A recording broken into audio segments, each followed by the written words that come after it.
Oh crap. I thought I did all this. Oh, that's right. I restarted. Um, I restarted OBS. Give me one sec.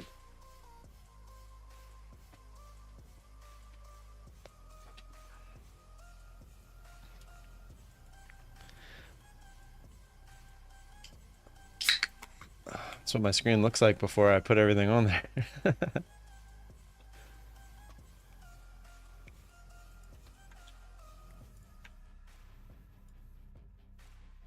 It's a little behind the scenes action.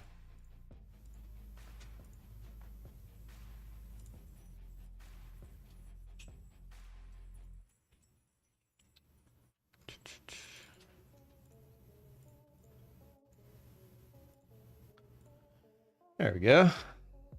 Good morning, Paul. How are you, man? How's life been? How's work been? What's up, Marius? Steven, good morning. Damn right it does. C-Shot, Fralgo, Evo, what's going on? Is it Evo or Ivo? Hit those dislikes on the way in. 50 dislikes. I like it. Oh. Yeah, I saw Froggo's wearing off on Zishan there. Starting to spell like him.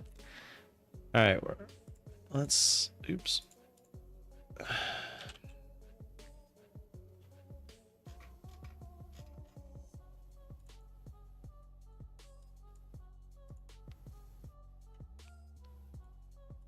Where... What? Alright, what's going on here? Where are my accounts? Oh, come on. My accounts are not showing up in the little bar. Well, you can see that it's blank, but... Oh, crap. I see what I did. Shit.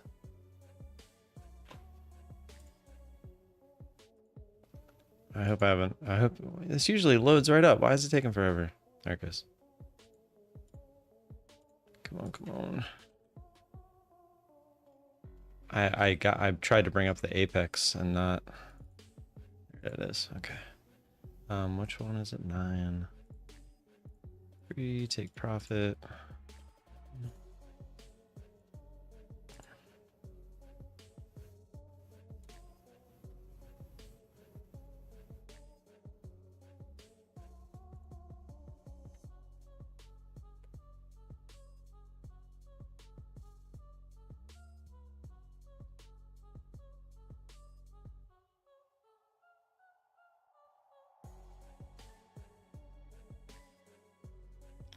Wow, that's the open? Alright, we're not gonna trade that. I for some reason was like, wait, did it not open? But it did. That's what the opening candle looks like. I'm gonna leave that alone. Holy crap. Alright, back over to the MNQ. Looks like... I don't know where the top of our order or our take profit was. I'll have to look to see if that would have worked. Real quick before I... Oh, it's coming back up. The initial move there, 974.50. Let me check it before I go back over.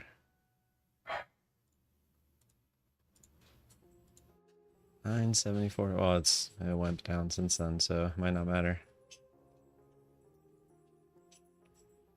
974.50.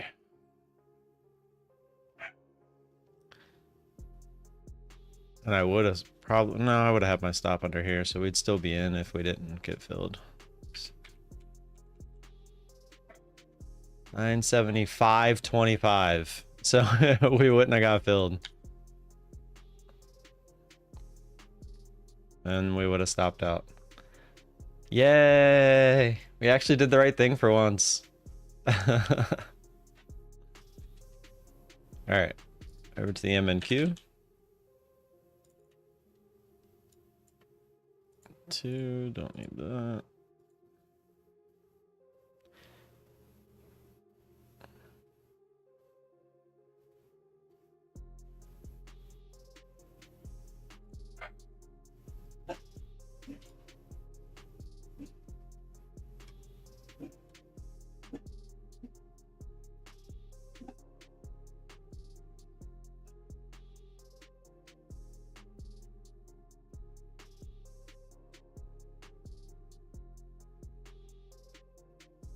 came close there. Better take profit a little higher. That was 26 ticks. Looks like we're going for more like almost 40.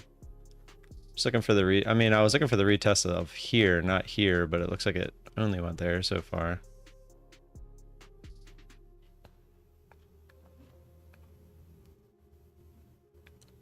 It's struggling to get back up at the top of this candle. If it does, we should hopefully get filled. My finger on the flatten button. Yeah, I wanted it to at least try. Feels like we're trying to go back up. There we go. Ugh. Come on. There we go. So we'll just try to stack these together. And we wait for one side or the other again. Good morning, Jason. Rayu, good morning. It's been good. Got to get notification. You were going live.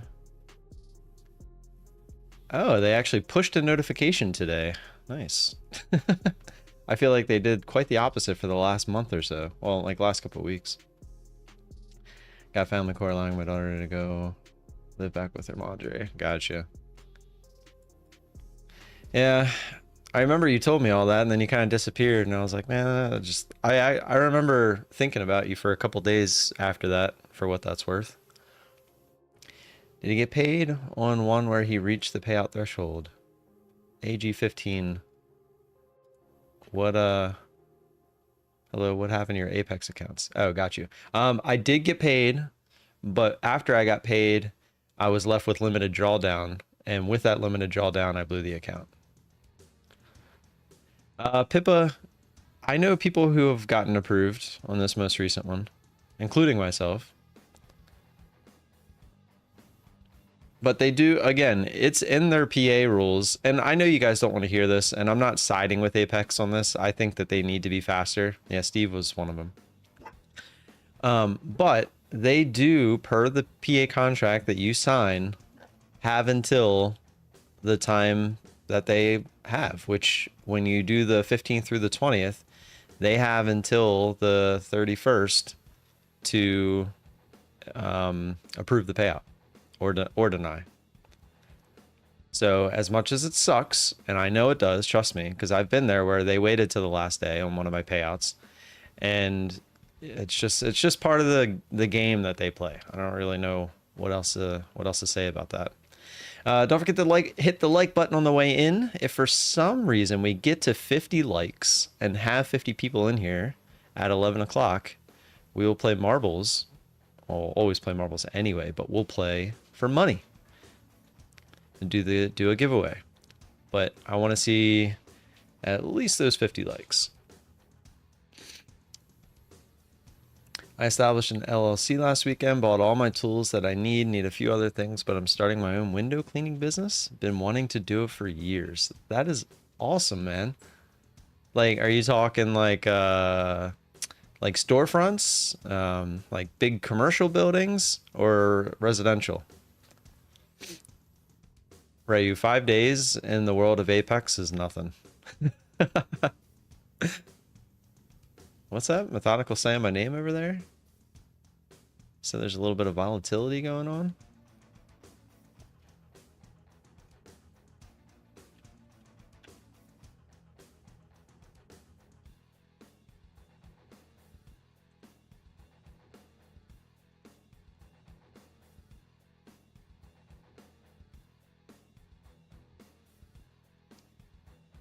Small commercial and residential. Nice. Good for you, man. I requested on July 1st. They approved on July 15th. Got paid on July. Yeah. So there's a good example.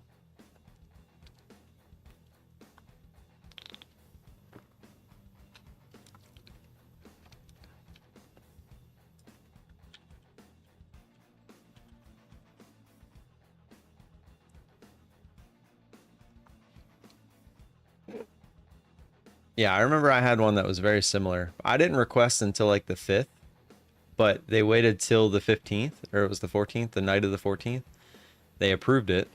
And then, yeah, I didn't get paid until I think it was probably somewhere around the 22nd, 23rd. It was a while. It was where I was about to send in a support ticket, but then literally that morning I got it. Because I remember even on stream, I kept checking it every day.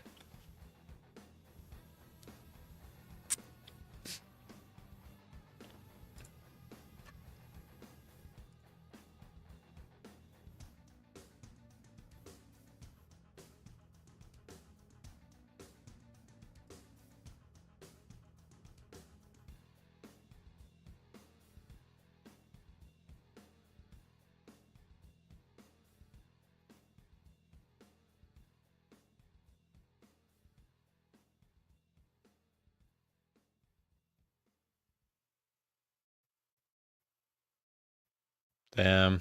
I was going to hit the button and look for the retest there, but I really wanted a little bit more than that. Especially that close to 20,000, I really thought we were going to poke through it. But it gave us that perfect pullback there to the red to green. Frustrating, but it's okay. It's just one trade. Trying to be a little bit more picky.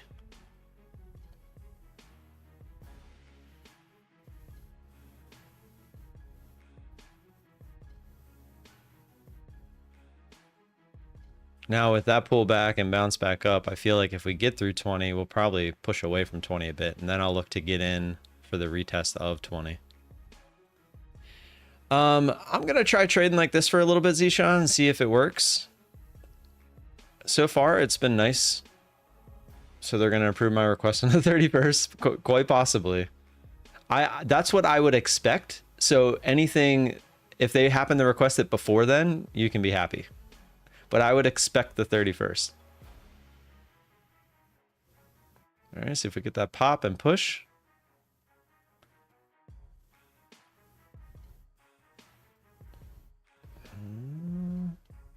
Not quite the pop through I was expecting. It might mean we actually go back down into the range. I was really thinking that we'll get through and actually extend, especially because the high of today so far is right there at 15.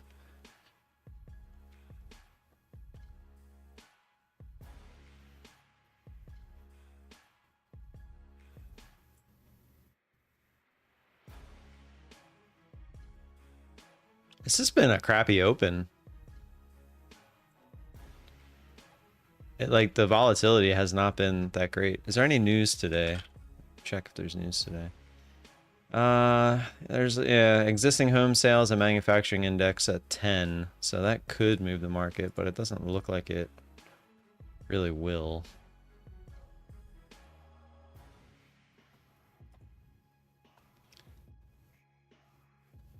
Oh, there we go.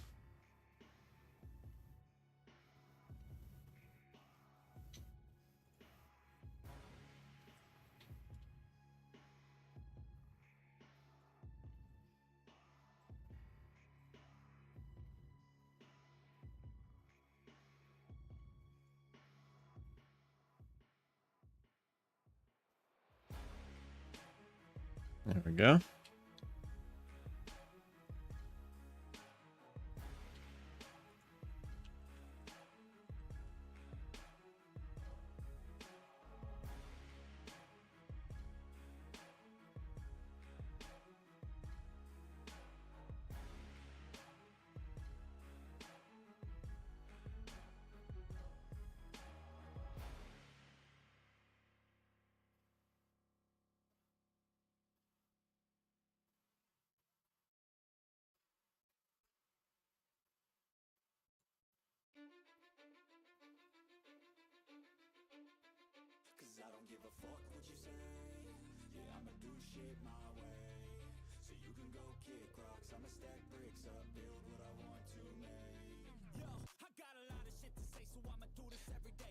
Well, obviously we needed a push back up to get back in. Did not. I mean, these are okay candles. Not that big.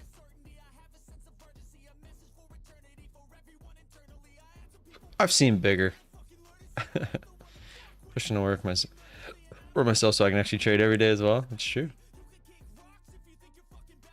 It is strong. Pushed right back up again. Yeah, exclamation point marbles in the chat. If you would like to participate in the marbles, hit the like button as well. If we get to 50 likes and 50 viewers by 11 o'clock, we'll play marbles for money. All you have to do is have a PayPal account and be here. That's it. And be in the race. It's the only requirements. Also subscribe if you haven't already subscribed. Appreciate that. Waking up at 4:15 every morning is for the birds, literally. When you hear them birds chirping when you leave for work, man, I remember those days. I don't miss them. Now I have a different type of birds waking me up. They have names.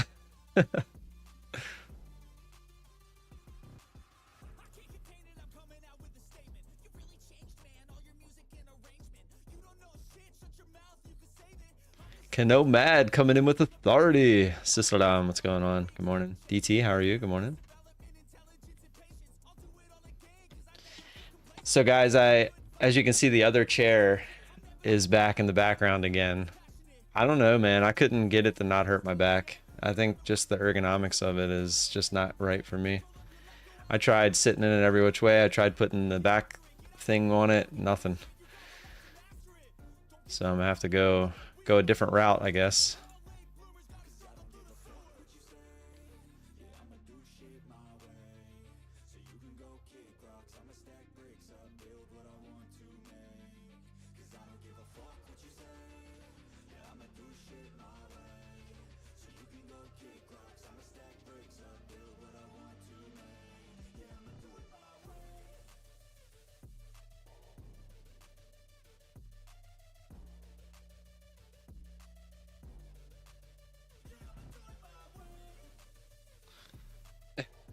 Penis poo. Walk in the room and I heard Tim saying I've been bigger one. Steve is definitely the non-laziest person in here. Paul, I know that you're a hard worker, but Steve is non-stop, man. Dude's relentless. Absolutely relentless.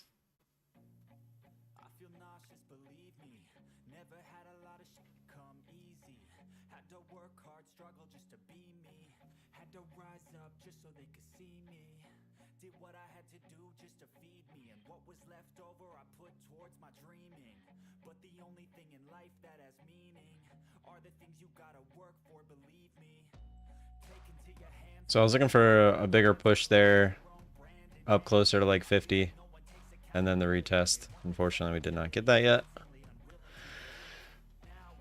I don't really want the overlapping candles.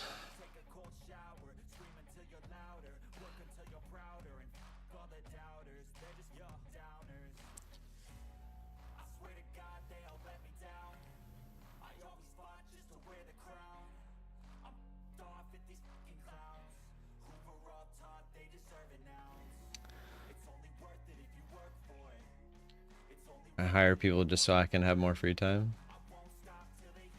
I mean, that's kind of what Steve should be doing, but he doesn't like giving away money.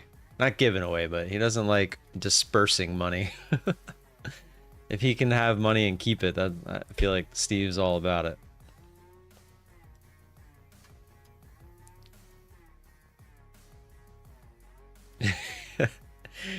Yeah, I was trying to say he's Jewish without saying he's Jewish, you know what I'm saying?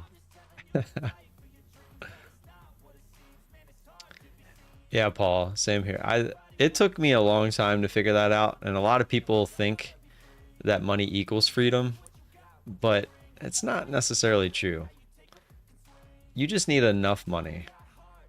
But like your job, the things that you do, like that's where the real freedom actually comes in.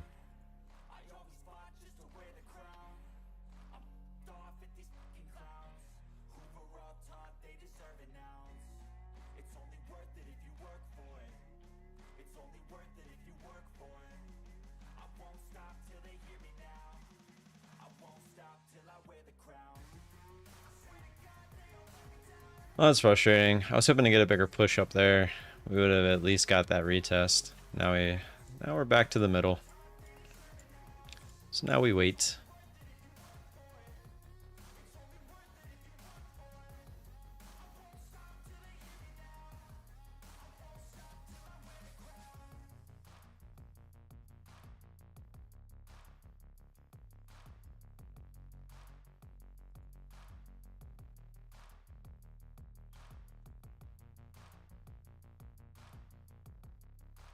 I can sell a ketchup popsicle to a woman in white gloves. That's great. Learning to stop spending money is freedom. That's so true. That is so true.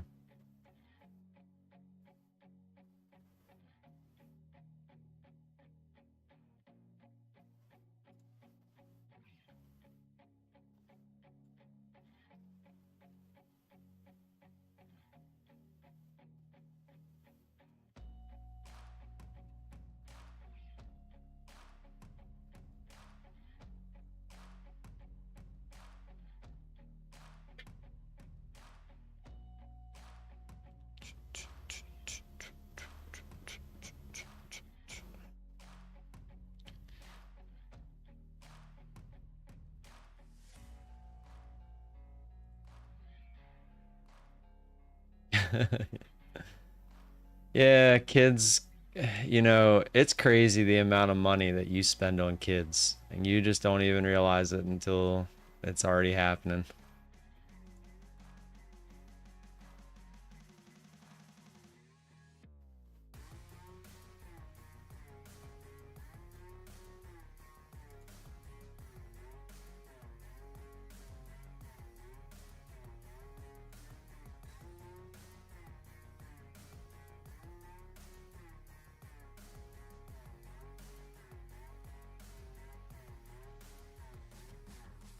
Headed back up here.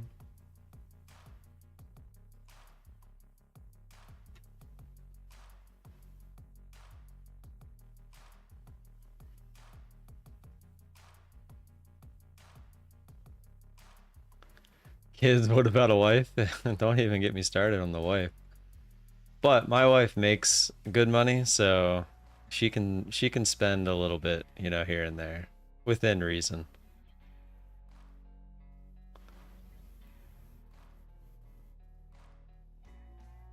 Props to you for not dipping? What do you mean? The amount of money we spend on our kids to prevent them from being bullied is crazy, honestly. What do you mean by that? Out of curiosity. You can't talk, she supports you? Am I talking? No. Wife spend money on Amazon, guys spend money on golf and beers. Dude, I went golfing. So on Sunday during the day, I asked my brother if he wanted to go to the driving range. I haven't swung a golf club in, I want to say, I can't even tell you how long. Oh, I do remember. I went with my wife when we first met. We went on a date and I could barely hit the ball. Like I was literally struggling to even hit the ball. And that was 12 years ago. Before that, I hadn't swung a golf club since college days. I know I've told you the story about how I used to actually play golf back then. But for some reason, on Sunday, I was swinging that golf club and I was smashing the ball. Like I was carrying 250 with the driver. And it was some old rinky-dink piece of crap driver that is 30 years old. So I was telling my wife, because I told her, and she was like, I want to hit golf balls. And I was like, well, maybe we'll go to the one closest to us, just us. And maybe we'll rent one of their drivers because it'll be newer. And we'll go hit some. Because now I really want to hit some. And my irons were going nice and straight. I was hitting them where I wanted to. Like it was like it all like kind of clicked again. It was very weird. It was fun. Actually, I think my brother might have took a video of me hitting one. Let me see.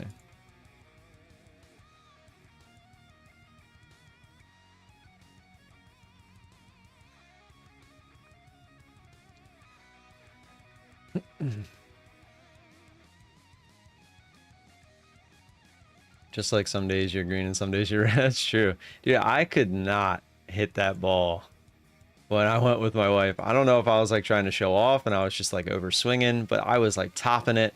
I was slicing it. Like I could not hit the ball straight. It was it was so frustrating.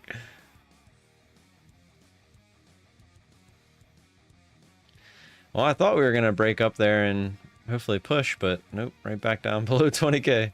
We're bouncing off the red to green.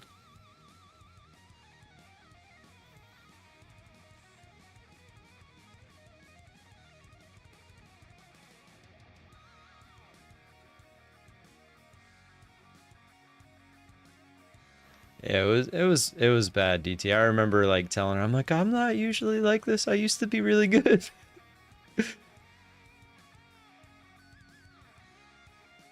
Yeah, my Amanda. That's true, Steve. Not all Amandas are created equal. Some are just meant to marry and get divorced. Mini golf. We actually just did mini golf with the kids like a month ago or so. Man, they can be such assholes when they get too competitive. Having a 14-year-old daughter, bro, they need the Nike Blazers, the Nike socks, the effing tumblers, Lulu, go F yourself, Starbucks, the list goes on. Yeah. So you mean bullied as in not having the cool stuff? Yeah, I feel you. I was the kid that got bullied for not having the cool stuff because we were poor. So I know what you're talking about. Overswinging is bad if you have shit. It's true. Shit'll go from this to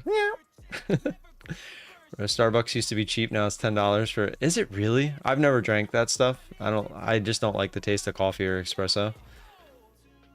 I can't believe it. I would be like making my own at that point if that was the case. Especially since I'm home. I would have found a way to make it myself. Who's that guy? That financial guy? Graham, Stefan. What was his slogan for a while? The iced coffee? The 80-cent iced coffee or whatever he used to call it. Yeah, Paul, I feel you, man. You would bully me all day. You're such a dick. The tables would have turned as you got older there, Zishan. You might have been as tall as me when we were kids, but boy did that change when we became adults.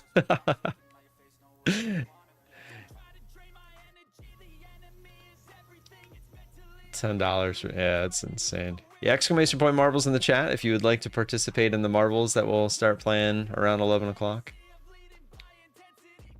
Hit the like button as well. If we get the 50 likes somehow and have 50 people in here somehow, we'll play marbles for money. Bankroll coffee.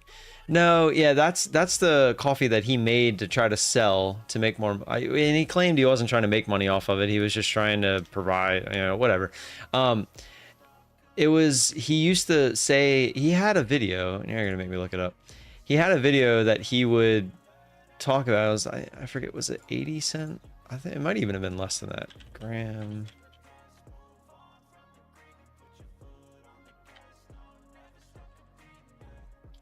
Graham Stefan iced coffee.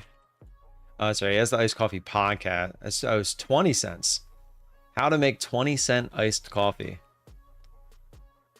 But then he made a podcast called the Iced Coffee Hour. But yeah, I guess when coffee was only $5 a cup, he was a frugal person, so he figured out how to make his own, and he made it for 20 cents. So there you go. I'm the shortest one in the family. That's sad. Yeah, it happens. All my guy cousins are like 6 feet tall and 5'8". I mean, that does kind of suck. Yeah, being 5'5" and everyone else is 5'8" or taller, that's kind of... You're 6'4", Paul? Jeez. Paul's that guy that I want at the bar with me. Just, just to hang out with. Just in case,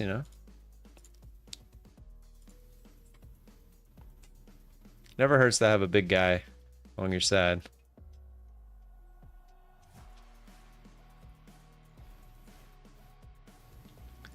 Never hurts.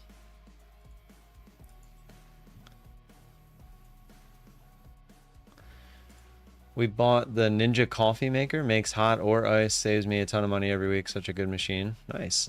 Yeah, the Ninja Creamy is my ice cream. Ninja makes good stuff. And it's fairly cheap too. In comparison. And you're sober? I mean, I'm not to the point where I have to say I'm sober. Like, I never really drank that much, but I really don't drink that much. I literally only drink like around other. I'm a social drinker. It's very rare I'll drink a beer like just to have a beer. Oh shit. I have drank on stream before, but I'm drinking with you guys. It's being a social drinker. The one I had, was it last week or 2 weeks ago? That was pushing it. A beer in the morning. I needed a beer. That's one of them instances where you're just like, I need something different to calm me down. I was not having a good week.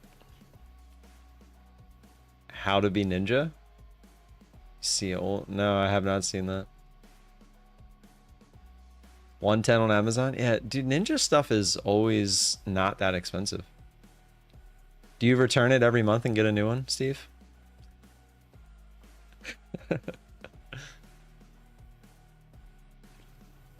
Yeah, DT, I did the Friday night live streams. Yeah, I did used to drink. There was one time, you guys, I was doing I would take a shot every time somebody donated $10. I got absolutely smashed. That I remember that stream, even though you would think you wouldn't remember it when you get smashed, but I vividly remember that stream. Plus, you could go find it. It's on the channel somewhere. But yeah, people were donating $10, and I was taking shots of. What was I taking shots of? I want to say it was. Was I drinking whiskey at that time, or was I drinking rum at that point? Yeah, GDT thought it was funny.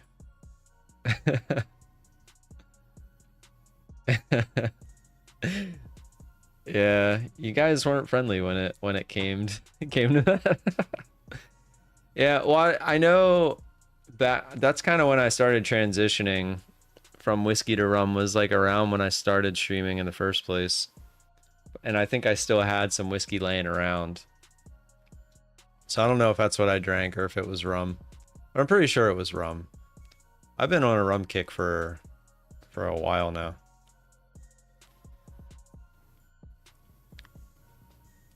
I would have been canceled real quick. It's definitely a fine line. There's definitely a fine line. Don't you have or had a money bot? Oh yeah. Yeah, I have the one that I got from the Bacardi factory. It's the 20 year. I actually haven't broke that out in a while. Last time I broke it out was like a week after I bought it, just to show, I think, my neighbor that came over. I don't even remember. You gotta do it like the streamer chicks and fake it. Fake what? Fake the O? Oh, you mean like fake drinking? Whatever.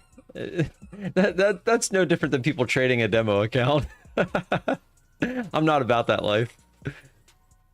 You want to see me get drunk? I just made you pay for it. And I got absolutely hammered that night. You need to pop that out when you have a big payout. I said I would. I said if we ever get a 10K payout, I would open it.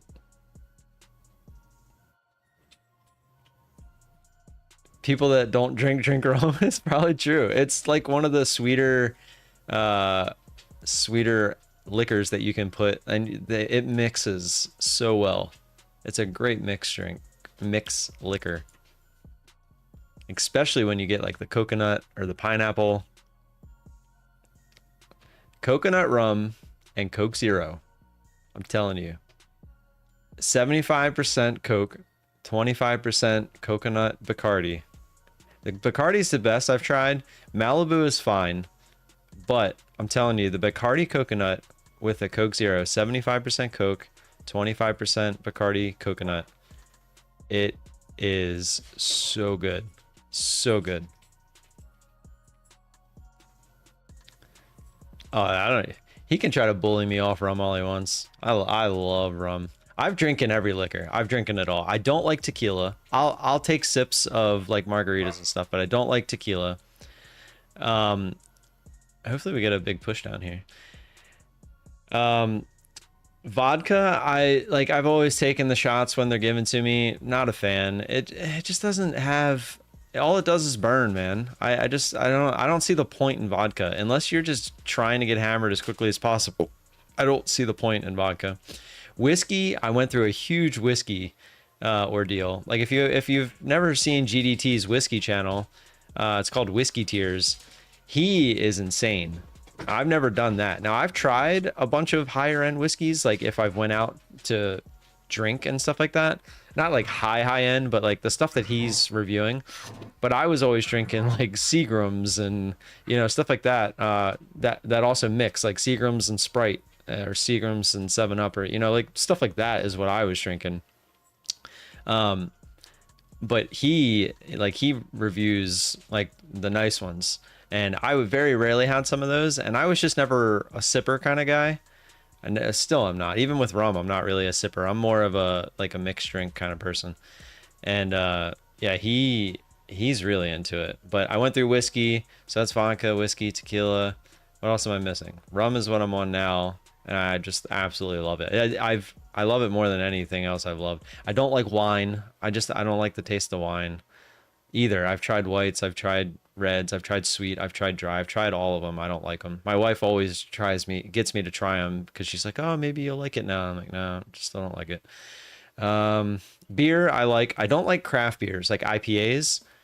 I just I don't even know how to explain what the hop. It's not even hops. It's like the, you know, that flavor that IPAs have, that like extra whatever they put in there. I'm just not a fan of that. But like regular beer, your Michelob Ultras, Bud Light, Miller Lite, those are okay. I'm not a huge fan of those. But I do really like the in-betweens. Shock Top used to be my favorite beer until I found this Cali Squeeze. By far my favorite beer. I've never had a better beer. But it's like, it goes the same direction as Shock Top. It's got that like orange citrusy flavor beer. See, what else am I missing? They taste like Christmas trees. What does? Gin. Yeah, gin I tried. I do not like that at all. I've tried gin several times, just not a fan. A lot of these times I try them at like weddings when it's like open bar and stuff. I'd be like, you know what? I haven't had an old fashioned in a while. Let me try one. And I'm just like, I'm good. Just stick with what works. Take a rum and coke. What tastes like Christmas trees?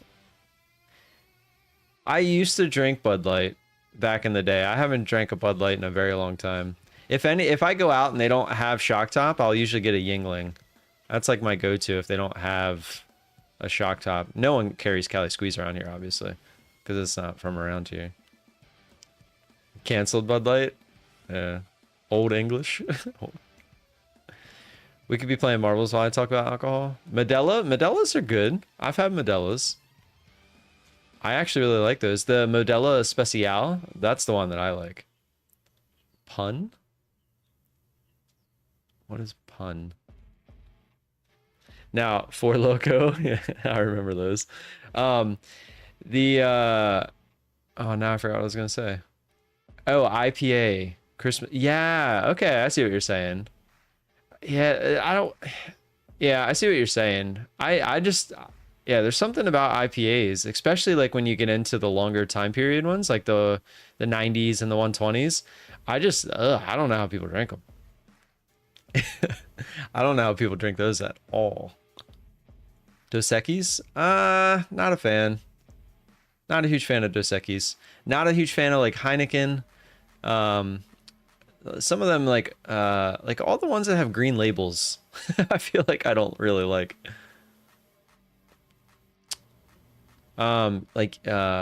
Jaeger. What do they make the Jaeger bombs with? Wow, look at this push right back up to the highs. Little fake out went red. Said nope. Haven't checked my options yet today. Ooh, options are doing not great today. What is doing bad? JD, of course. Oxy, of course. Yeah, both of those are headed back down. CCL, though. Up over 19. It's above my strike. I don't know if I want to... I wouldn't want to get rid of that. We still got half a month. GME hanging around 25. I have GME until next week. Yeah, next Friday is when that expires. Ow. Wonder if I could roll that to this Friday. 72.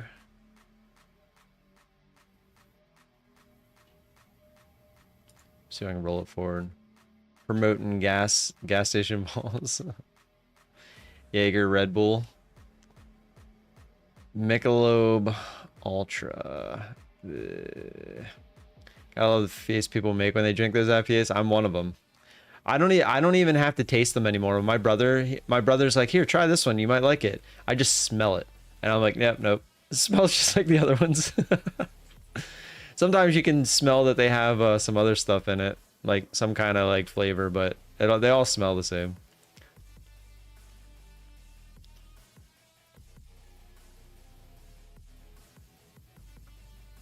Buzz balls.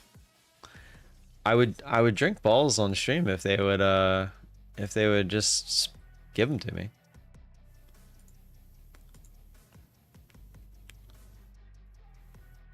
Ooh, I could roll my GME position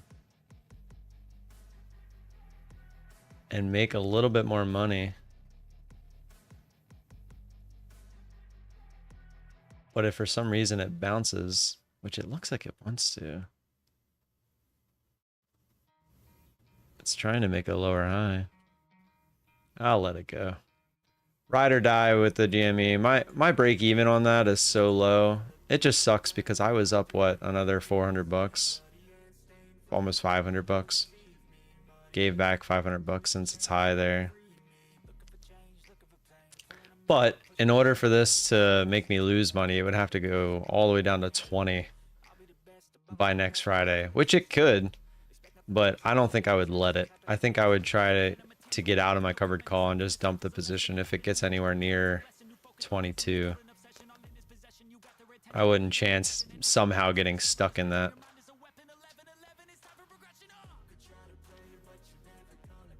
And that's one of them stocks where you can't get rid of your shares and keep the covered call assuming it's going to expire worthless, because that's when you wake up the next day and the bitch is at like 60 and you're like, oh fuck.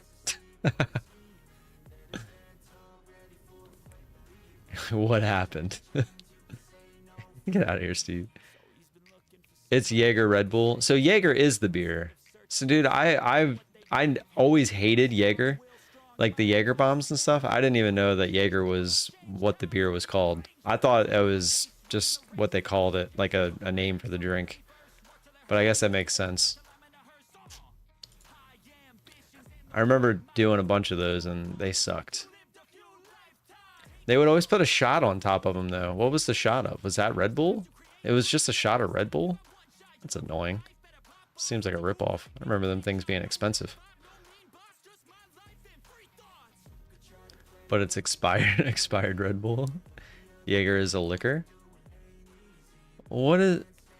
Wait, now I'm confused. So that's what I thought. I thought Jaeger was a liquor that they put into a beer. What kind of beer? It's that... No, not the ones that I was doing. Maybe I'm thinking of something different. That's what... Now you're gonna make me look it up.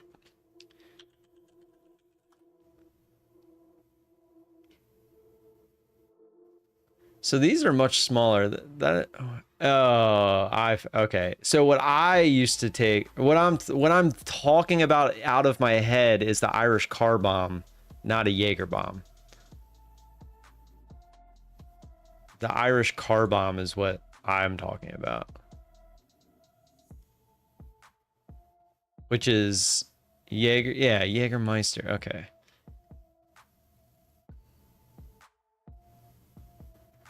So it's an Irish stout. So it's just some kind of Irish beer.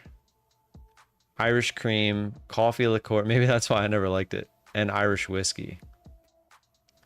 Guinness. Dang, that's it. A Guinness. That's another green beer, isn't it? Guinness.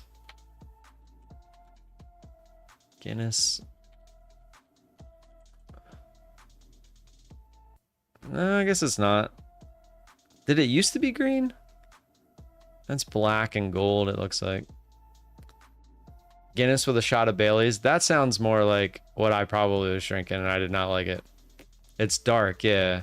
Yeah, I see it. Yeah, that's the one I was talking about. God, man, my 20s. I remember people would like, let's do Irish car bombs. For some reason, I was thinking Jaeger bombs, but I would be like, yeah, no. But inside, I'm like, no. Yeah, Heineken, I do not like. That's definitely a green one. I remember that one.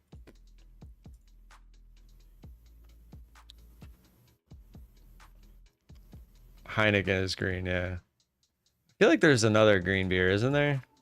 I feel like there's another one that I've had, and I'm like, this sucks. Is it just me? I was like, is it just me, or is Methodical really loud today? But this guy had his volume up. I checked on David a little earlier. He didn't even have a trade. Oh, he's got one now. A big one too. Nice. That's all it takes. That's all it takes.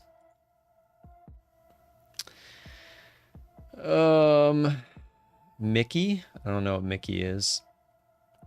It's with Bailey's and Jameson shot. Yeah. It's some form of that.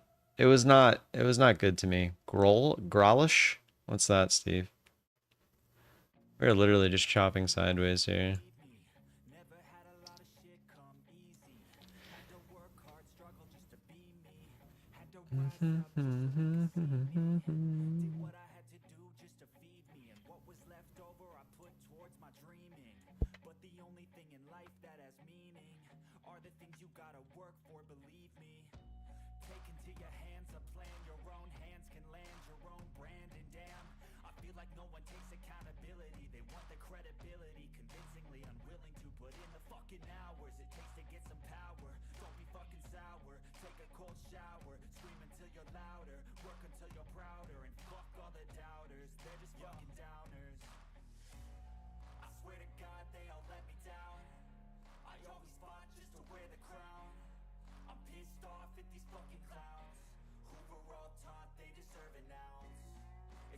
Mikey's big mouth. I drank Captain Morgan. Yeah, Captain Morgan was another one that I used to drink. I got tired of Captain Morgan pretty quick. My buddy Nick, dude, he would buy handles of that stuff. That was like all he drank. Coronas are good with a lime. Gotta have the lime. Green beer, cool bottle look. Let's see. Grolish. Grolish beer. Oh, that looks cool. It's like a clear beer. It is a cool looking bottle. Is this kosher? A kosher beer?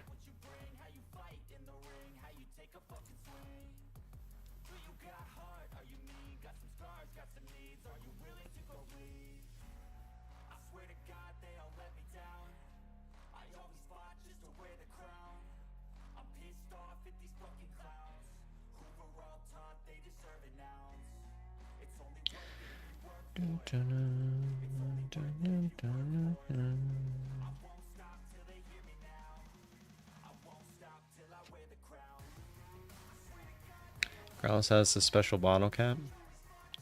It did kind of look like it, yeah. Handle would last 2 to 3 days by self week. Jeez. Yeah. It makes sense to say you're sober then. Dude, if I bought a handle, it would last me a couple months.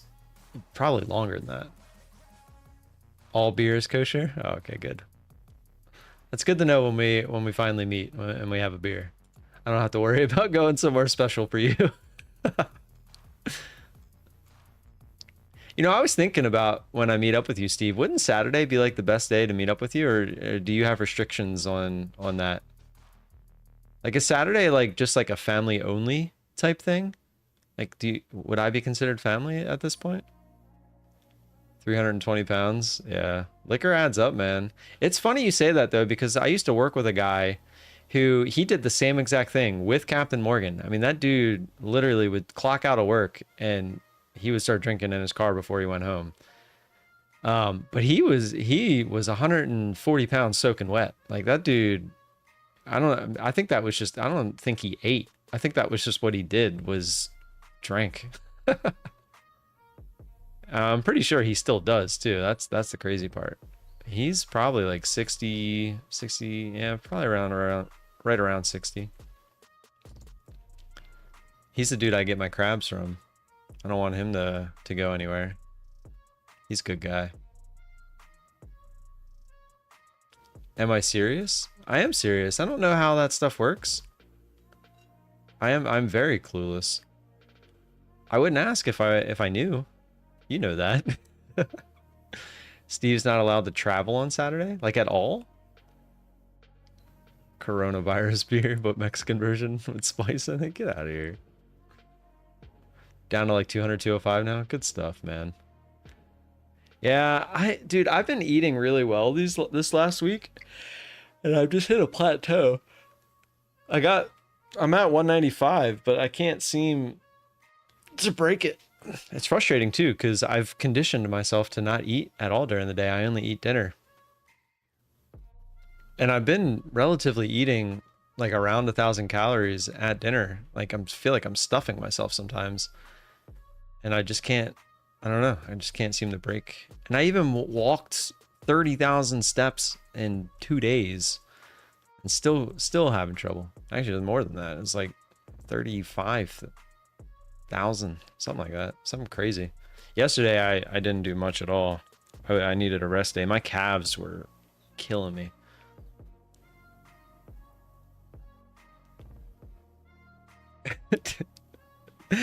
I know what I need to know. But we've never talked about that part of it.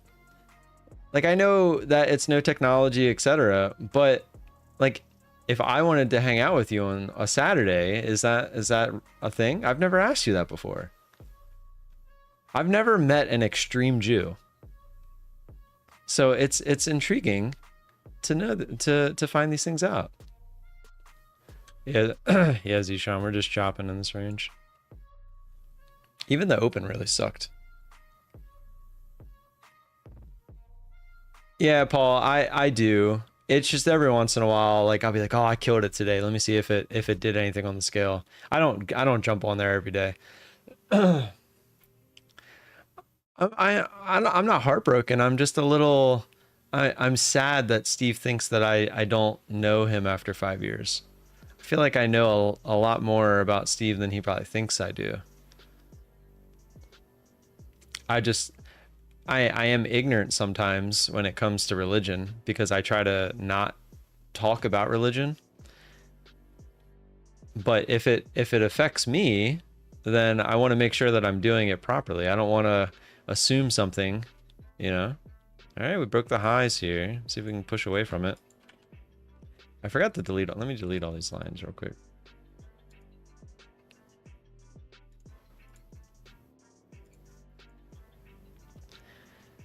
See if we can get up to 50.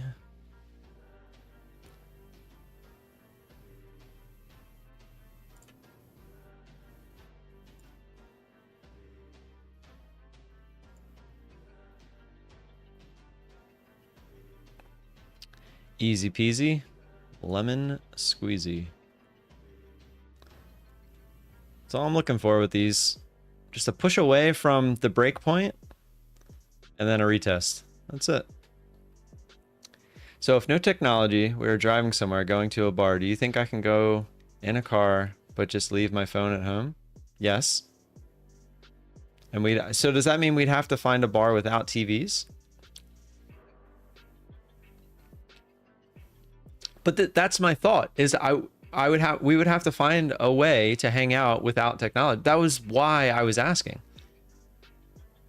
But then I started thinking, well, can you even hang out with me?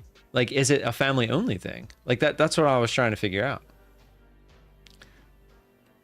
I got to get up and move and got to drive an hour for court. A few errands before then. Was good stopping in. Take it easy. See you on the flip side. It's catchy on the flip side, man. Come on.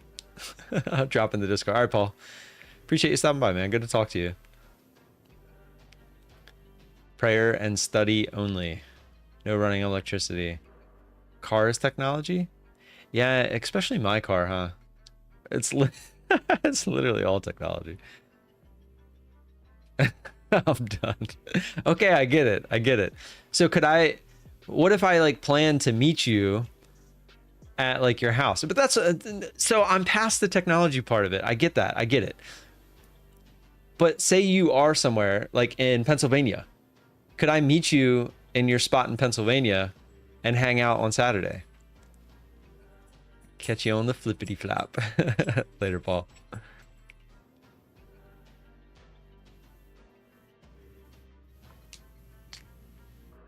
What if I bring, so hold on, let's get that question answered first. No technology. I just drive to your place on Saturday and we just hang out at your place. No technology.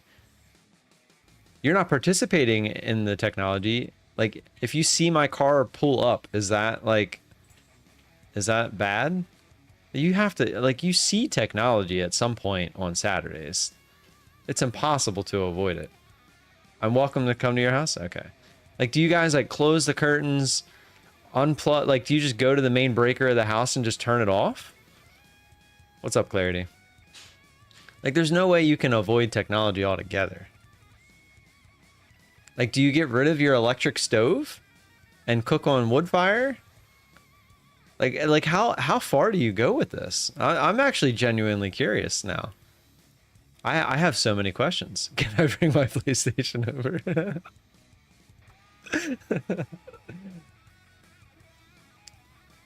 No, dumbass, I can't. You can't what? Can't to what?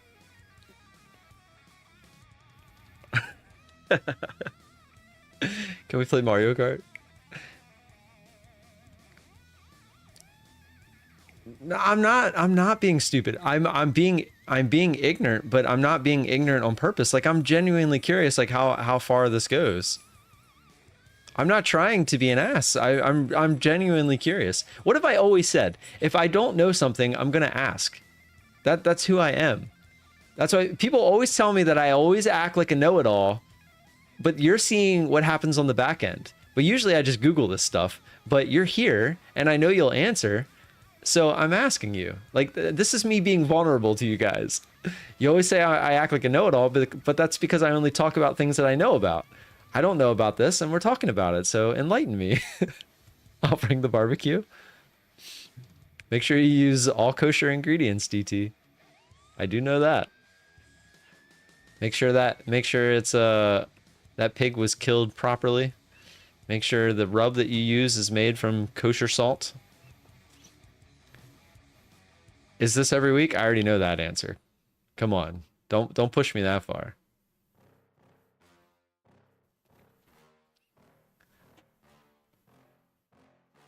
What do you mean they can't eat? You fast all day on Saturdays? No, you've never told me that.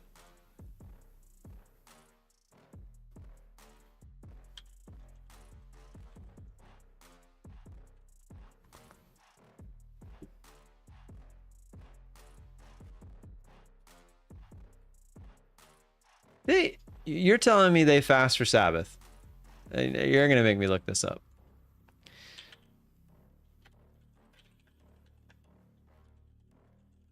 I wouldn't. There's no way I would be able to do that every week. Yeah, it says they eat. Steve, we're not idiots. I'm trying to learn, man. Steve has left the building. And I'm not even trying to, I'm not, if you feel like I'm trying to make fun of you, that is not at all what I'm trying to do. I'm actually curious. Like, I want to know, because the odds are if I meet you and hang out with you, it's probably going to be on a weekend. And the odds are it's probably going to be like a Saturday. So I'm genuinely, this is me looking into my future to try to hang out with you.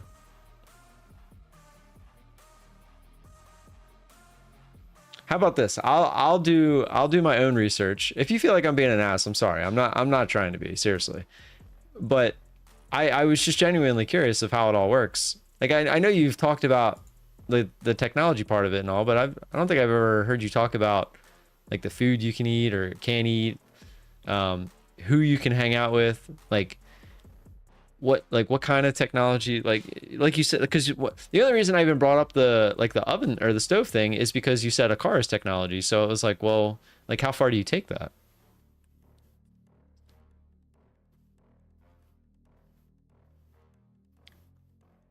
What? See, now I'm not sure if he's being serious or not.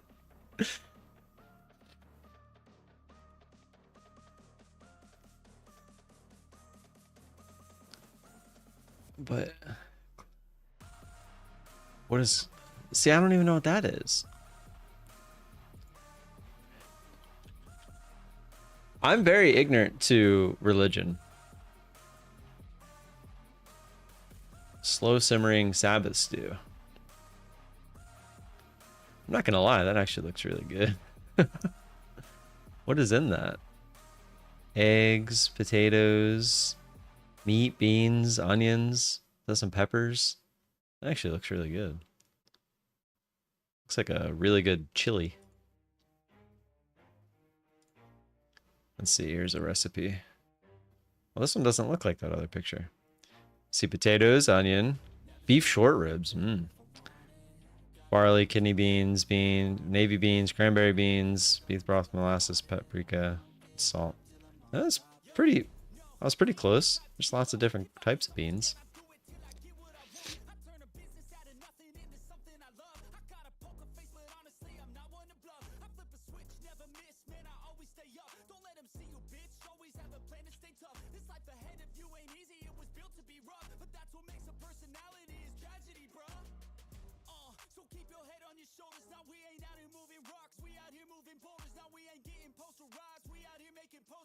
Steve knows we love him. He definitely knows that I love him. I don't know about you guys. So if the market was open, go on. That one's obvious. But see, that's the thing, is I know it's obvious because I know about that aspect of it. But I feel like he thinks I should know these other things are obvious, and they aren't obvious to me because I don't think I've ever had them answered before. And so that's where I think that's where we stand at the moment.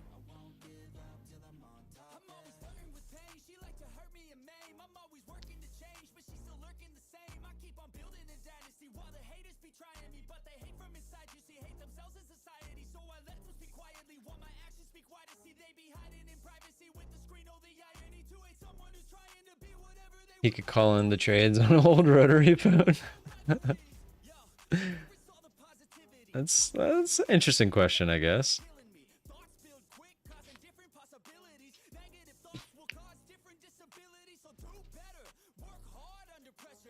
These people at Moo, I don't know, they send me emails all the time. It's like, get the hint, man.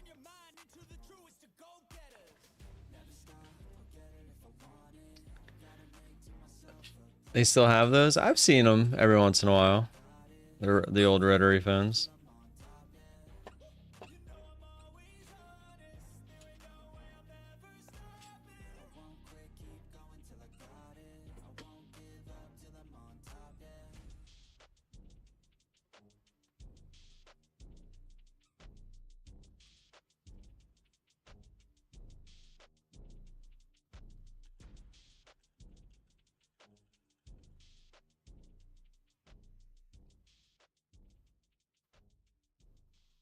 Oh boy.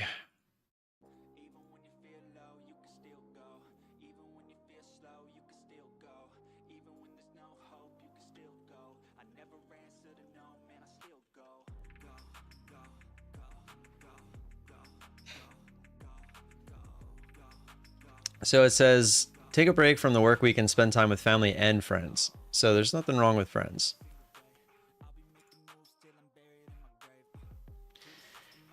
Prayer, learning, socializing, resting, other activities, cleaning, dressing up, setting the table, prayer, prohibits certain activities, including work, carrying objects, or making fires. So you can't even make fires.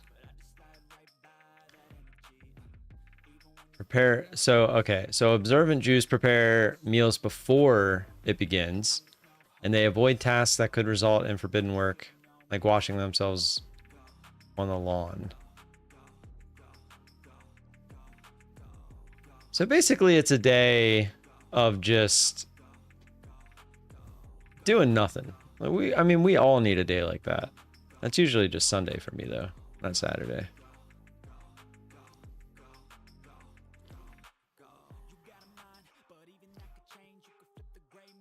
Baking and cooking, traveling. So you can't travel on the day. So I guess that would be part of prepping, like going beforehand. Kindling fire, gathering wood, buying and selling. So you can't buy anything on, or return anything on Amazon. Carrying burdens from one domain into another. But with no tickety tock.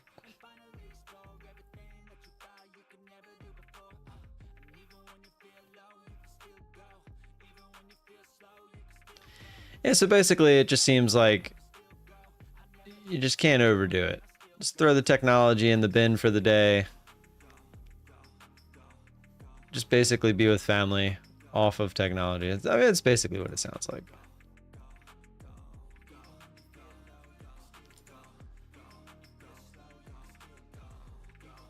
He hasn't responded to my text, so I think he was actually mad. I'm kind of upset now. I wasn't trying to upset him. Yeah, I didn't see anything about board games, but I didn't see anything saying you couldn't play board games.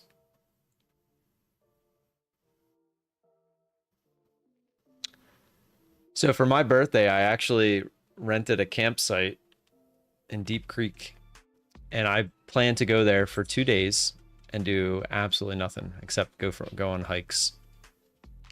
That's it. I am very much looking forward to it.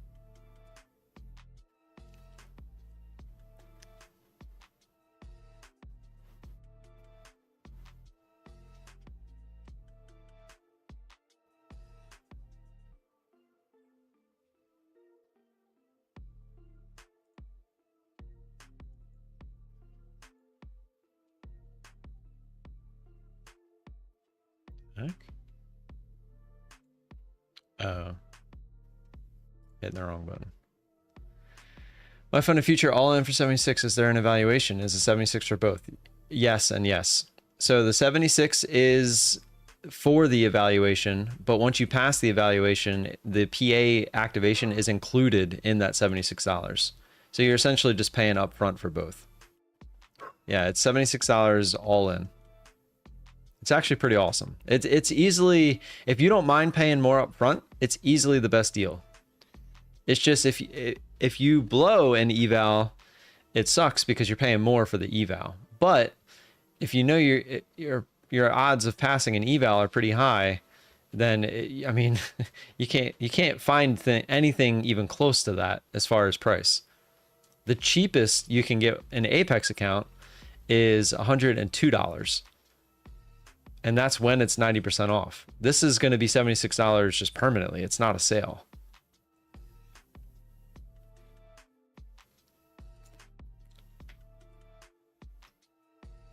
Oh, yeah, so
right, we're testing that green to red again. How long is this? It's not a promotion. That's what I was trying to say. That's just how it is. The $4 you're getting off is just for using my code. So when you use code VOLA, it'll give you the extra 5%.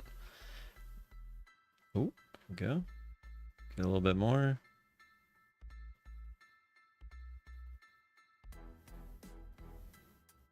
See if we can get away from that red to green, because I'd be looking for the retest.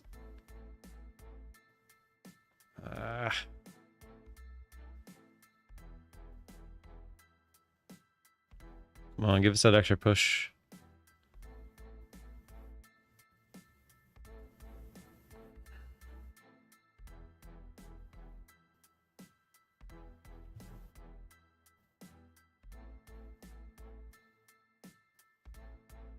Still hasn't went back through. I mean, it kind of did, but not really. If I was in now without seeing this line, I'd be looking for 92. Yeah. I'll leave my cursor here. That would have been close. Just been looking. I would be looking for the retest of that area that it broke. Didn't quite get there. Not yet. Struggling. Oh, and I definitely would have probably just taken it off. It looks like we would have got filled anyway.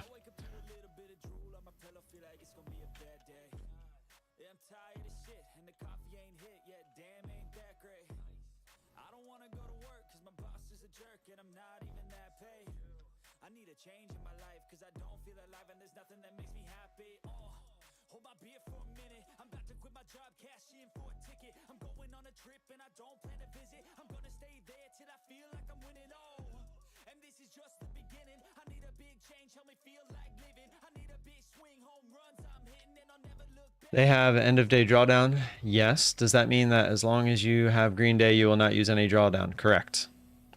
So an example, you go up $1,000 on the day and then you lose $1,000. On Apex with the trailing drawdown, your drawdown would be $1,500. On My Funded Futures, if you make 1,000 and then lose 1,000, your drawdown will still be 2,500 because it calculates it at the end of the day. Now, if at the end of the day you make $100 and then, or well, we'll say 1,000. So you make $1,000, it calculates end of day, and then the next day you lose $1,000. Now, at the end of that day, if you end $1,000 down, you would have negative or $1,500 drawdown. Hopefully that made sense.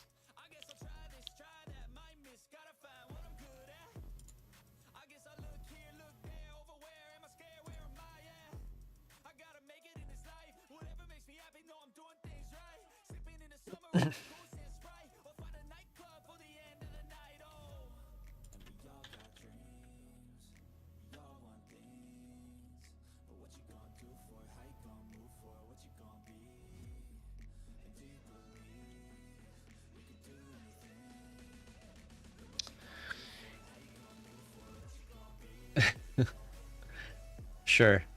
So let's say you start with 50,000. This is an Apex example. So if you were on Apex, you start with 50,000. Today you make $1,000, but then you lose that same $1,000 and your overall balance ends up at 50,000. Your drawdown is going to be 1,500 because it followed you when you made $1,000. So the fact that you lost $1,000 in the same day, since it trailed you middle of the day, you now would only have $1,500 in drawdown at the end of the day. Over to My Funded Futures. My Funded Futures, you make $1,000 today, but then you lose that same $1,000 today by the end of the day. You still would have $2,500 as your drawdown. It's 3 Kino.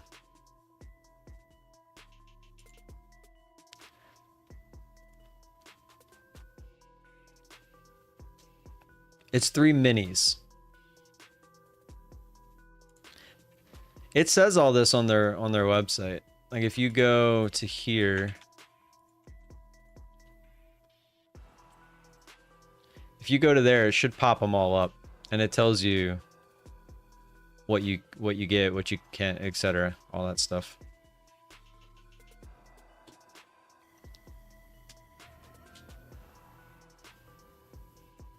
And that's the one big thing with the starter accounts with MyFunded Futures too, is you have a daily loss limit.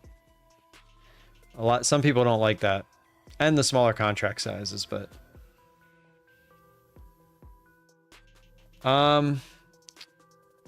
I don't know how that would work, Kano. Give me one sec though, my mom's calling me.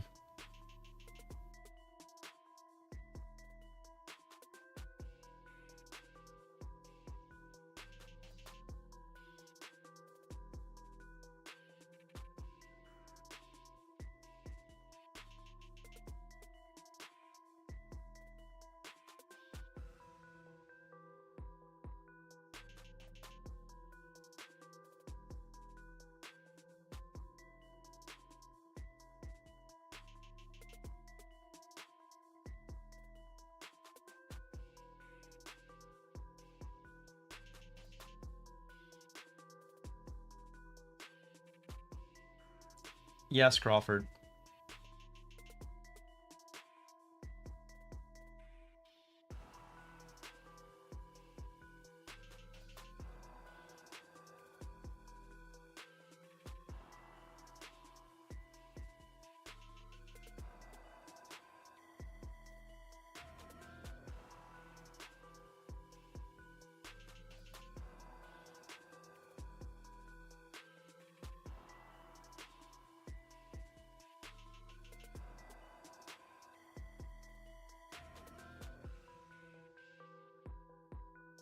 Yeah, Crawford. They're easily, to me, the best accounts out there right now. Like I said, as long as you don't mind paying up front a little bit, they're totally worth it.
gotta have it. I ain't even playing, got a really bad habit. If it moves, gotta grab it.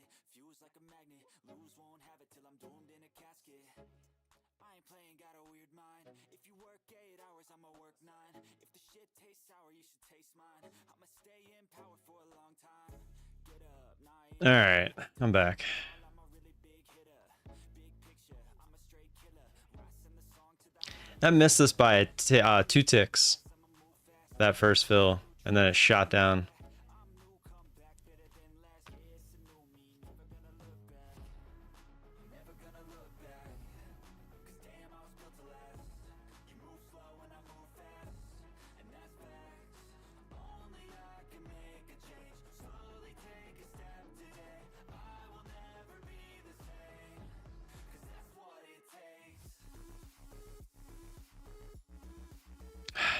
Just can't get that extra push.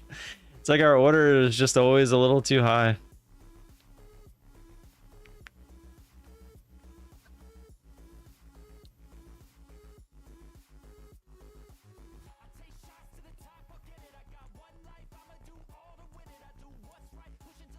I should have took 4 off instead of 2. But it looked like we were going to push up through.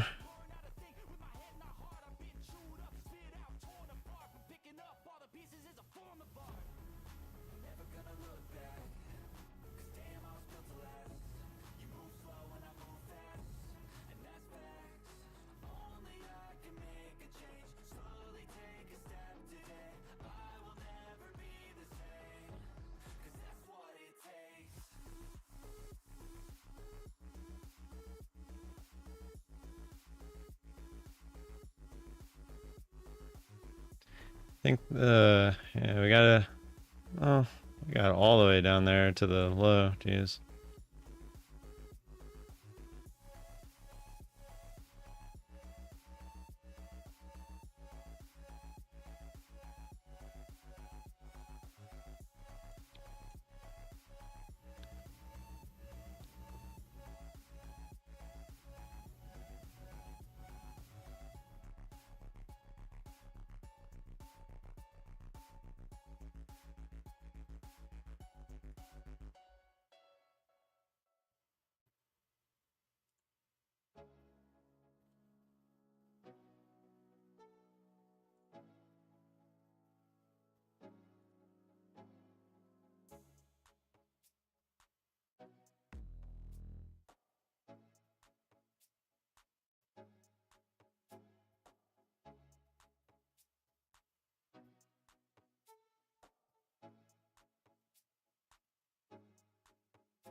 Let's see if we can get that extra push.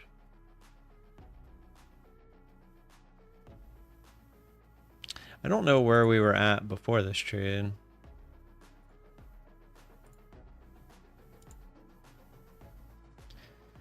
We were at 122, so still up on the trade, it looks like.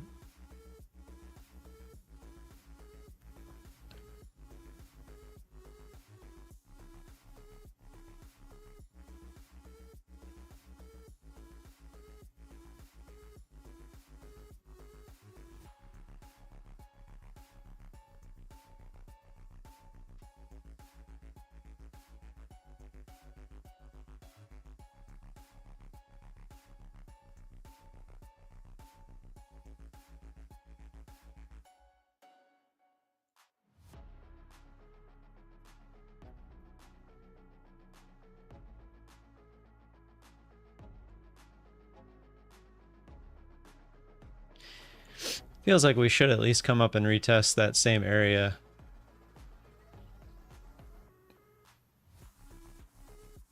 I'm definitely not going to let this go back against me. If we can break here and make an attempt, I'll put my stop in below these candles.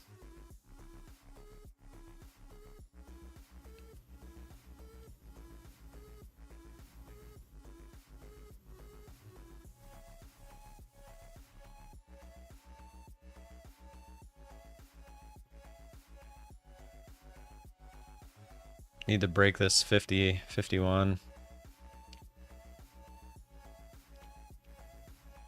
Thing is, we might try to go all the way back up here.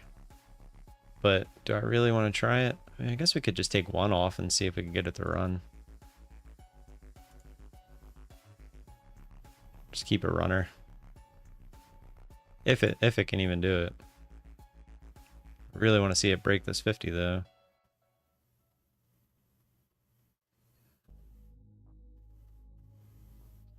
That was a good buy up there. It tried to go lower, got immediately bought up, which usually creates the push to get through here, or at least try. There we go. So I'm gonna put my stop in now.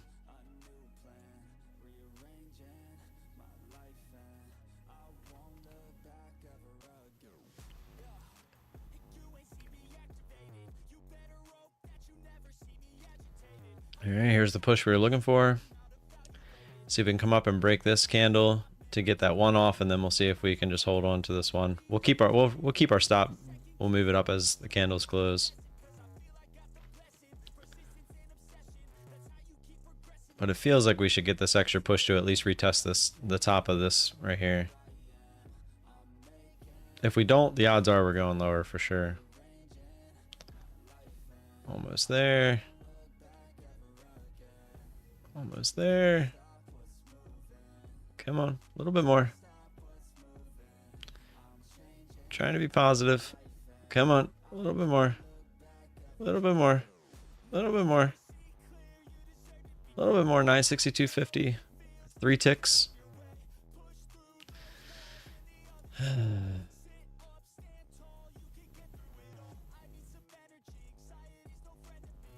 Gotta be kidding me, guys.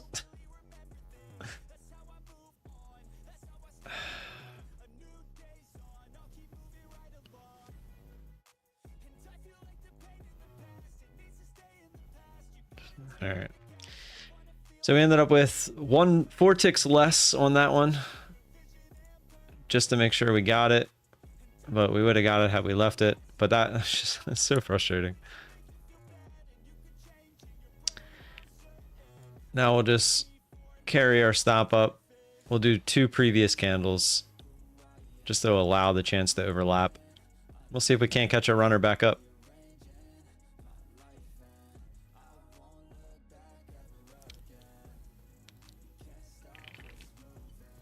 All right, let me catch up on what you guys said.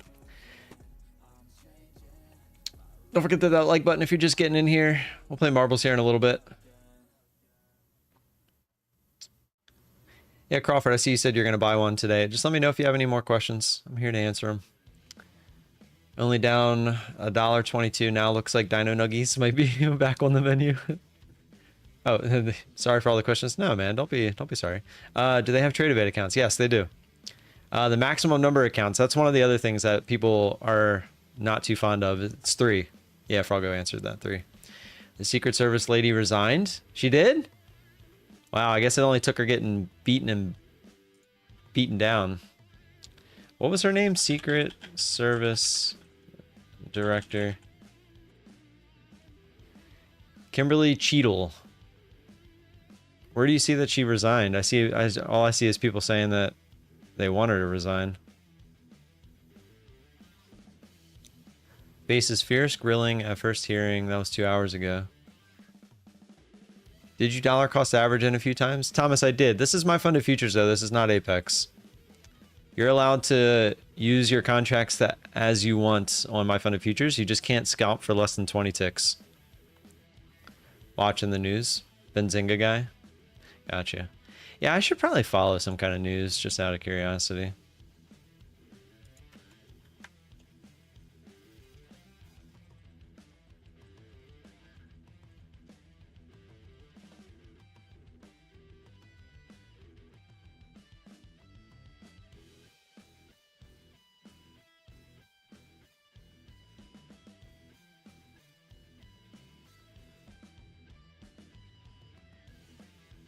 Oh, forgot to move my stop.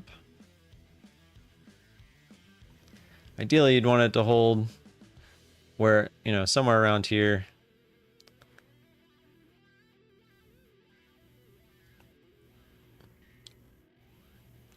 I keep CNN and Fox News in the background. See, I keep Methodical in the background.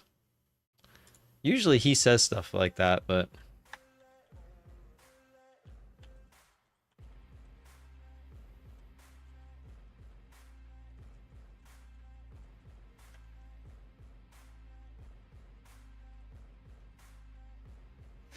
I'll tell Methodical since I don't think he listens to my stream in the background anymore.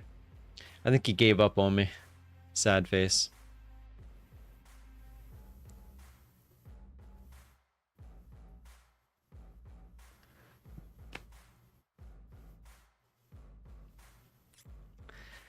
Methodical is who talked about your channel. That's how I found you. Yeah, me and him are very much the same. I know he keeps my channel up. He just mutes it so that he can focus on his. Usually he's the one that's getting the news and whatnot, so I'll typically like hear that stuff from him. Yeah, we're getting a nice little run here right into that red to green.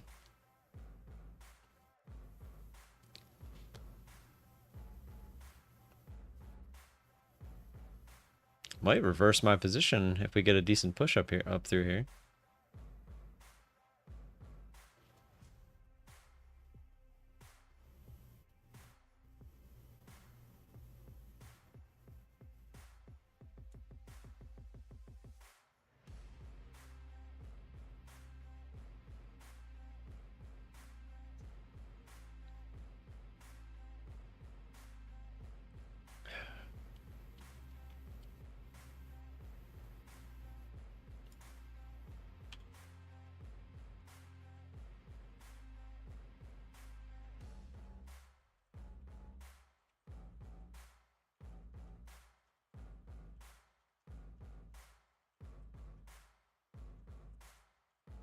So I wonder who's going to take her spot. What happens if you take profit on a trade before it hits 20 ticks? As long as you're not doing it consistently, you're fine. Like if you're just managing a trade and like it just doesn't get the 20 ticks and you take it off break even or for like 10 ticks or something like that, as long as you're not scalping those 10 ticks over and over again, that's all that matters. It's not like a hard set rule. All right, so now we want to see this hold. We want to see it hold up here now. Oops, I didn't want to go that high. Go right here. We want to give it a chance to use this area. See, you can see the support here, resistance here. You want to give it a chance to use that as support and move higher. Whoever Biden appoints will take her spot. But that's what I'm saying. Where is Biden?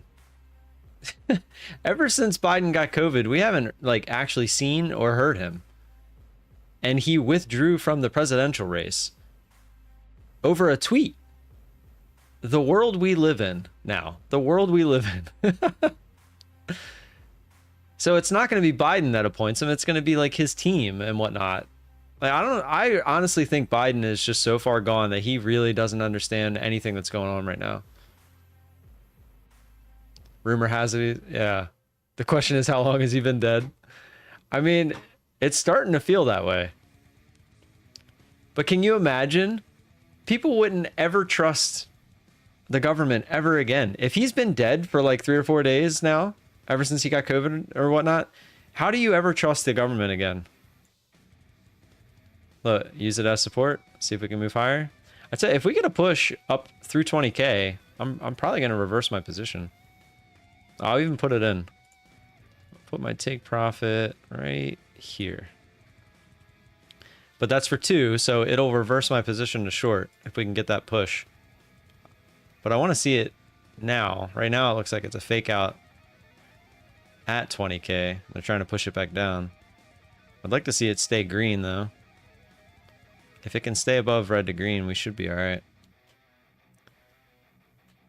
Oh, you silly boy, we never did. I mean, that's true. That is the truth.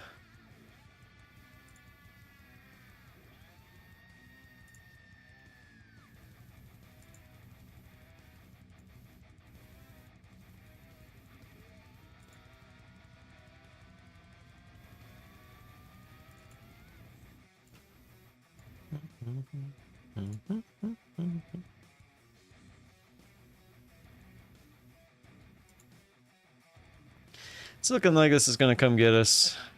Looks like they tried to push it higher and it got rejected. The odds are we'll come down and back into the middling range. It'd be nice if it holds here, but I'm assuming we'll take a loss. Looks like trades by Matt took a big loss.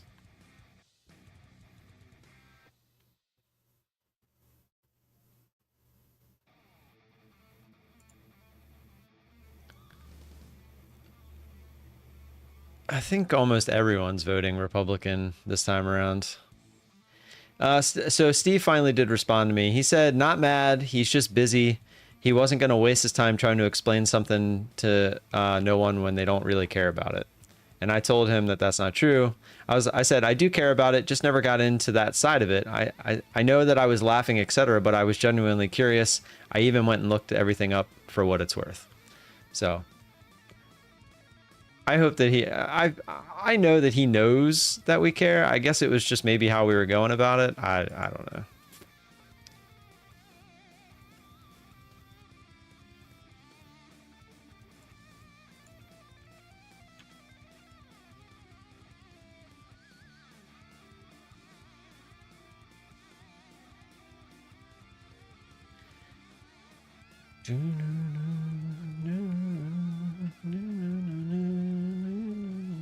We are holding support here. We might get that push up.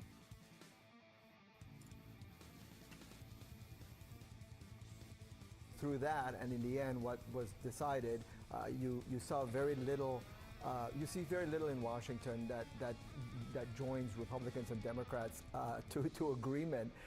But yesterday's hearing was truly awful, and everyone at the Homeland Security Department, in the administration, recognized that from yesterday's performance. One of the things that really stood out to me yesterday, Wolf, was the fact that there were simple questions that she would not answer, certainly at the beginning of the hearing, but then after getting the same questions about 16 or 17 times, she relented and half answered some of them. And that's an indication of someone who doesn't have a lot of practice, doesn't have a lot of experience testifying before Congress. She spent 29 years at the Secret Service, and that's what you see here from the Homeland Security officials. They're thanking her for coming back from retirement. Oh, I can't stream it. But clearly, once this crisis, emerged, there was very there we go, getting that push. That really inspired a lot of OBS blacks it out. I can't stream it. About the way she was responding to it. It's one of those things that you see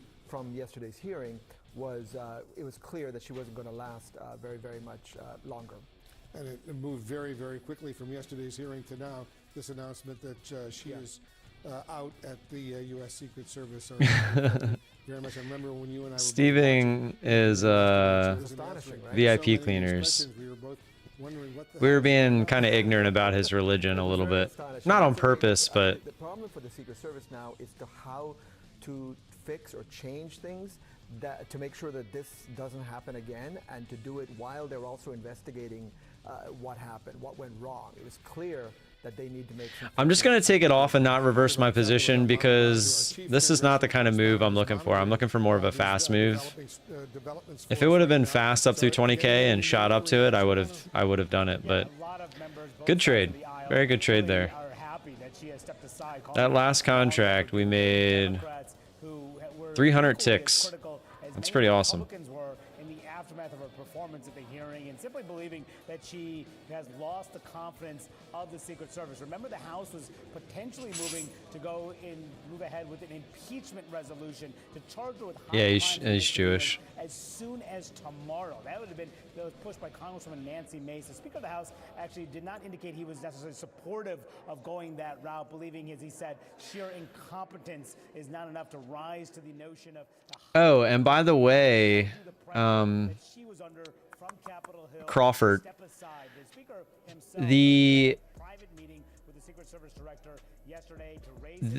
so if you fail the eval, you get a reset as well.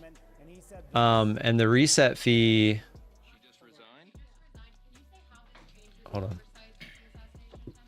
Well, she must have been watching our press conference. I'm glad she did the right thing. Look, our reaction, the immediate reaction to her resignation, is that it is overdue. She should have done this at least a week ago. I'm happy to see that. I'm happy to see that she has heeded the call of both Republicans and Democrats. Now, Johnson and the Democratic leader, Hakeem Jeffries. So the reset fee is $50. So if you were to blow, well, it's actually $47.50. So if you blow the eval account, you can reset it for $47.50. You just use the code VOLA again when you reset it, and you get to, it's the exact same thing. So instead of paying the $76, you would then just pay the $47.50, and it's the same thing. So that's for the eval and the EPA fee if you pass the eval. So it's not like it would be $76 every time. But if you get to the funded stage and blow the funded account, then you would have to start over and pay the 76 again, if that makes sense. Which it should. All right, now we're starting to get that move. And this is why I didn't know if we were going to get this move. Obviously, I would have held on to it, but this is why I didn't want to flip my position, because we didn't actually get a move at that point.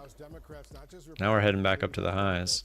We're also coming out very, very strongly. All right, we'll try this. Let's see if we get the 20K retest. Right now, Mana, we'll get back to you in a moment. Speaking of the FBI, I want to bring in Andrew McCabe, our law enforcement analyst, a former deputy director of the FBI. Andrew, what's your reaction to this dramatic development? Well, I think like most observers, I think we saw this coming, and not just because of her. No, we weren't talking about Jews in general. We were just asking him what he could and couldn't do for Sabbath, like in detail.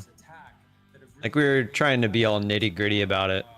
About the former director and her team and the way they're handling communication and liaison work. They failed to show up at the first law enforcement press conference following the attempted assassination. In the days following, the director made negative statements about their law enforcement, their local law enforcement partners who worked on the site with them, which was really odd and probably uncalled for. She had some misstatements made by her communications folks in terms of whether or not resources had been denied the Trump detail. So it's been a rocky road since the attempted assassination. And then yesterday, her choice to come to the hearing without providing really any specific information about the event whatsoever was just really, really strange, and obviously provoked the ire of members on both sides. And by the end of the hearing, I mean, you watched it, Evan watched it, we all saw where this was going. I think her move today is the right one. Again, she served her country nobly for almost 30 years. The Secret Service, came back after retirement to take the director's job. I think she's an honorable person who has done a lot for her country, but this situation became untenable, and it was clearly she made the choice to go. She kept saying during her testimony yesterday, when she was supposedly going to be answering questions from the lawmakers, Democrats and Republicans, she kept saying she couldn't answer that question because of the FBI current investigation into what exactly happened with the attempted assassination attempt against the former president. What was your reaction when she kept saying the FBI doesn't want her, suggesting the FBI doesn't want her to answer those kinds of questions? You know, I was really struck by that, Wolf, because it's not in a situation like this where there is no pending criminal prosecution, right? We don't have anyone under arrest who's going to be prosecuted. So there's really not the same sort of imperative situation to hold back information. And they're really pushing this up. To avoid, compromising the prosecution. I'm glad we didn't just flip there. I mean, got a little bit of a better start. Intelligence collection to find out what happened. We also know that she said in her testimony yesterday that she had been on the call when Director Wray provided a lot of factual information to the members. She had heard that information. She was on that call. So it's inconceivable to me that she wouldn't have been able to at least share that level of factual detail. I'm just going to let this go and see if it gets to the highs or not. We work very closely. FBI I don't want to add too close together at this point. Coordinate on issues like this very closely. It's felt to me like if she had reached out to Director Wray and cleared ahead of time the sort of information she wanted to use and wanted to reveal to Congress, I'm sure they could have come up with some sort of an agreement that would have better satisfied the members yesterday.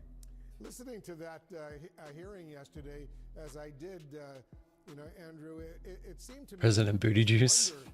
Biden to address the nation tomorrow. Suspicious guy on top of a flat roof, not very far away from where the former president of the United States was speaking, and that he had a rangefinder and all this other kind of suspicious equipment, but apparently nothing was done about that. It's an incredible. This could be bad, unfortunately. This is very strong. This young man went to the site hours beforehand. He then left to go buy ammunition. He came back, was spotted numerous times, once using a rangefinder on the site. I mean, that alone should have been enough to stop him, to detain him temporarily, and to interview him and search him for potentially other dangerous items. That alone would have been enough to essentially neutralize him as a threat, but of course that was not done.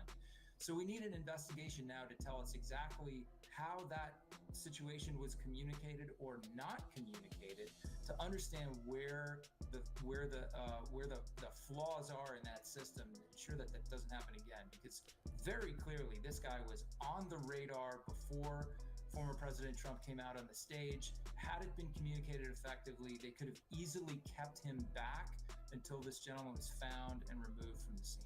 Yeah, they've got to do a full-scale commission of inquiry.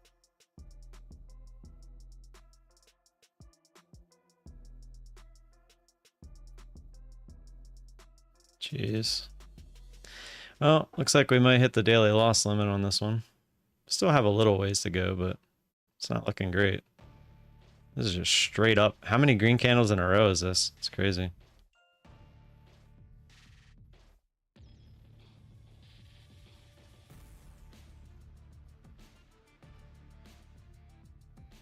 I'm gonna get one more ad here and that's it. So I'm essentially in 2 minis now.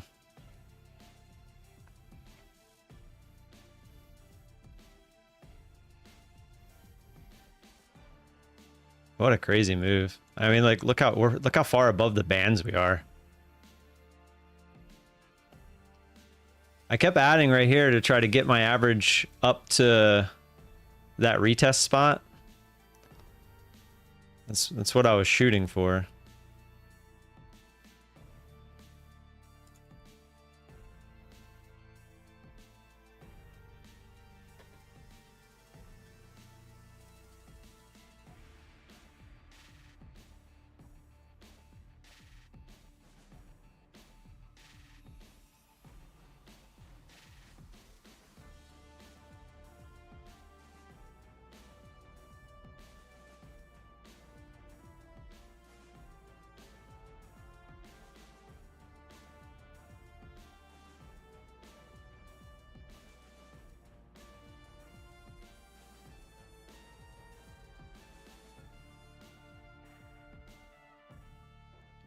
Pretty much all or nothing at the highs here. If it goes higher, I think we're pretty much done. Jeez, this thing is strong, guys. All that work from yesterday. What a crazy move. I could have been a lot slower with my adding process as well, but yeah, if this pushes higher, it's going to hit our daily loss limit. Wow. What a crazy move.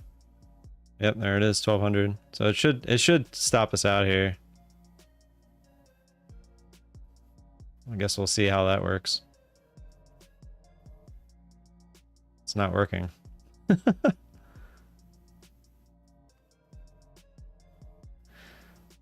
It should have stopped us out. I was trying to let it do it on its own because I didn't want to mess it up.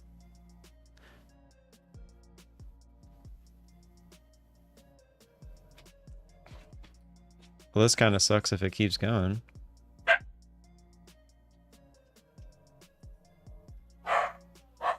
I don't know why. Maybe that's just for the funded account? No, because it stopped me out automatically the other day. I don't know why it goes past the 1200, learn that quick. When does it actually do it though? Is it just going to randomly do it now?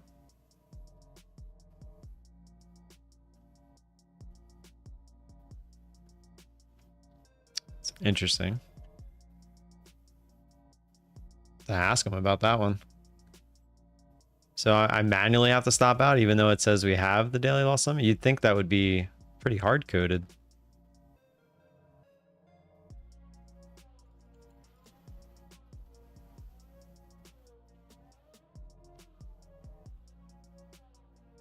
Oh, shit. Might as well just go for it now then.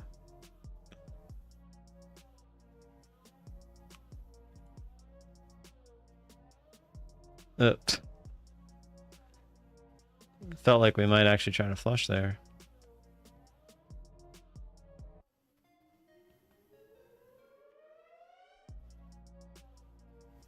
Also, how can I have this many minis? Isn't 50 minis the equivalent to 5 contracts? I should only have the ability to have 3. That's why I thought I was at my max. I shouldn't have been able to add. Confused all over the place.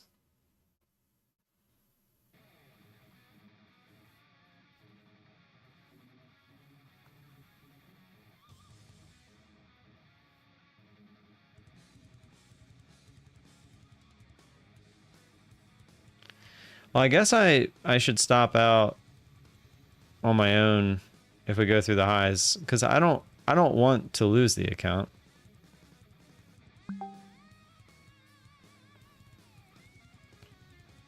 Now I'm curious if I can add more. Kind of don't want to though.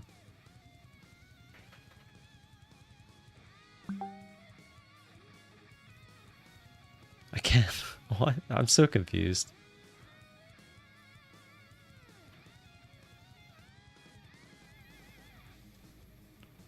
Yeah, this is crazy.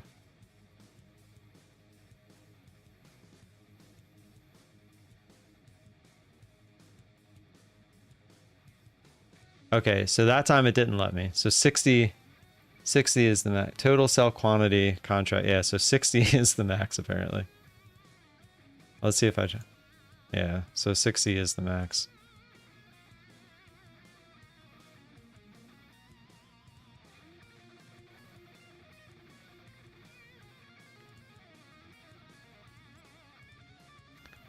Just no pullback, man. What a crazy move. What is it? 90? 100 points. 100 point move straight up. No pullback. Crazy.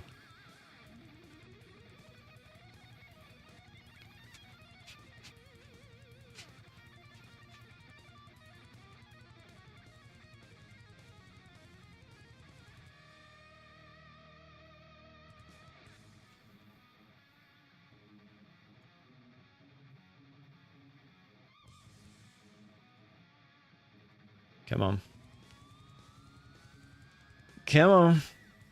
Come on. Don't fake it out. Continue. Oh. Oh, we were that close to getting bailed out. We were that close. Come on. Come on. Come on. Come on. Come on. Come on. Dump it. Dump it. Dump it. We were so close. It was 16 ticks. 16 ticks is a lot with with this many contracts. Come on, do it. Do it. Do it. Do it. Do it. Do it. No, come on. Come on, do it. Please. No. No matter how many times I try to convince myself that maybe I can be Alpine every once in a while, it just doesn't seem to happen. It can never happen. We all know this is shooting back to the highs. We already know how this works.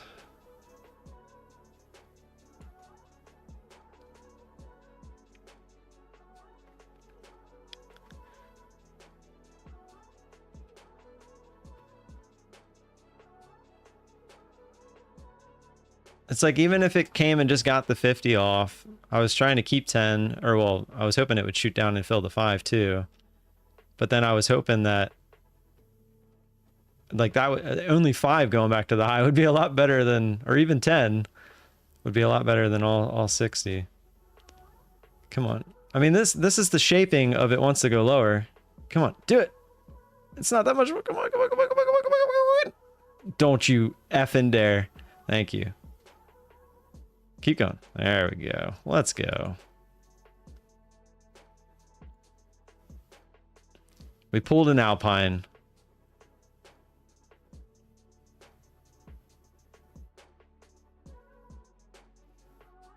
I'm still very confused. I'm gonna actually message them and ask them why it didn't stop out.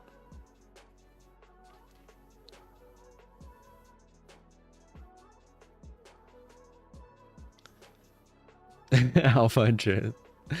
That is definitely an Alpine trade. Go buy 4 shot.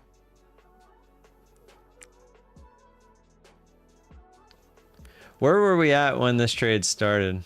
Just out of curiosity.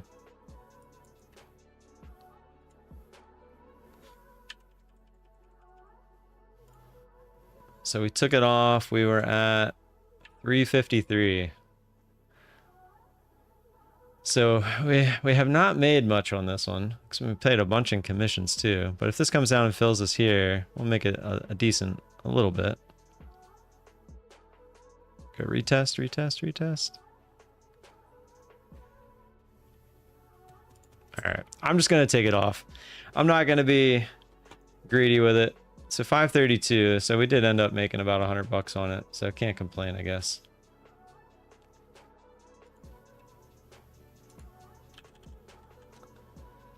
Considering I thought we should have been at max daily loss, so I don't know why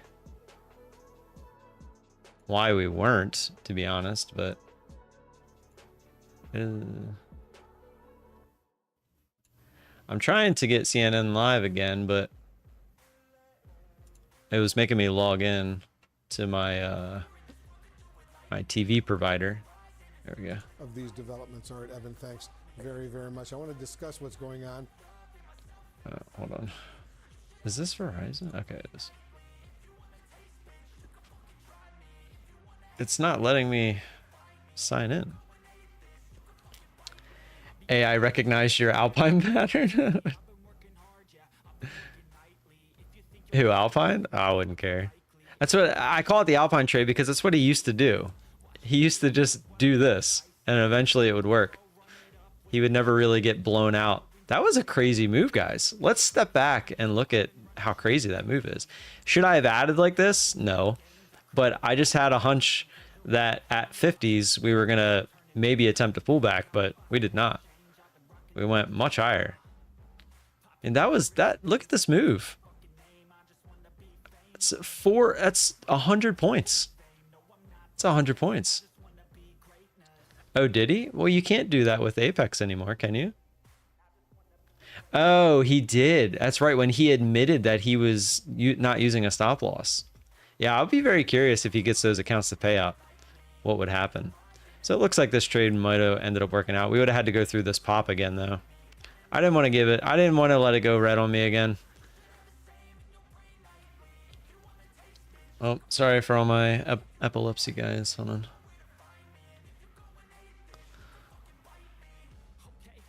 Let's get a little blue in there today. He got denied a paid out. He said it in the early. Oh, there you go.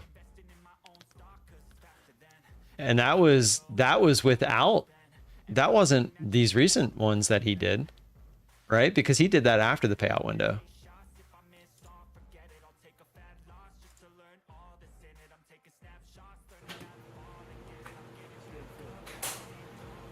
we go. Oh, he took a shot.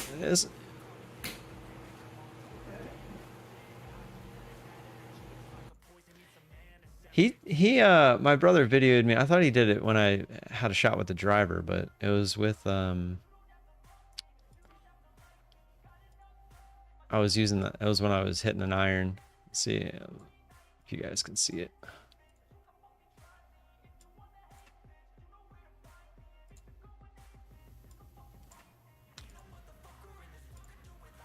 It's pretty crappy quality, but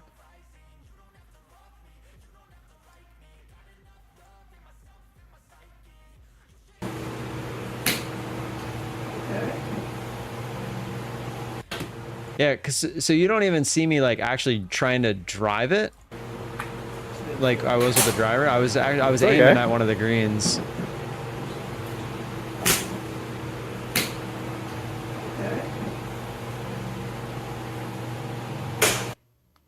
Now I'm 5'9". I'm not 5'5". 5'9" versus 5'5" is quite the difference. Oh crap! What?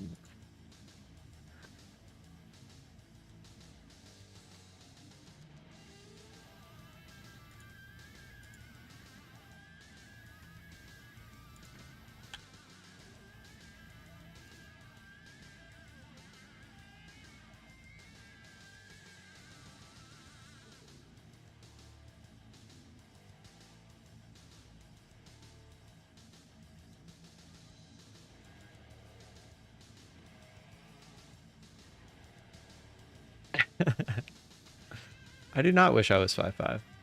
I am very confused why I can't log into CNN. What's the other CNBC, is it? The other ones that would be talking about it?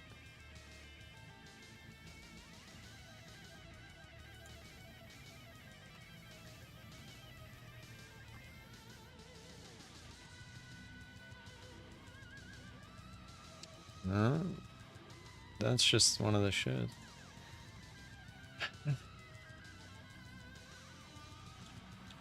It's like not letting me log in for some reason.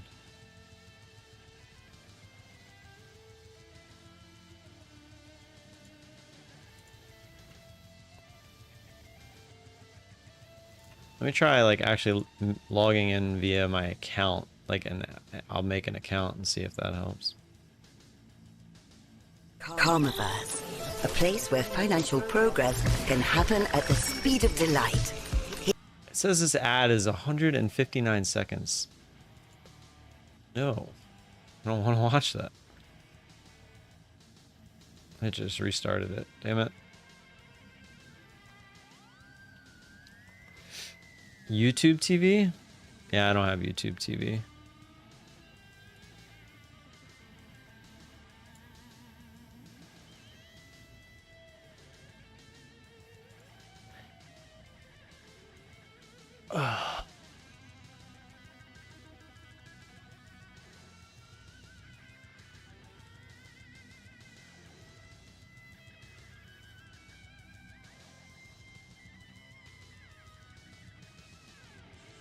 Are you on a live funded with my funded futures? Not right now, no. These are both evals. They're both 100k evals. I actually bought the other 100k eval when I hit max loss on the first one. So I decided to have two.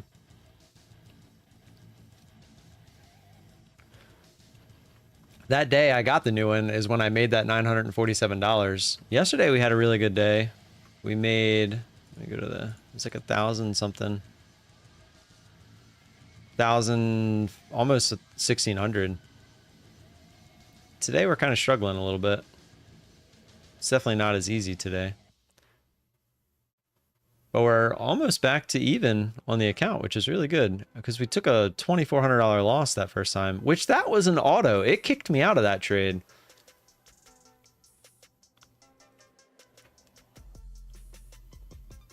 Which I don't...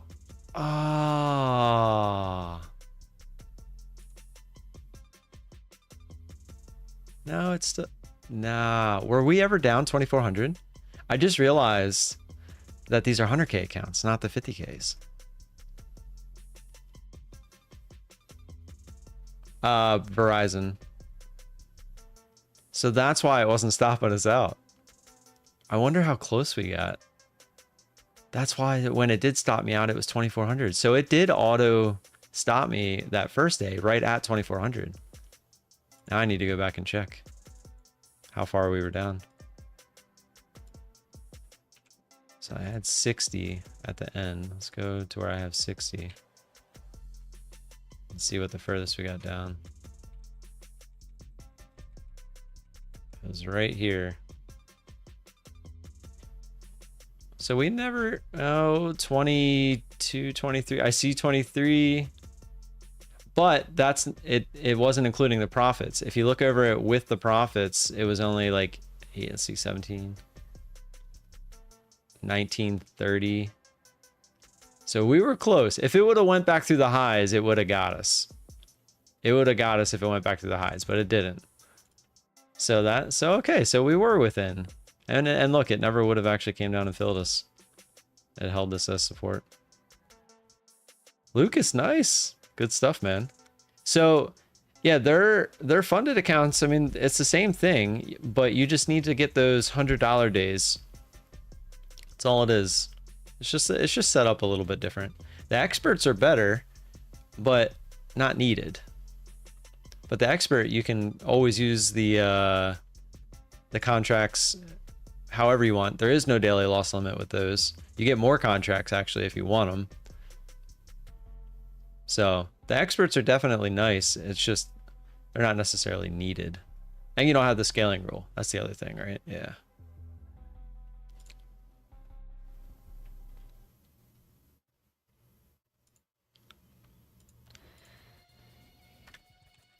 I'm probably gonna grab a Bulenox account at some point before the sale is up as well. Maybe even 2.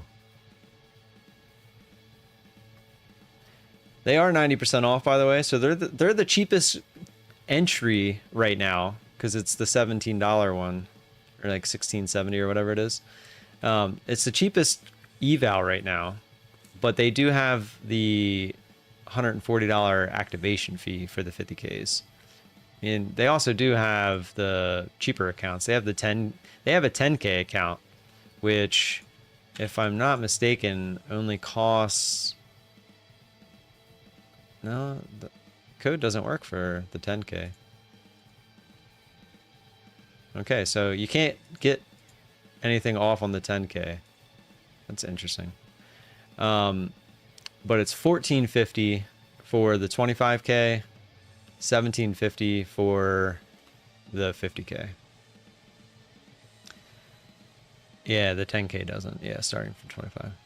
Any traders having a payout with the prop firm can also have payouts with its own account. The reverse is not true. Wait, what? It looks like if we would have held on to it, maybe it would have worked. Still haven't come down down here. I think our order was right around here.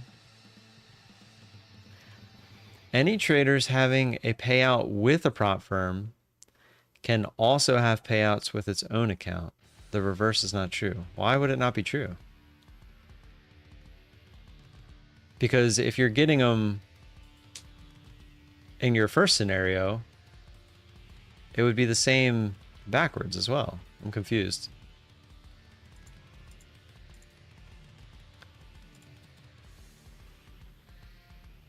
Yeah, it will not let me log in. Do I have to verify my email first? Let's see.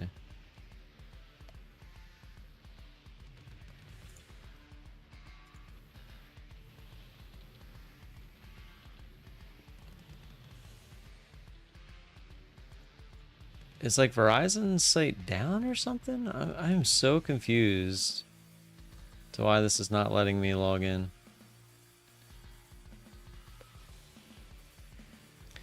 I have no idea. Their link from CNN to Verizon must just not be working.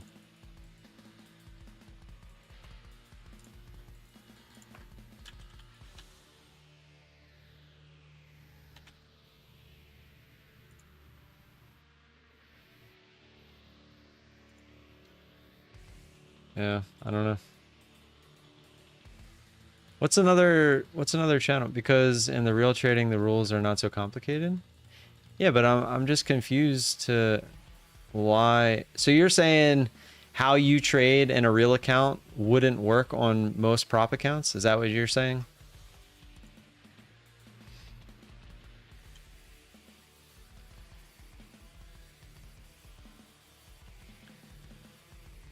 Let's try. Pause for 5-10 minutes. You can't go out there. That could have happened. That didn't happen. That's why the lawmakers where you are on Capitol Hill were so angry. Have you had a chance to speak to anybody since her resignation? Yeah, we did. We spoke with House Speaker Mike Johnson, who coincidentally was giving a press conference at... Yeah, it's Verizon's site that's down. It's not these guys, because I just tried it on ABC as well, and it's giving me the same error. Well, I guess we can jump from site to site, because this one says I have 20 minutes. When they met before her testimony, before the House Oversight Committee, I asked him for his reaction. Here's what he said. I know you mentioned it, Mr. Speaker, but what exactly did you say to her yesterday specifically? We met in the library before she went out there. I made it clear, as I always do to everyone in these positions, this is not personal, ma'am, but your number one responsibility is performance, and you did not perform. In fact, it was an utter failure, and we almost lost a former president because of it. So accountability begins at the top, and you need to take responsibility. She nodded in agreement and went out and didn't answer the question. And you heard him there remarking something that I've heard both Republicans and Democrats up here complain about, and Pierre noted it earlier, which is the fact that Director Cheadle was very restrained in her answers yesterday. She kept referencing how recent it was since the attack, how there was an investigation ongoing. And I was getting reaction real time from lawmakers who were in that room texting me saying they were not happy with the answers they were getting, and that lack of happiness clearly only energized those calls for her to resign, which of course resulted in her resignation today. Yeah, and I've heard the demeanor was an issue for some of the Congress people as well. The only time you saw any kind of real, I mean, it wasn't even emotion, but anything other than a straight face was when I think Congressman Boebert asked her, did you personally apologize to the president? And she said, yes, I did. I want to bring Pierre back in because, Pierre, you have some new reporting, more reporting on the testimony that everybody saw that ultimately led to her resignation. One of the things that the lawmakers bore in on yesterday was an answer she gave in response to the question I put to her, where I said, look, someone should have been on the building, top of the building, period. And she made an argument that the building had a sloped ceiling, sloped roof, and that was dangerous, and that played a role in the decision to keep personnel inside the building. That answer was scrutinized all last week, and she would have had to have known that. Well, Martin, that's awesome, man. Congrats. She tried to give an answer to, not everyone is consistently profitable enough to have the real accounts. The prop firms are a good way to jump in and learn and hopefully get that way, so that if you ever want a real account, you can get one. What was that capability that gave them the Overwatch? And again, the notion that someone was seen, the suspect was seen on top of the building a full 20 minutes before the first shots were fired, and still somehow that information did not work its way to the people controlling Trump's movements, because all they would have needed to do was to just pause everything at that point and confront the person on the roof. And it's over, and a man would still be alive today. And that's, we shouldn't lose sight of the fact that not only did the former president get injured, a firefighter lost his life. That's horrific. Pierre, thank you. I want to bring Don back in. Don, this isn't unique to our country. We've seen political violence. We've seen presidents shot. Pierre mentioned the assassination attempt of President Reagan. How did the reaction from the Secret Service differ from both of those? I just want to know who takes her place, and will they start answering the questions? That's what I want to know. Well, the first thing is I just want to correct Pierre on one point. The director, who was the director of the Secret Service, Director Knight, at the Reagan assassination, was also the director during both assassination attempts on Ford. and he did not resign immediately. He stayed on till November of that year. And the Reagan assassination afterwards, the Secret Service looked at its policies, its procedures, and it identified gaps. One of the main gaps was at the time the Secret Service did not position an agent with the press. The press were allowed pretty much unfettered access to the protectee. One of the other issues the Secret Service identified after Reagan was that the arrival and departure areas were not clean. Now they're clean. And the third thing is that they didn't have an agent at the hospital. So when they were trying to bring Reagan to the hospital didn't believe that the Secret Service was bringing the president to the hospital because he was shot, which is the one thing to the benefit of the Secret Service. Anytime an incident happens, the Secret Service learns from it. They adapt their protective methodologies. They get better. And which is, I'm sure, is what's going to happen after this horrible incident with President Trump. They will go through the Hey, Martin, I'm not disagreeing with you there. Fix it and address it. Not at all disagreeing with you there. The roof and how the roof was covered and what the roof was covered. You know, the Secret Service works with partners. The Secret Service depends on its partners, and the Secret Service gives assignments at these events. And if somebody at the event is not doing their job or fails to perform or whatever, it impacts the entire security plan. So let's keep our focus on that as well. What happened there? Don, Pierre, Aaron, Elizabeth, Jay, thank you all very much. Appreciate it. All right, let's play a game of marbles. Exclamation point marbles in the chat. If you haven't already.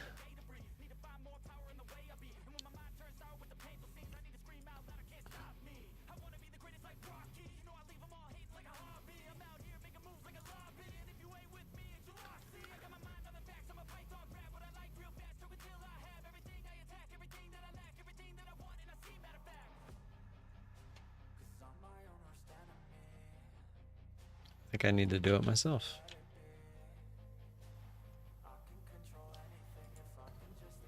I'm watching the chart here.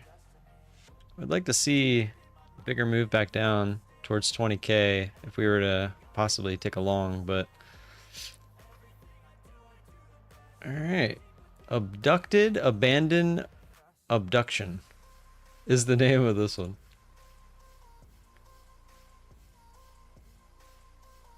Is it gonna pop up? There it is. Abducted, abandoned, abduction.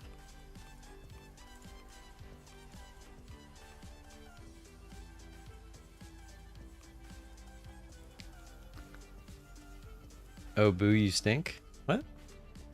For money? No, it's not for money. You know the rules for money.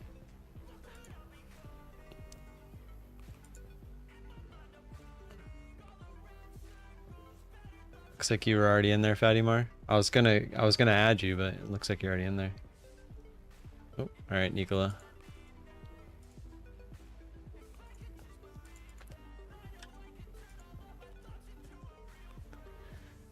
Alrighty, let's get it.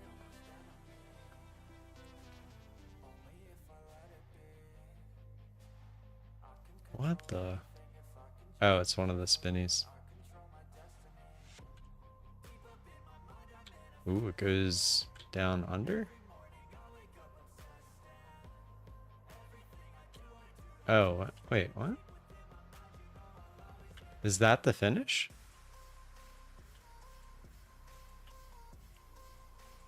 Go into the shark's mouth. And down. Oh, so this is the finish. Okay.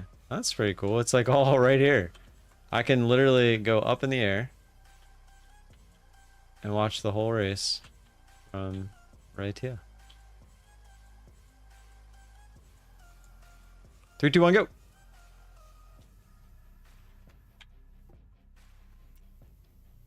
What's up, Donovan?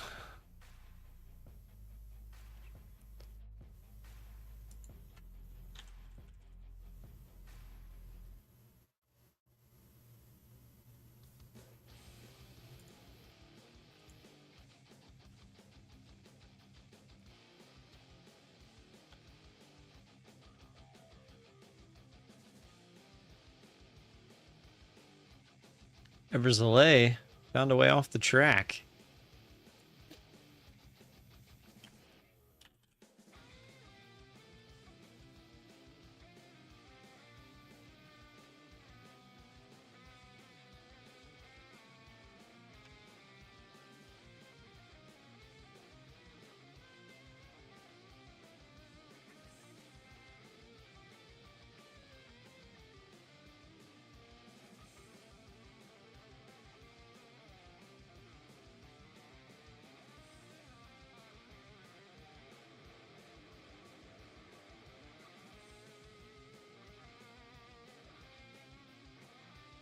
Ryu, no. That's a pretty cool little ball that you get stuck in there.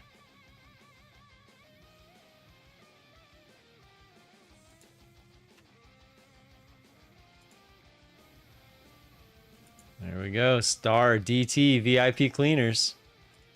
You know what? Let me tell Steve we're playing marbles. All right, let's zoom in. Star DT. Steve, Saber, trading for science. This is a catch-up spot. Oh, and there's blocks. Okay, I like this one. Oh, Star went right through. Look at that. Oh, and he goes around the blocks, and you got to find the hole. Can you roll off? Oh, there it is. Steve, you almost caught up, and he fell right down. So close. I like this one. I like this one. This is a good one. It's like the carnival game where you don't necessarily go right in. Look at trading for science. Oh, you lost like 4 spots because of that. I like it. I like it. A lot of catch-up factor right at the end. I know Steve's already in, but actually I hate all games where I don't win. Oops. Ivo. Pulling up the rear. Ooh, and we're in. That was a good one. I like that one. Yeah, it has to have the catch-up factor for me to like it. We're definitely going to save that one. We'll play one more. Steve came in second. Plays. Mark that one. That's 3 in a row that we actually liked. Or well, that I liked. Abstract Lovely Semaphore. Whatever that means. All right, let's see if anyone else joined. Nope, still good to go. Play. Gotta have the catch-up factor. No catch-up factor equal no fun. Ooh, big drop down here. Before we start, let's take a look here.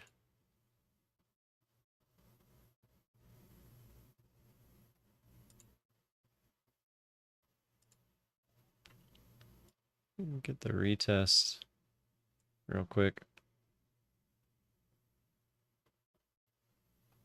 So, I was hoping for a little bit of a better fill, but still get our 20 ticks. It was a little more. There we go. So, decent little dump candles. I was kind of reading the price action there. It didn't seem like it wanted to go lower. Just jumped in looking for the retest of that previous support to use as resistance. So far, it's coming back down, so it looks good. Take it. Yeah, I know. That's why I've been trading the micros. Tim makes the game rigged? I don't think so. I only win when there's nothing to win. It's not always going to be true. If we had 50 people in here and 50 likes on the stream, we would we'd be playing for money right now. But I can't make people come in. What happened to the Apex survey they did? Was it pointless? We knew it was going to be pointless. I think that's what they're doing on the back end though right now. And that's why the Discord's down and everything, but who knows. 3, 2, 1, go. I have no idea what this is going to be. Didn't even look at it. Ooh, colorful. Play some Plinko. Got some rolly spikes. Got some actual spikes or pegs. Then we got whatever this thing is. I don't know if that's spinning or if it's going to shoot you. Guess we'll find out. Look at Steve out in the lead. Got some bamboo. Right into the pegs. You can get yeeted. Don't get yeeted by the pegs. You'll know if you do, because your name will go flying. Oh, those pegs are moving too slow. You're not going to get yeeted by those. All right, here we go. Josh in the lead. Looks like it's just a spinny. What is this? This is like a massive game of Plinko. Massive game of Plinko. Star out in the lead again. Star falls down first. Onto another little spinny guy. Looks like we got stairs. Doesn't really matter unless you go up the middle. I don't know if it's an advantage if you go up the middle. Jason S out into a lead. Trading for science. Zishan finds a way off the map. All right, so we do have some people in the middle. We'll see if that makes a difference. Jason almost found his way through. Huge erection. Finding his way through. Uh-oh. Hold on, my wife's calling me. Hello?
How about that victory, boys?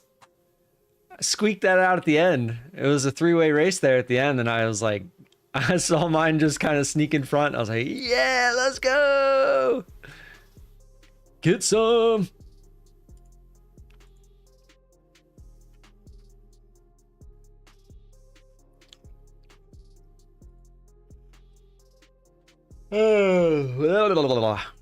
I do have to leave here in like 15 minutes. I'm actually going to go pick up a different chair that I found on Facebook Marketplace. I'm going to go pick it up at 1 o'clock. I'm going to return that guy. I actually need to figure out how I'm going to return it because I already threw that box away. Might have to order some more dog food or something. Whoa.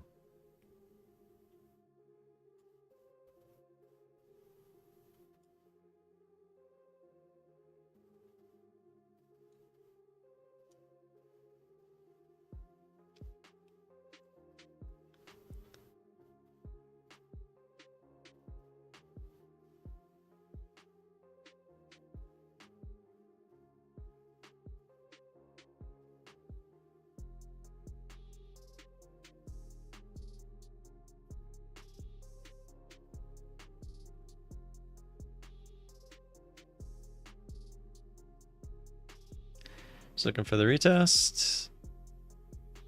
Oh my god. Can't make this stuff up. 23.75. 23. 3 ticks. Can't make it up.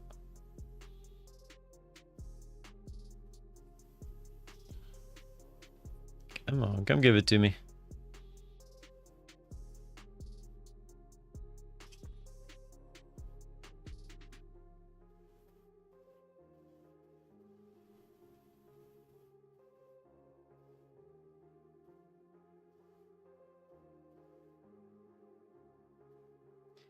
Usually when this happens, it ends up not working out. I end up in a long trade that I don't want to be in. I was hoping it would go try one more time.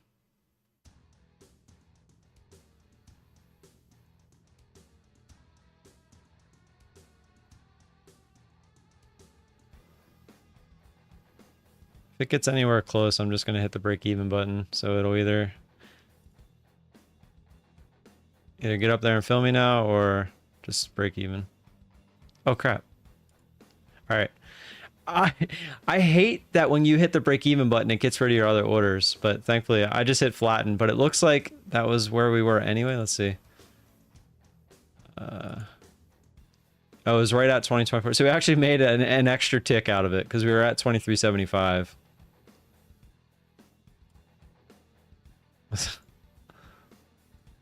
So annoying though.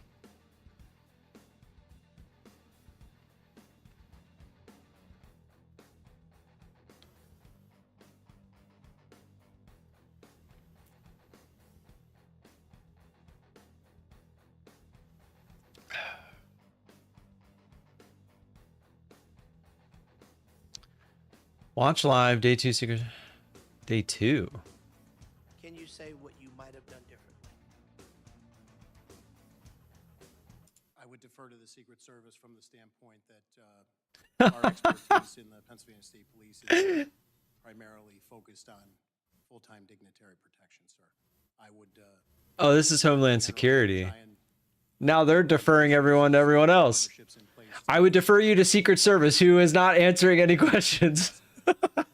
Do you believe that the coordination failed between agencies? Again, I can only comment on the state police portion at this point. We continue to learn more 10 days in, and I have not seen the Secret Service operations plans. Mr. Yost, can you join us and share any light in your expertise on where we are and how can we make sure this absolutely never happens again, regardless of who might be? I'm on 1.5 because apparently I wasn't caught up. I cannot agree with you more. In this situation, if I'm speaking on behalf of local law enforcement, Trying to get it so I can bring it up.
This is true.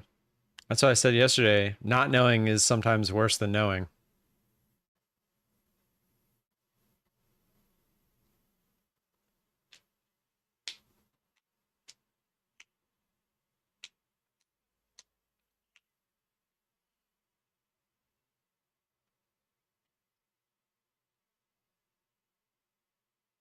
That was well said.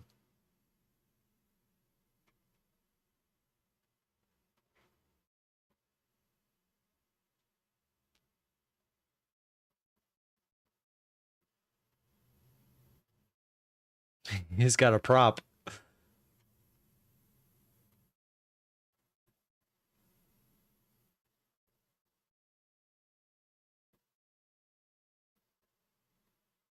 Sits in the motorcade, and I believe You guys couldn't hear that? You said that you were in the incident command center. That your you say agency something was in earlier. the incident command center with the Secret Service. Yes, sir. Well, all the other agencies in that command center. I believe that some of those agents should not have had snipers on top of it as well, negating any opportunity for a shooter to be there. Notwithstanding that there should have been a sweep of the area, we should have had our people on that building as a point of view for a former president. And as I said, a president, a president, a president, a former president, a former president, former This president. is what he said. A cabinet secretary, a leader. We deserve to have answers to these questions, because when we don't have answers, those who would rather divide and create theater by saying things that aren't true and they know aren't true, distorting facts, and trying to suggest that somehow people played an active role. Listen, American people deserve the truth. And so I am imploring that we have somebody at these tables that can answer the questions, the good, the tough, the uncomfortable, the comfortable, because the American people deserve to know. This is something that should have never happened. And we as a committee, in a most bipartisan fashion, should stand together to make sure that we send a message always, that we will always protect our leaders, whether we agree with them or not. Mr. Chairman, I yield. The gentleman yields. I now recognize the gentleman from Florida, Mr. Jimenez, for 5 minutes question. Thank you, Mr. Chairman. Colonel Paris, you said the United States Secret Service, Penn State Police was there, Butler ESU was there. Any other law enforcement agency there? according to the operations plan that GSP put together, there were elements from Butler County Sheriff. Deputy sheriffs were on some of those interior posts, and thus they were on our. I just need the answer. I apologize. There are additional ones that I could name would be Butler County sheriffs were in our operations plan. Pittsburgh City Police provided assets to the motorcade, and I believe Allegheny County Police also. You said that you were in the incident command center, that your agency was in the incident command center with the Secret Service. Yes, sir. Well, all the other agencies in that command center? I believe that some of those agencies were represented, but I can't definitively tell you. We need to find the answer to that. It was Butler ESU in that command center?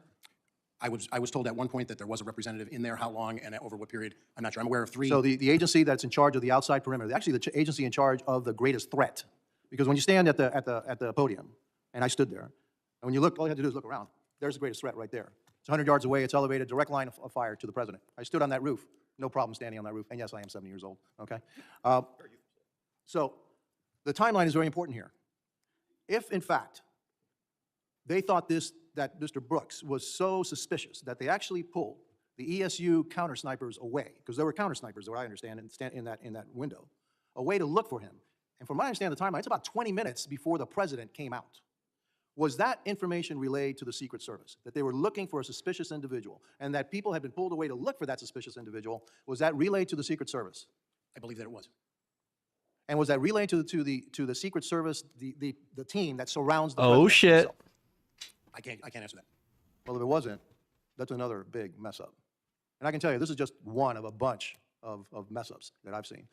One of them, question that I have is, why in the world was that team from ESU in the building to begin with? Why weren't they on a rooftop? And it was a hot day, right?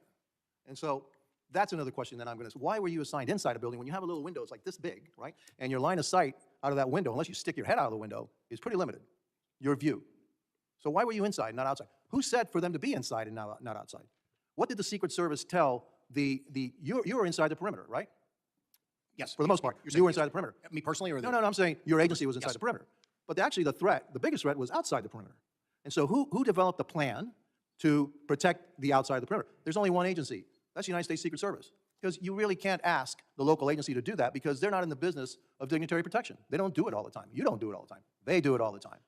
So, Mr. Chairman, we're going to need those other agencies to come in. We need a timeline. Who said what to who, and what the action that was taken. You know, one thing that I noticed in another video, and I've got to find out if it's true, and it appears to be true, is that the snipers on the south side repositioned to look to the north side. And I want to know what the timeline for that was. How far in advance were the snipers, the counter snipers on the south side told, hey, you need to look at a threat on the north side? And how much time was there between that and then the shots being fired. Do you have any information on that? I do not have a specific timeline. Okay, and those are that's the information that we need. It's not unusual to have people on different frequencies. Actually, you have to because you have so many people, but you have to have everybody in the same place so they communicate with each other. So we need to know if everybody that was in charge or had responsibility for protecting not only the interior perimeter, but outside the perimeter, if they were all in that incident command center. And if they weren't, that's a huge problem too. Thank you. Now you're back.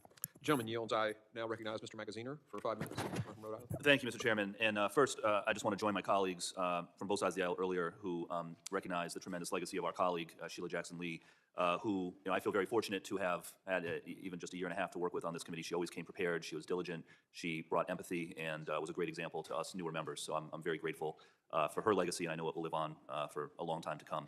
And I also join my colleagues on both sides in condemning the assassination attempt on former President Trump and condemn all acts of violence. Violence is not the answer. Our condolences go out to the family of Corey Comparator and all who were injured and traumatized by what occurred that day. And I think about the children who were at that event and had to witness that, and that is something they will carry with them for the rest of their lives. We don't know the motivation of the shooter at this time, but I remain concerned by the rising tide of political violence and domestic violent extremism in this country, which impacts all of us. This is something that some of us have been talking about a lot in this committee. In 2023, the U.S. Capitol Police investigated more than 8,000 cases of direct threats against members of Congress, a tenfold increase from 2015. And so I ask everyone, take down the rhetoric, remove violent rhetoric from our political discourse. Remember, as President Lincoln said, that we are not enemies but friends, and we have to appeal to the better angels of our nature. And yes, we have to make sure that this never happens again. It is welcome news that the director of the Secret Service has resigned, but if we say that that is enough, then we're not doing our jobs. We need to understand what protocols, policies, resources need to be changed, if any, to make sure this does not happen again.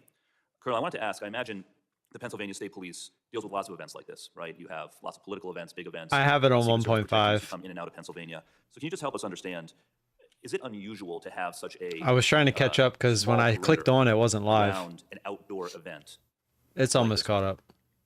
I would say that we routinely, as a When matter it of course, catches up, I'm exercise actually going to deference to the go, Secret Service to but set I'm going to leave the perimeter stream for an up. event So like if you this. guys want to sit here and listen to I it, think it's important to note that Pennsylvania is a state where anyone 18 and above can carry a firearm like an AR-15 without a license. It's an open carry state. And so I'll be back. my second I have question no is, reason not to be outside live of that perimeter, after I get back. So were there if any there's enough people controls in here, place or any, I'll join back in. But legal if tools not, that you had then at your I can just end disposal, it when I get back. if an individual with a firearm had been spotted, again, within 300, 400 yards of the former president? I would defer to the Secret Service. I haven't seen their operations plan, sir. Right, but you as state police and then also the Butler local police who were responsible for areas outside of the perimeter, if this individual had been spotted earlier with a firearm because it is an open carry state, what legal tools would you have had at your disposal? So we would have responded and attempted to make contact and ascertain what the person was doing there and what their activity was. Yeah.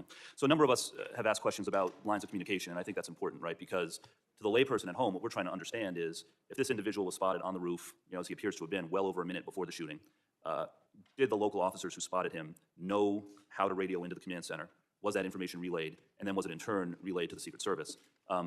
This question has been asked a few different times, but can you tell the public what you know about whether local officers outside the perimeter knew how to radio in a suspected threat, whether there was an individual in the command center who was receiving those calls and communicating them to the Secret Service? So I do know that Butler County set up a command post on the site itself, along with the Secret Service's command post, but they were not located in the same building.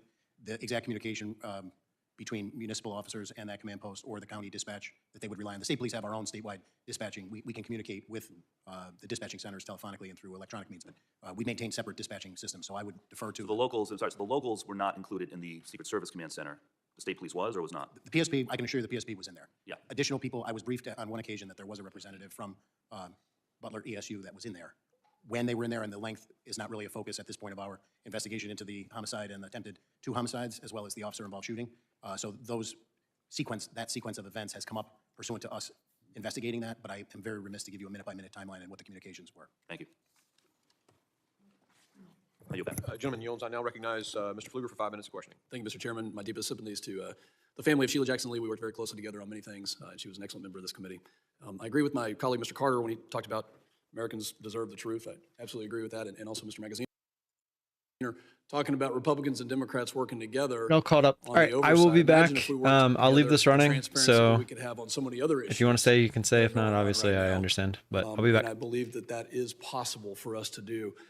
Thank you both for being here. Colonel Paris, was it clear to you, when we talk about rules of engagement, deconfliction plans, the assignments of which law enforcement agency will cover which section. Did you have concerns prior to the president coming on stage? And if so, did you voice those concerns to the Secret Service?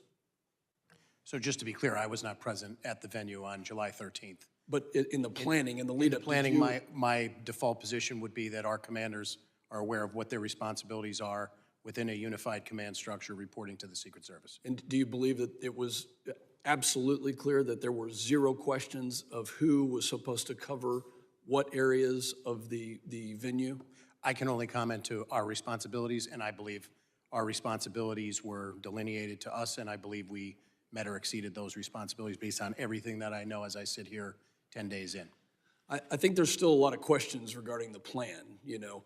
Agreed. And this is always, in any sort of protection assignment, that's always the hardest thing. Who are friendly assets? Who could be a vulnerable hostile actor? Who displays hostile intent, hostile act? I think it's clear there was a failure, and we definitely want to get to the bottom of it. President Yost, do you get the impression that Secret Service, at any point in the run-up to this or other events, has been stretched thin when it comes to just the work hours that they are putting in, the resources that they have? Was that communicated in any way? Well, I can't speak directly to that. I can tell you that law enforcement across this country is stretched thin, just simply due to the inability to be able to attract the best and the brightest at any levels in order to maintain the staffing levels we need. So if that is the case, and we're not meeting those levels in Secret Service because of our inability to be able to recruit, then we need to address that.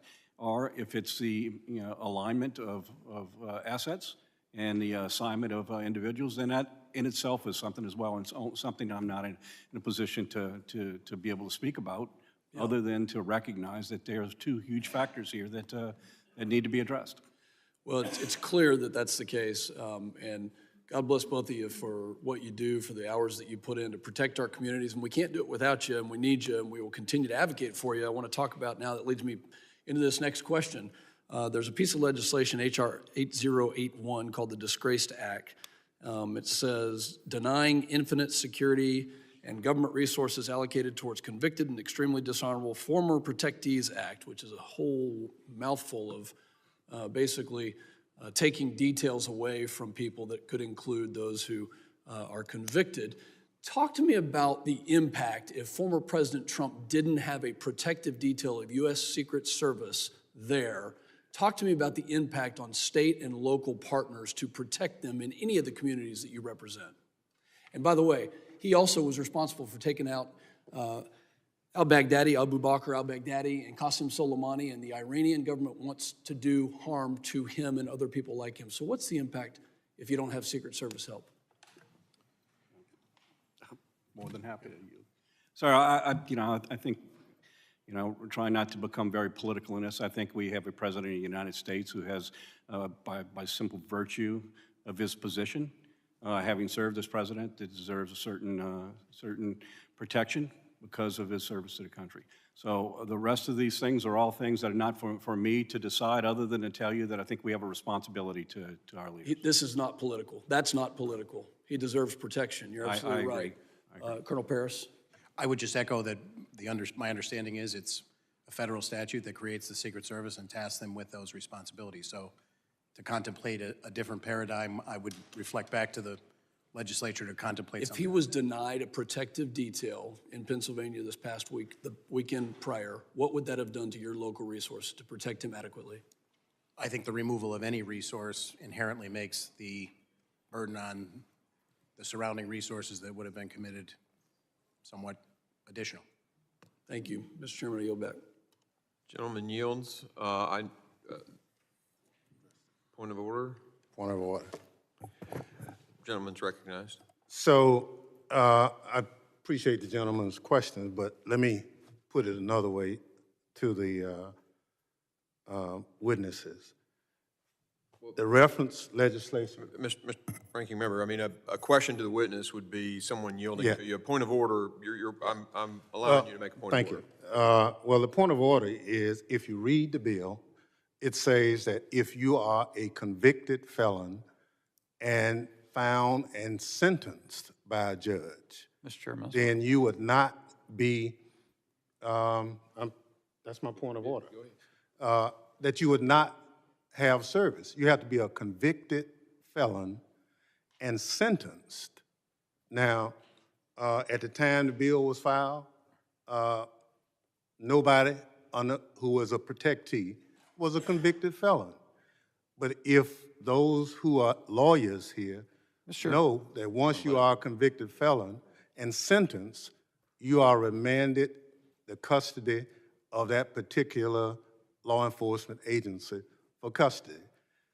I think it's an anomaly to try to say that the Secret Service would have to protect a felon in jail, a convicted felon. So this whole notion about my legislation, I just say to the gentleman, if you read it, it says you have to be a convicted felon and sentenced. Now, we're not there.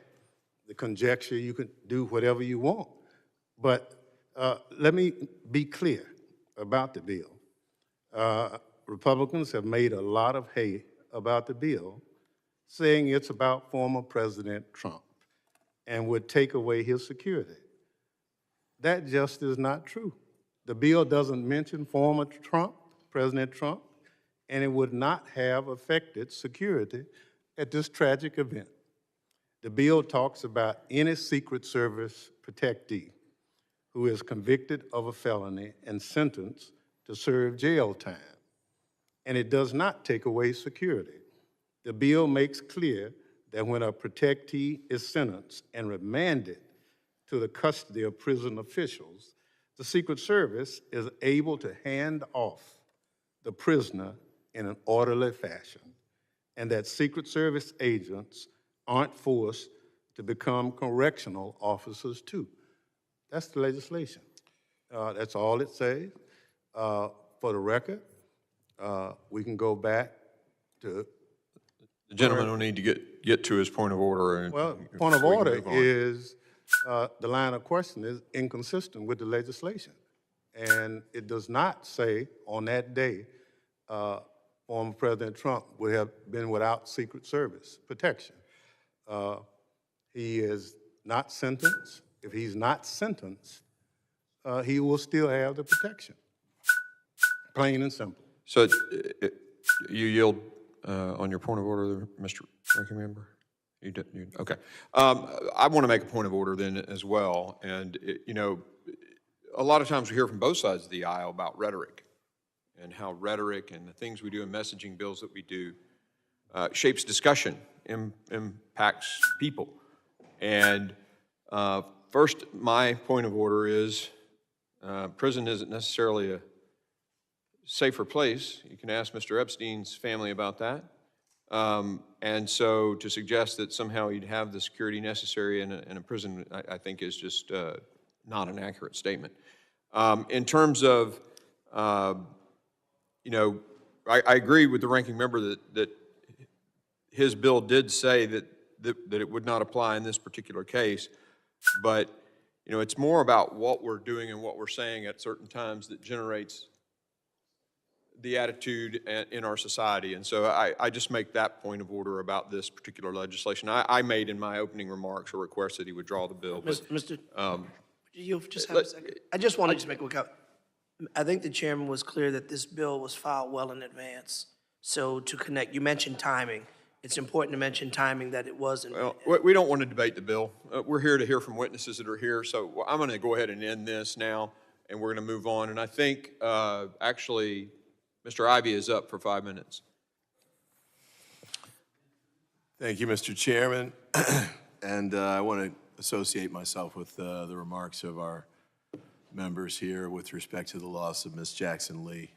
It's with deep sadness that I feel her loss. I share not only this committee with her, but on the Judiciary Committee as well. And she was insightful and inspirational in the way she handled herself and her role here in Congress. I also want to join with the comments about sympathies to the comparator family and the individuals who were injured on the day of the shooting. And I want to thank the chair for taking us up to Butler yesterday. My only regret about it was that it was too quick. And I think that, and I didn't know it was going to be like that, frankly, until after we got there and had a chance to talk to people in the community. But when we got there, they were very anxious to talk to us. In particular, I had conversations with Angela Flieger, supervisor for, and I hope I don't butcher this too bad, Quantower Township, who was extremely helpful, and Sam Zerzolo, who is a commissioner from Butler Township. And they were able to provide information on several fronts that I think we need to pay attention to, not just for this particular event, but going forward. Could you hit a video for me there? I think Ms. Flieger tried to produce this and send it to me. The red building is the one that was directly behind the stage. The building in the center there was where the shooter was. The reason I'm asking for this to be shown is that as you get past the middle of it, and look to the opposite side of the field from where the shots came. Oh, you can stop it now. I counted about 12 rooftops there, just sort of standing at the front. I'm a former federal prosecutor. I don't have a background in protection, but my thought was, why would we pick a spot where you had that many rooftops that were available? And my colleague, Mr. Crane, definitely defer to your experience as a sniper in the military, and your point about picking the water tower as a higher point would have been a good one, I think, to consider. And I'm curious about finding out what the Secret Service would say about that. But I just thought that this was a bad site to pick, no matter where you put them. There was just too many openings. The field was totally open. And one of the things that Ms. Flieger pointed out was that the road that went to the side of this spot here, the stage was right in front of those two buildings. The snipers were on top of those, I believe. They didn't shut down that road. And she also showed me a photo of her husband going in on that day through a fence that wasn't guarded in the perimeter area.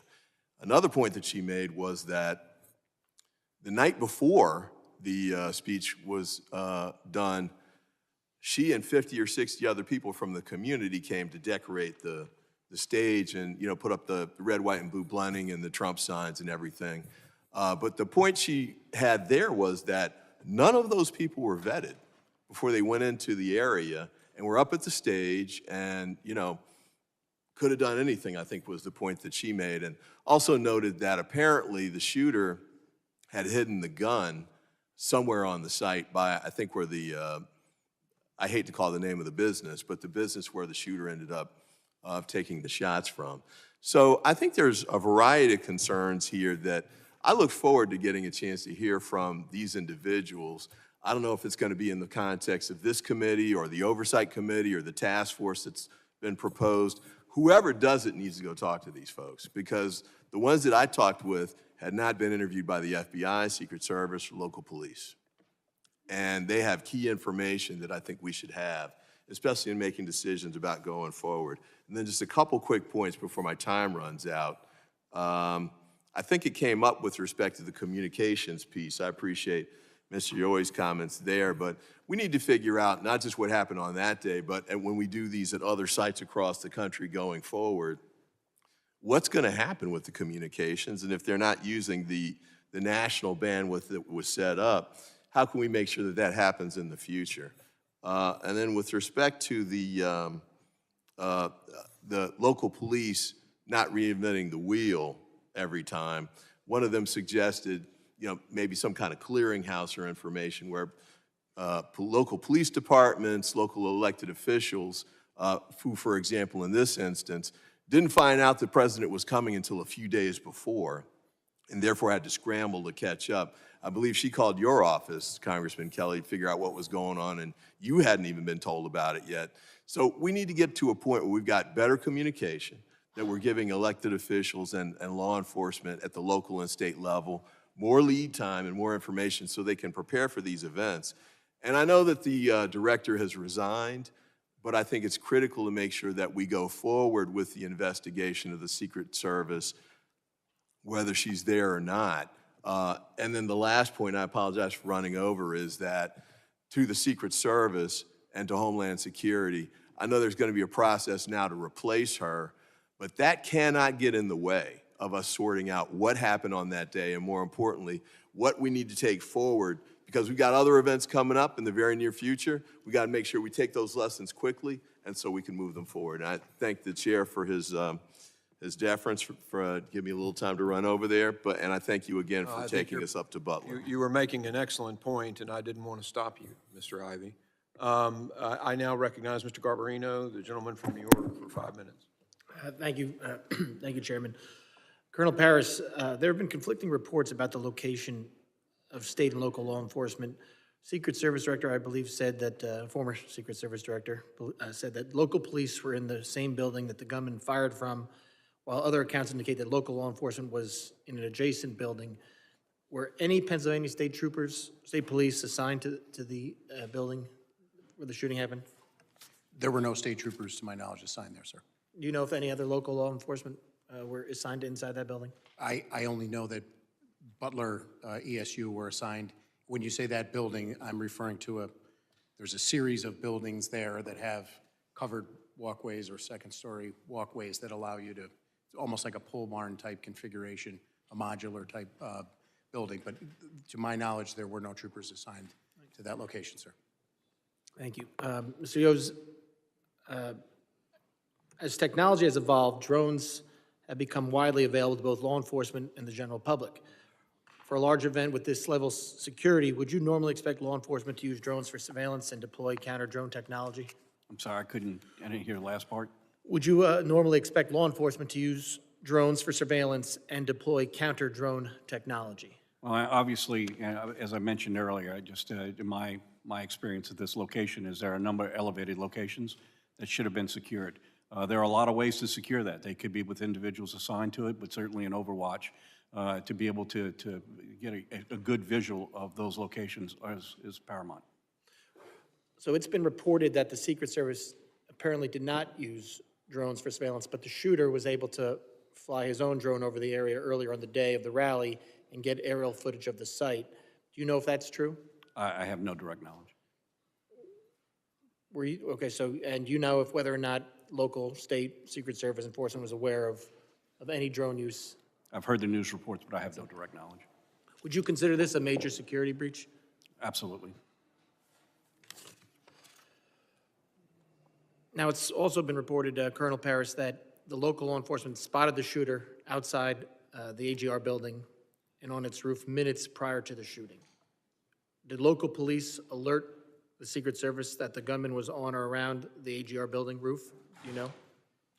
So this goes to my earlier qualifier about the timeline, but my understanding of the sequence of events is that he was determined to be suspicious as a result of behavior that he was exhibiting, milling around that area in front of the AGR building. There was a text thread that was going, I've been briefed, between the ESU members. They identified, they took a photo of him. At some point when he utilized the rangefinder, the suspicion was heightened. So I know at a certain point in the command post, a member of PSP received a phone call and a text message from members of ESU, and I know from an interview that that was immediately relayed in the command post to the Secret Service. And what happened? Yeah. So that was my next question. So what happened?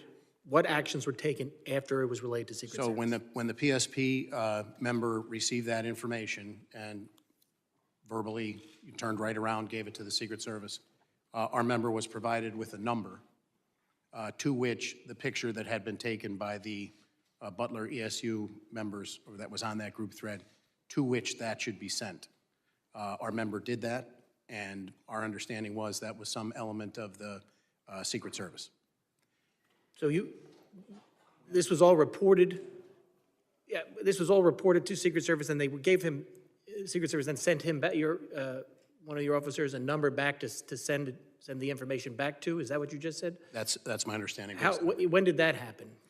Again, the actual timeline, I'm very remiss because I know these timelines need to be hammered out exactly to the minute, but I would say, that the overall timeline is about an hour before is when he became suspicious to ESU. What I want to say is, if we know that former President Trump was shot at 11 hours, it was probably in the vicinity of 25 to 30 minutes, but I want to make sure that's a very... So it was before he went on to speak? But at that point, just to be clear, he was determined to be suspicious. There was no information that he possessed a weapon. He was outside of that building where the ESU was posted. They were being vigilant. It's, I think, relevant that there were other people at the venue who were suspicious and reported likewise in a close temporal nexus to that as well. But just to confirm, the Secret Service had this information that there was a suspicious individual. He had used a rangefinder, which made him even more suspicious. And this was all reported to them prior to the President Trump being allowed on the stage to speak? I believe, again, I'll defer to when the president came out. I know that that was probably 20 to 25 minutes before 11 hours. And steps were taken by the municipal officers over in that area to they were actively looking for crooks. You saw the building yesterday. That's a pretty wide footprint. They began looking for him. There were scores of people making their way across that facility. Again, just for some context, there were over 100 people that day that necessitated or in requiring medical attention due to the heat. There was a missing 6-year-old. This individual was deemed to be suspicious because he was walking around and not moving into the venue. The rangefinder obviously heightened that, and they were attempting to locate him as people were moving across that space who were attending the event to the secure perimeter. Was he the only one determined to be suspicious that day? The gentleman needs to wrap it up, and perhaps somebody else will yield to you or me I yield back. on this topic. I recognize Mr. Goldman now for 5 minutes. Or we'll just pick up the questioning here. That sounds great, prosecutor. First, I do want to mention how sad it is to see Sheila Jackson Lee's empty seat there. What an incredible inspiration to so many of us, and a member and advocate, community presence, and we really are sorry to miss her. She would be very eager to be asking questions here today, because there are a lot of unanswered questions, and I sat through a 4.5-hour hearing yesterday with the director of the Secret Service, and we got no information. So I'm going to jump on, piggyback off of Mr. Garbarino. Where you left off is that you relayed, or PSP relayed the photograph to the number that the Secret Service directed your officer to. Is that right? Yes, sir. Now, did anything come back? Any instructions, directions come back from the Secret Service? So again, that is left to the after action. We're trying to come up with a sequence of events that led to crooks on top of the building where he ultimately took the shots. So right, but you said, I'm trying to find, I don't need the specific timeline. I'm trying to just figure out the sequence, because you said that many of your officers, or Butler ESU officers, were looking for crooks. That was after that photograph was relayed to the Secret Service? My understanding was after the photo was relayed to our trooper in the command post, and yes, Crooks was in that area around the building. My understanding is 2 additional municipal officers who were on a different post responded to that area, and they began actively looking for crooks. They circumvented, or they circumscribed the building to try and locate him. It became apparent at some point that he was up on the roof. Those 2 municipal officers who responded then, to their credit, actively, once they realized that he was on the roof, one boosted the other one up, hanging from the ledge of the roof. By the time that officer was boosted up on top of the roof, Crooks was on it, almost in that final position that you saw. He had the AR out, and he pointed it at the municipal officer who, suspended from the roof, was not in a position, feet dangling at that point, to draw a weapon or continue hoisting himself back up on the roof. he drops back down from the roof. And at this point, I believe that's when the video that's been widely circulated with people filming Crooks up on the roof, saying there's somebody up on the roof. There were other law enforcement around the building running, but their vantage point on the ground did not lend a clear line of sight to where Crooks was at the top of that building. One of our troopers on roving patrol also was notified. That word went out, and he responded about the time that the municipal officer was boosting the other officer up onto the roof. What was he notified of? I don't know specifically. That's going to be part of the after action. But we obviously knew that he was, Crooks was suspicious.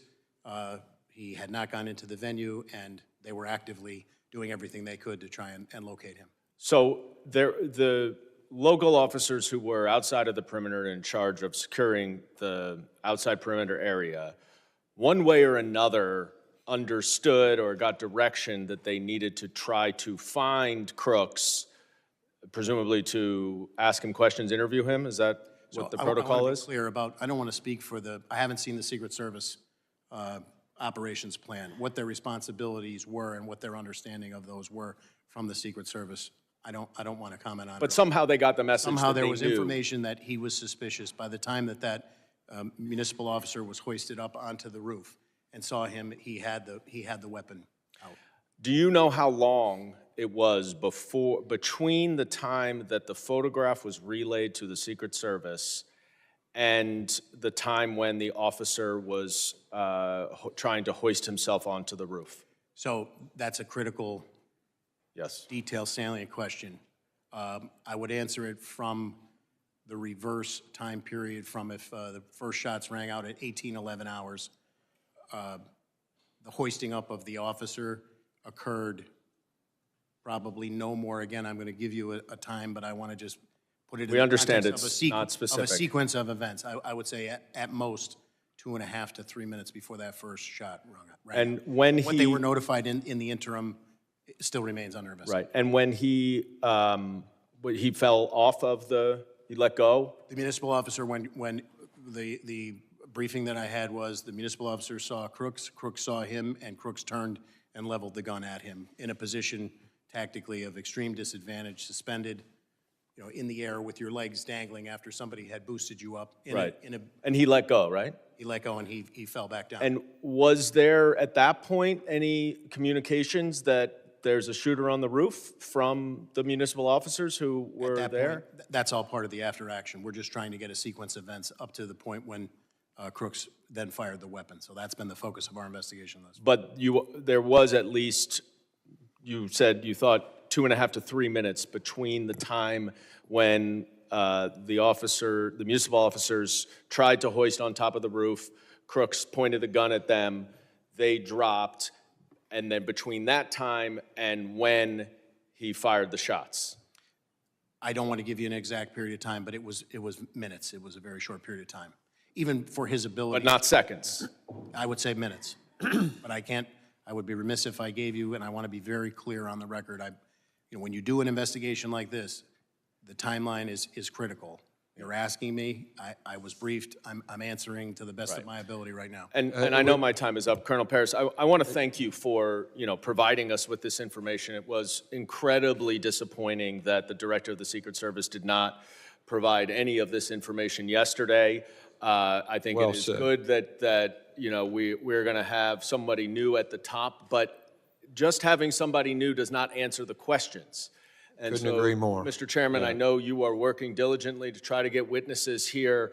This is not an academic exercise. This is not something that the American people can wait 60 days for.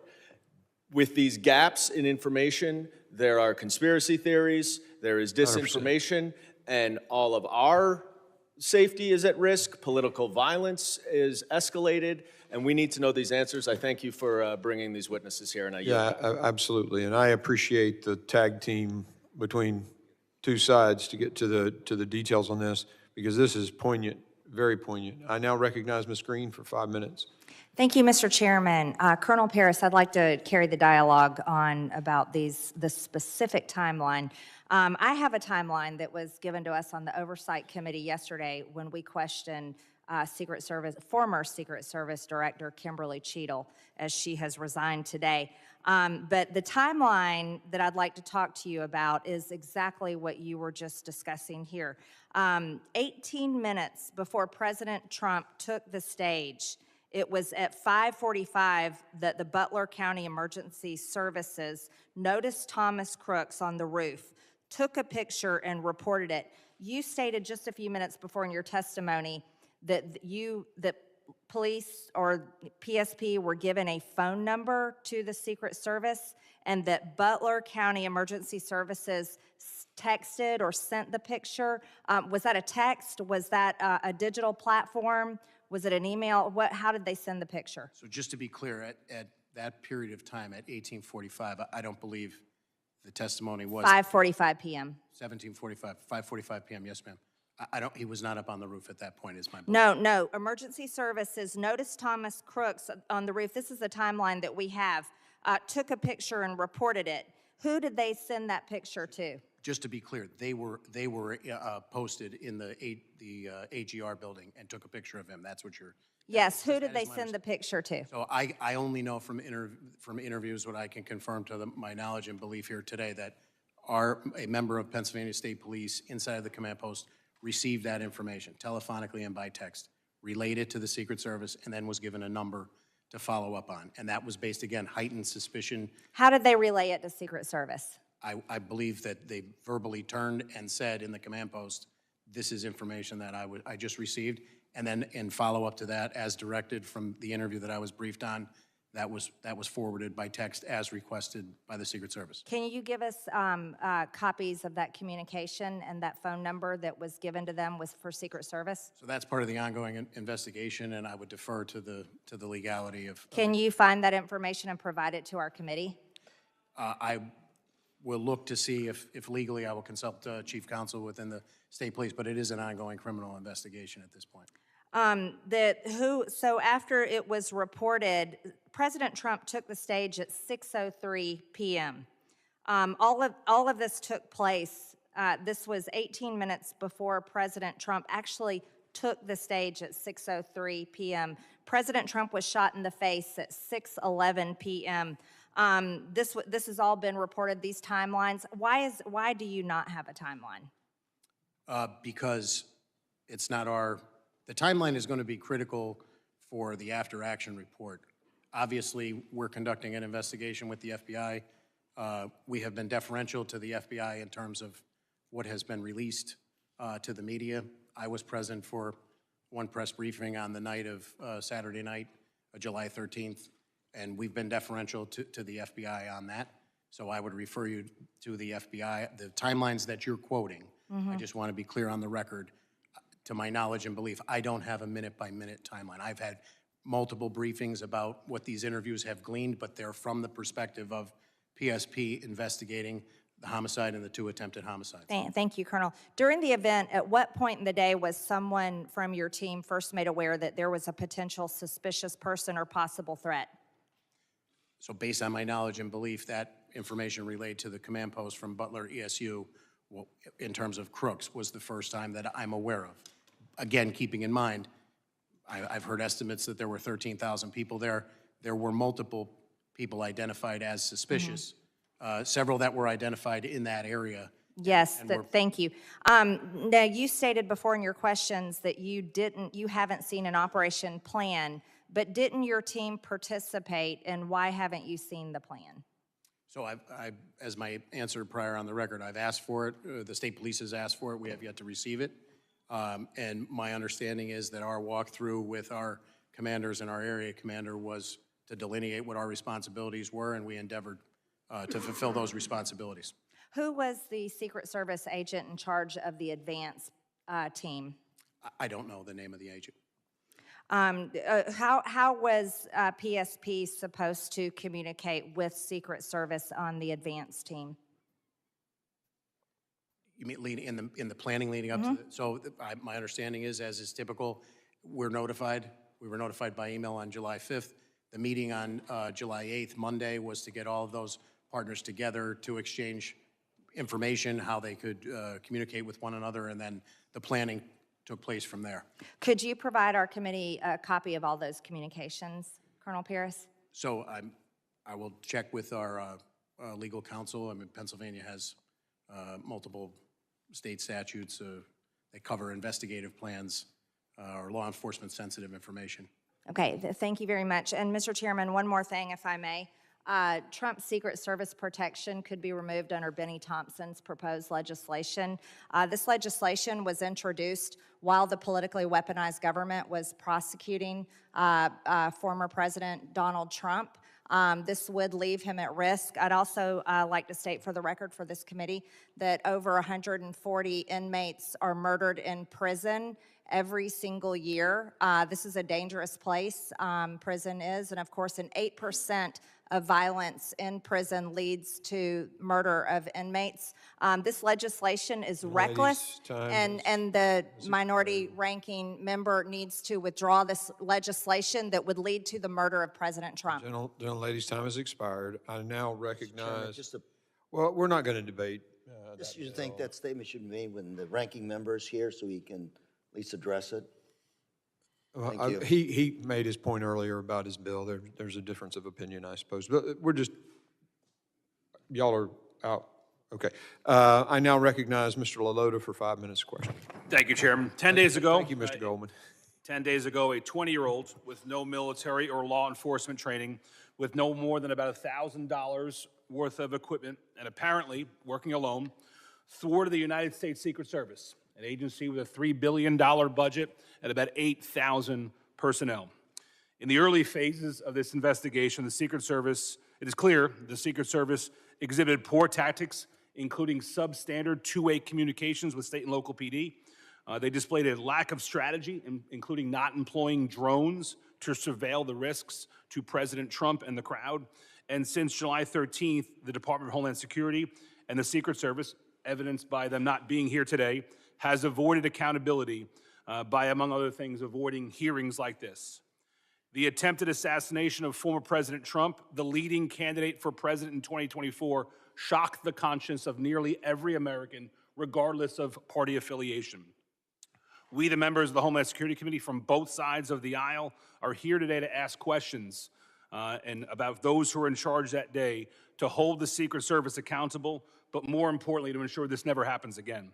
Chairman, thank you for hosting this hearing. Colonel Paris, you're the Commissioner of the Pennsylvania State Police Department? Yes, sir, I am. And your testimony, sir, is that approximately 25 minutes, and won't hold you to the exacts, but approximately 25 minutes before the first shots were fired, that local law enforcement officers identified Crooks as suspicious? As suspicious, yes, sir. And what was it that led those officers to conclude that Crooks was suspicious? My understanding was that he was milling about and he stood out to them because he never made his way to a point of ingress to the venue. In defense of possible hypotheses, could have been waiting for somebody, could have been delayed, but he stood out to them and they, from their vantage point at the AGR building, identified him as suspicious. That was 62 minutes prior, as I understand the timeline.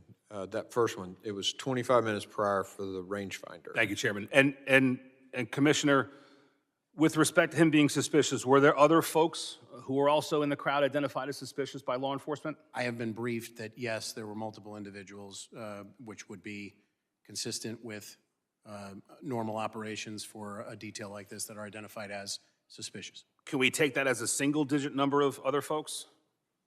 The number that I was briefed on was single digit, but I can't say definitively that I was. What number were you briefed on, Colonel? Excuse me? What number were you briefed on? I believe I was briefed on an additional 3 individuals. Okay, so Crooks plus 3. My understanding is you had about 30 Pennsylvania State police officers at the time of the rally?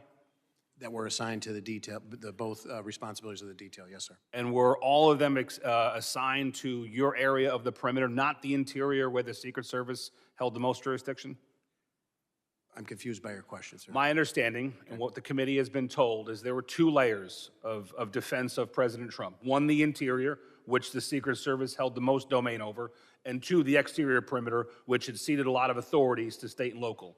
Is that your understanding as well, Colonel? So I don't want to get convoluted with different perimeters. I'm familiar that there was a VIP seating area up front. When I refer to the secure perimeter, I'm talking about the fencing that goes around the Butler County Farm Show. All of our people were detailed at various locations, decided by the Secret Service, inside of that. Thanks. That leads me to the next question. If staff can queue up the Eli Crane video at about second number 1 or 2.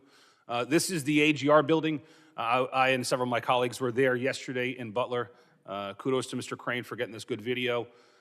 My understanding from your prior testimony is there were 2 officers stationed or assigned, I think was your testimony, to this building? I'm aware of 2, but I don't want to say, again, not having seen the Secret Service. And they were assigned, sir? My understanding is that the Secret Service and Butler ESU had some sort of collaboration, and that was to be covered. What was their assignment in the building, sir? I cannot comment. I'd be remiss not Were they to. assigned to be in the building? I can't What comment. were the qualifications of the people assigned to or around the building? ESU guys, SWAT guys, long guns, good tactics? They would be, as the name implies, but I defer to their exact training. I'm not aware of it specifically. But your understanding is through the duration of the incident, to at least the first shots fired, they were entirely within the building, not on the building, sir? I don't 100% want to say where they were the entire period. But you don't have an understanding as to whether they were assigned to be in the building or on top of it? I don't. I would need to see the Secret Service operations plan. And would that have been left to the discretion of state and local, or would that have been left to the discretion of the Secret Service? It sounds like you're saying that would have been left to the discretion of the Secret Service. I would say it's the Secret Service as the lead agency, just like they told us. Here's the post we want you to staff. This is the motorcade we want. I would defer to the Secret Service. Thanks, Colonel. When in Butler yesterday, we asked the question, why weren't the 2 well-qualified ESU officers on top of the building rather than in it? And what would you say if we were told the explanation is, well, it was a hot day in Butler and there was air conditioning inside the building and not on the building? What would be your reaction to that assertion, Colonel? I can't respond to it. I have no firsthand knowledge about it. Was it a hot day in Butler that day? I believe it was a warm day, yes, sir. But you have no knowledge of whether or not the Secret Service or anybody else assigned these 2 officers to be in the building and not on it? No, sir. I yield, Mr. Chairman. Gentleman yields, and we're going to go out of order because Mr. Luttrell has to get to his committee, so you're recognized for 5 minutes. Thank you, Mr. Chairman. Can you pull the video back up, please? Just for clarification, that is the exact point where the shooter was positioned, correct? Looking through that window in proximity to, if you give a range fan, if you were to expose yourself outside that window, is that the shooter's position? No? In relation to that video, where is the shooter's position at? Just further on the left side. And Mr. Paris, can you clarify something? There were ESU agents internal to the building or in proximity to the building in that location, correct?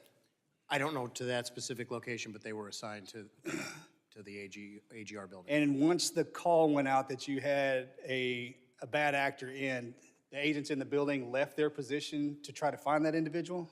My understanding is he was on the ground moving around the perimeter, and they moved to actively aid in the search along with additional municipal officers who were. Does it make sense that ESU agents would be positioned inside the windows so they'd have a better vantage point out into where the X is, where the asset is located? Could you ask that question again, Carter? It makes sense to me that the ESU agents would be positioned in these windows, the windows that they're talking about in this building, so they could have better eyes on the asset, the president, instead of internal to the building milling about. Is that a fair assessment?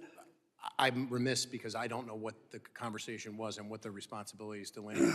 I think my concern is if we did have agents, let's just speak hypothetically here, if agents were positioned in these windows in order to provide protection for the asset, and then they were released, and I'm assuming they work in pairs, correct? There's only 2 of them, or is there 4 of them in the building? Do we know the answer? From my briefings, there were 2. There were 2. But to me, it would make sense that one would stay behind in order to cover the X, or cover the asset, and then one would engage in activity to find the actor that they were trying to identify, correct? I think my concern is the individuals may And I hate to say this out loud, but if we didn't do due justice and we left that asset exposed because both ESU agents went to look for a bad actor, we just gave the shooter a bowling alley. I don't know what their responsibilities and their rules of engagement were, not having seen the Secret Service operations plan. And I'm reluctant to speculate at this point, 10 days out, sir. I would rely on the reviews yet to come. When it comes to Secret Service, talk comms matrix here real quick. When it comes to Secret Service and the local law enforcement, the state law enforcement, I understand that they are housed in the same, is there a common communication channel? And if so, does each agent and each officer that's working the event have, and I'm going to use old terminology, do they have an avalanche call? Do they have a no joy? When they see something that raises the red flag, can any officer radio in, go, no go? We are not, hold the asset in place. We have somebody that we're looking for. And if they do or if they don't, how many people does that have to go through to get to the right actor in order to say stop? I don't know. Okay, we need to figure that out. Because if I'm an ESU agent in this window and I have to radio a person who has to radio somebody who has to radio somebody else to get to the main person, then to call it, the dishes are done. I'm aware of 3 radio systems in operation, PSPs, the Secret Service, and Butler counties. All communicating on different channels. Technically, yes, but the integration occurs, I can only speak from PSP, our integration occurs by us having somebody inside of the Secret Service command post. Again, for an incident of this magnitude, in theory, the more people you have on the same channel, if there was a medical emergency or lost 6-year-old and everybody keys up at once, it paralyzes your communication. I understand that, but if there's one specific channel that you can go to call an avalanche and say, which is freeze the asset, I think that would be necessary. Now, you mentioned something earlier. You guys have done about 20 events this year in Pennsylvania. So, and you spoke, it's common. Now, the military folks in this room are going to understand this. The first month of deployment and the last month of deployment are the most dangerous times to be in combat. One, because you get there the first month, you have no idea what's going on, and then you're there and you get common. You get complacent. And before you leave, that last month, situational awareness kind of dies down a little bit, and that's when bad things happen. There's absolutely nothing common in protecting a president, ever. And as we move forward, I don't want that to be a term that we use, because common just got our president, our former president, shot.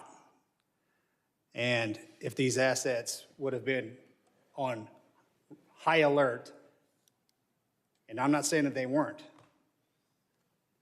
but when things become common, we get complacent. I've instructed our commanders moving forward, if there is any, my expectation would be that through the collaboration and the planning of these events, you want more people there, you want people voicing issues and everybody operating on the same page in a unified command. But I have instructed our commanders, the ops plans get reviewed prior to this up through our Deputy Commissioner of Operations, Lieutenant Colonel Bivens, seated here behind me today. But as a result of this, if there are any issues that our people see, we are ordering them to flag them, and we'll work collaboratively moving forward for the remainder of the season and moving forward. Thanks, sir. Thank you, Mr. Chairman. Gentleman yields. And our witnesses, at any point where we're going to probably go at least another hour here, if you need to take a break, just let me know and just give me the high sign or a thumbs up. Y'all are okay right now, or are you? Yeah, we can take a break. Take a break? All right, we'll do 5 minutes and 5 minutes only. The restroom's right down the hallway to your right. Adjourn.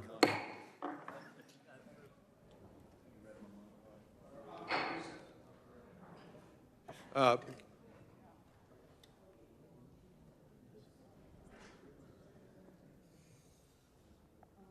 you. I was just having the same thought.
Before we begin today's hearing, I would like to take a moment to recognize the loss of a friend to all of us on this committee, Congresswoman Sheila Jackson Lee. Congresswoman Jackson Lee was a longtime member of this committee who always fought passionately for her constituents and causes that she believed would better the homeland. I would like to yield to the ranking member for his remarks that he'd like to make. Thank you very much, Mr. Chairman. And like all of us, we are deeply saddened by the loss of my colleague who was my seatmate for quite a while, Congresswoman Sheila Jackson Lee. Needless to say, she will be missed. So I'd like to, at this point, take a moment to honor the legacy of Congresswoman Sheila Jackson Lee, who, as I said, passed away last week. During her nearly 20 years on this committee, she served on every subcommittee and left her mark on all of them. As every single one of us in this room know, there was no more fierce an advocate than Congresswoman Jackson Lee, and she directed her passion to making the homeland safer and more secure. She was dedicated to oversight, asking pointed questions of government and private sector witnesses alike, and pressing for hard answers. She was a prolific legislator who took pride in writing her own legislation and improving the bills of her colleagues through amendments. Congresswoman Jackson Lee fought for resources for first responders, help for those suffering the effects of natural disasters, and immigration policies that reflect our values as a nation of immigrants. Congresswoman Jackson Lee's reputation across Capitol Hill was similarly impressive. Indeed, it often appeared she could be in more than one place at a time. Within 1 hour, the Congresswoman could be observed giving a floor speech, participating in a committee hearing on a topic she cared about, and then giving remarks at an event to support a cause. She was a reluctant and relentless public servant, and every cause she took on was better because of it. The nation owes her a debt of gratitude. I'm grateful that Congresswoman Jackson Lee decided to lend her immeasurable energy and tenacity to our committee. Her absence will be felt just as much as her presence, and we will miss her dearly. Today, we continue our prayers for her family, friends, and constituents. And I yield back, Mr. Chairman. Thank you, Ranking Member. I ask that all members of the committee please rise and join me in observing a moment of silence to honor Congresswoman Sheila Jackson Lee's memory. Order. I now recognize the gentleman from New Jersey, Mr. Menendez, for 5 minutes. Thank you, Chairman. Thank you to our witnesses for appearing here today. I just want to join my colleagues in remembering our colleague, Sheila Jackson Lee. She was incredible at this job. She was brilliant. She was tenacious. She was tough, but she cared about her district, cared about this country. And perhaps my favorite thing was her taking the 5-minute clock as a recommendation as opposed to a hard set time. But to the matter today, Thank you. I just want to ask Colonel Parris, how many times have you worked with the Secret Service on events like this in Pennsylvania? So year to date, we're in the low 20s. The purpose of this hearing is to examine an average year, the it's assassination about attempt the same against number, former but President given Donald the election Trump year, that took place there's more. July 13th. And I'm sorry for not knowing this, but in your I entire now career, recognize that would make myself it roughly how many for an opening times? statement. On July 13th, Dozens, 2024, Okay. our And do you nation find that came there's, within an for each inch event, of an despite whether it's unmitigated in tragedy and Philadelphia or crisis. Butler, Butler, a Pennsylvania, standard process, a and set 20-year-old of gunman procedures that are mounted a followed building in every plain single view of time? former President Donald J. Trump's campaign In terms rally, of the planning The of it, or took consistency of the aim planning and of the fired yes, I would say there multiple is a consistency of the rounds. planning based on my experience, yes. At exactly the right moment, however, Not much President Trump turned his variation. head There is a set to plan read a that the chart Secret Service so that a bullet, administers which with its would have state, pierced his county, and skull, local instead partners. grazed his ear. That's been my experience, yes, sir. 3 others sitting Was there behind President any Trump on the change or stage deviation experienced in a this different knowledge? fate. Okay. 50-year-old Corey I've benefited from Comparator, so many of my a colleagues on this father committee and former who served in law fire enforcement, served in chief, our was military. I did struck and not. killed. I want to ask you a As question. one outlet recently reported, this From the brave time and loving that man, a law quote, enforcement spent officer his was final hoisted up, moments was diving down identified in by front the of his shooter, family, shooter protecting turns them his from the rifle on gunfire him. that rang out. end How quote. long between He is survived that by his wife encounter and the 2 first daughters. shot? So I'm glad you asked 2 me that others, question, Congressman. 57-year-old I'd like to David clarify. So, Dutch and it was a matter of 74-year-old seconds. James I think Copenhaver earlier it might have been were minutes. seriously And I injured. appreciate you asking that question. I'd Allow like me to clarify pause for it a on the moment record. of silence and When I remembrance of assigned Corey that and number, in prayer for which the again, I recovery don't of want to get David locked and into a Jane. timeline of 3 minutes before. That's probably a total amount of time that he was on the roof. When the one local officer hoisted the other one up and subsequently falls, releases himself after being faced with that Shooter deadly shuffles injury. across the roof. Takes his first. He's already, I Failed believe, close attempt to on being in his President final Trump's position there. wife. Okay. And I'm told it's, again, sequence of events, not a timeline based on the prior criteria I laid out, but seconds after that is when the first shots rang out. That's helpful, and the chairman and I were conferring on that because it would have been there's many failures on that day, but it would have been a critical failure if a gunman had turned his rifle on law enforcement and no one had pulled the president off the stage if it was a matter of minutes, but seconds. Thank you for allowing me to clarify. No, of course, and thank you for answering the question. Just going back to the general process that you've seen over your distinguished career, were there any specific challenges that you and your team faced during this event? None of which I'm aware, to my knowledge. The planning on the PSP side, as per our interface with the Secret Service, was routine. Okay.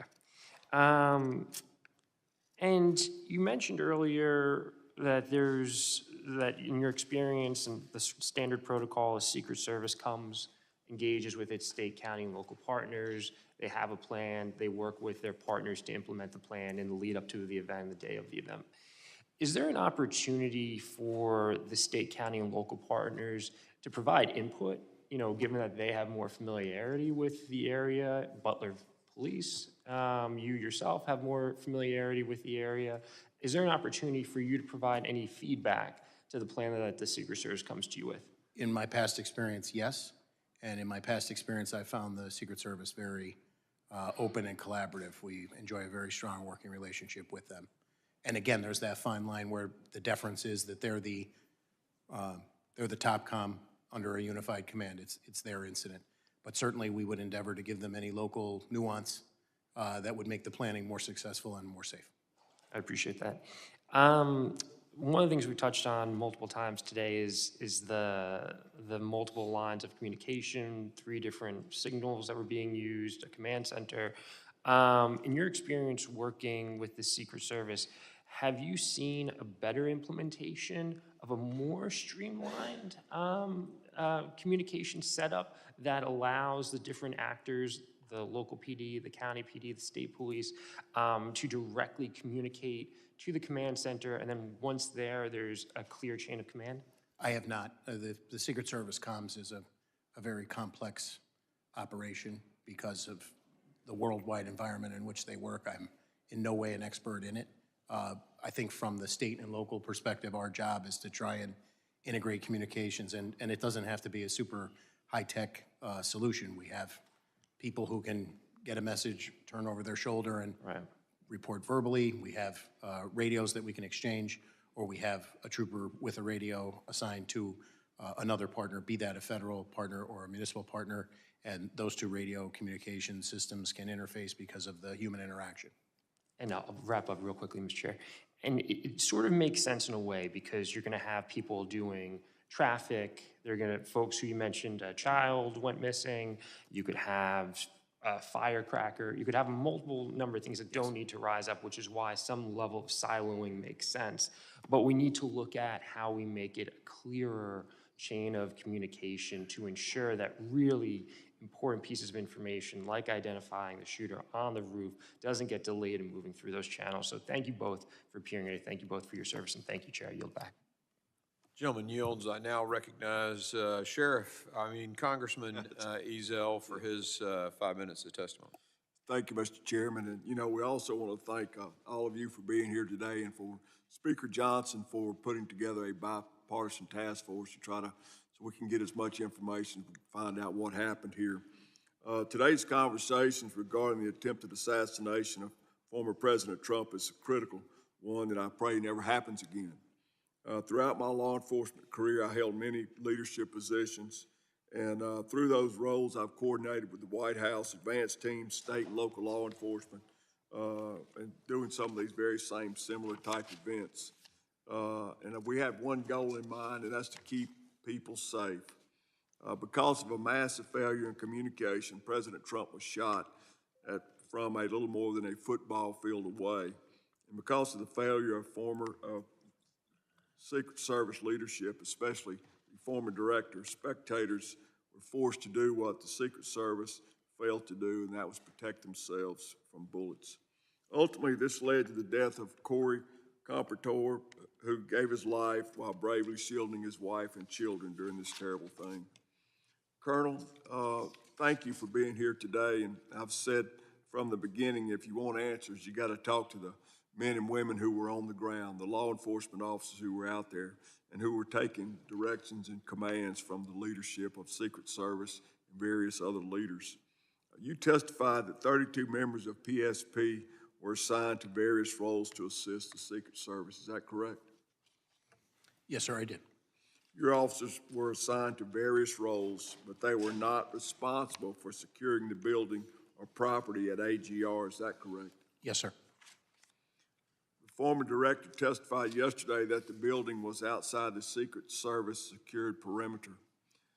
Did the U.S. Secret Service leadership direct local or state police that was their job to secure the building? And if so, did they provide any guidance on this? So as I stated earlier, aside from the briefing that I received about the walkthrough, when the question was raised and the response from the advance team of the Secret Service, the agents on the pre-plan, that was going to be the responsibility of Butler ESU. I have no firsthand knowledge about any interaction between the Secret Service and any other entity, really. The Secret Service established and managed the primary command post for communications in the office of the Butler Farm Show. Is that correct? That's my understanding, sir, yes. Preliminary findings have concluded that communications were siloed and local law enforcement were not in frequent radio contact directly with the Secret Service. Local SWAT and sniper teams were on a separate radio channels from patrol. Colonel, do your radios have the capability to be programmed to be in contact with other agencies? And do you know if the officers on the ground that day had communication capabilities with the Secret Service that was on that duty that day? You're asking me a very specific question that I would defer to our Bureau of Communication and Information Services. I can get you an answer as to what those specific capabilities were.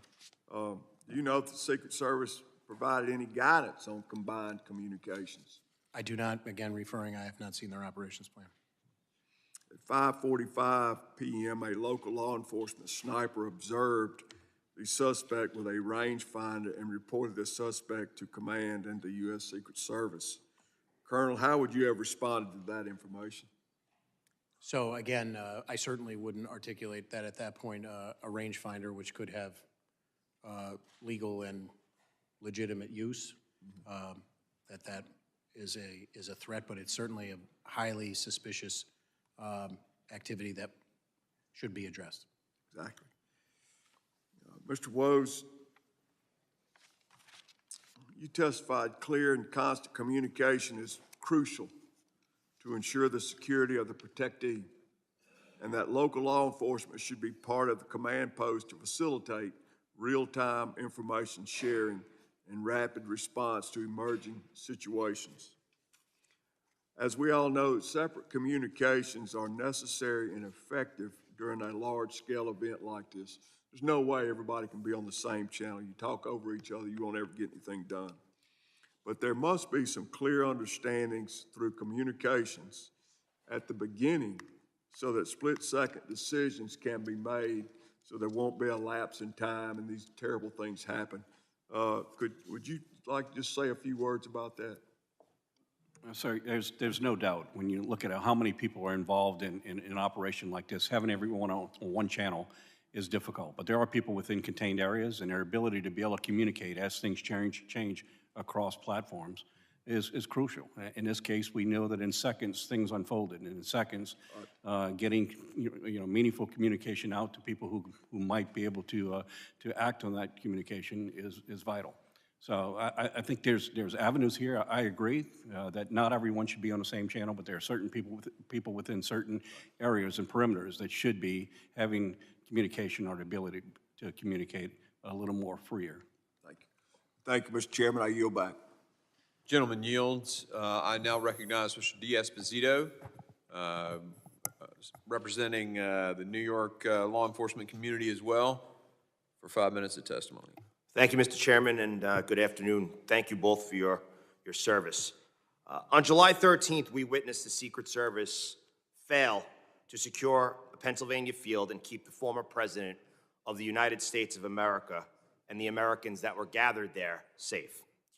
While President Trump thankfully survived this horrific attack, Corey Quantower, a volunteer fire chief, a father, and a husband died while shielding his family from the assassin's bullets. Two others, David Dutch and James Copenhaver, were both struck by bullets and are still recovering. The Secret Service failed. Quite frankly, they failed miserably. And Colonel Paris, Mr. Yos, Mr. Ezel, myself, we could probably combine our law enforcement experience and have no question that there was failures that day. We could probably ask someone who just graduated from a police academy or a veteran with 40 years on the job, and they would agree. So my first question is to Colonel Paris. I know that you mentioned over the last year you've had close to 20 interactions with the Secret Service and visits. During his presidency, Pennsylvania has been the second most visited state by President Biden. If you could go over again, what is your coordination with the Secret Service? What does it normally look like ahead of a visit from the President of the United States? So I would say the basic timeline is the same. We are notified at some point that there's going to be a visit of a protectee or the president and everybody in between. The venue is ultimately secured, the logistics, and then there's planning at the request of the Secret Service, and our default position is to attempt to partner and give them all the support that we can. Okay. Now, I know that Mr. Menendez had similar questions, but I just want to reiterate because I think it's critically important. Of the dozens of times that you've dealt with visits from the President of the United States, and I'm sure you've thought about this dozens and dozens of times at this point, and read through emails and thought about different incidents, compared to the incident on July 13th, was there anything different from the way that this was handled? Not to my knowledge, sir. Okay. So at approximately 5:51 p.m., Pennsylvania State Police notified the Secret Service of a subject with a rangefinder. That was 20 minutes before the gunman shot President Trump and two others. This is for either one of you. What should have happened next? So ideally, I would say that Mr. Crooks could have been encountered and intercepted. That would have been the ideal. Mr. Yos? Well, I have no direct knowledge. I want to make that clear, but I think also we need to assess the threat and determine whether there's a need to withhold the asset from the stage. So I think we all know what should have happened, right? 20 minutes passed. There was someone who eventually took a shot at a former president of the United States and killed two innocent Americans. So we know what did happen. We know what should have happened. What do you say to those that are saying that local law enforcement failed to provide adequate security at this rally? As I stated earlier, based on everything I know up until day 10, I only am going to comment on the Pennsylvania State Police, and it's my belief as I sit here, based on all the information that I have, that we met or exceeded our expectations for that event. Am I saying that the event was a success? Obviously, it was not, and our hearts go out to those affected. I will echo the fact that that local law enforcement plays a huge role and must. I don't think the federal agencies have the ability to be, with bandwidth, to be able to have this event without coordinated effort with local law enforcement. To my knowledge, local law enforcement did what their responsibilities and directions were. And Mr. Yos, we've corresponded about this prior, but I just want to, in the last 20 seconds I have, the United States Secret Service established and managed the primary command post. Would you agree, Colonel, that in the United States of America, we have a serious issue when it comes to law enforcement and communicating through multiple jurisdictions and agencies at a singular event? I would say the short answer is it depends, but communications are always a critical piece to any successful operation. So I agree it does depend, but I do have a concern when some people's lives are on the lines, when we are supposed to be protecting an asset regardless of who it is, but especially someone who was it was the President of the United States. The fact that law enforcement agencies are communicating at such a critical time via text message is a problem. And it's one that I think this committee and other committees need to take a real hard look at. Mr. Chairman, I yield back. Gentleman yields. I now recognize Mr. Strong for 5 minutes question. Thank you, Mr. Chairman. Thank you for being here today. I think we all agree that none of us ever wanted to be holding a hearing like this. As we have covered, the Secret Service relies on federal, state, and local partners to coordinate and secure events to ensure the safety of its protectee. As both of you rightly emphasized in your testimony, Secret Service is the ultimate responsible and the final arbiter of any and all security matters affecting their protectee, full stop. Mr. Yos, you also went on to highlight the importance of mutual respect, trust, and shared commitment in the relationship between Secret Service, the state, and locals. I was pleased to learn that Director Cheadle has tendered her resignation. This is the first time we have seen real accountability from the director following July the 13th. It is my hope the truth will now come. Her lack of leadership following the assassination attempt has not only impeded the ongoing investigation and eroded the public's trust, but it has also the potential to erode the mutual respect and trust that are fundamental to this relationship between the Secret Service and partners they rely on. Colonel Paris, I understand that state and locals were the ones that first alerted the command center of a suspicious individual some 20 minutes before he started shooting. Is that correct? As I said before, I would agree with the sequence of events, but I don't want to go on the record with the exact time. So that's my understanding of the sequence of events. Yes. Does the Pennsylvania State Police use a digital radio system, whether it be the P25 or something of that nature? Yes, we do. And it has unbelievable technology. I know we've utilized it throughout the state of Alabama. 40 years and as a first responder, to go from UHF, VHF to a digital system changes the ball game. Does the Secret Service also use a digital radio system? I would have to get you information on that. I don't know, sir. Okay, so the communication between the agencies, you start looking at it, the communication with a digital radio system, you can change frequencies, you can make a mutual frequency.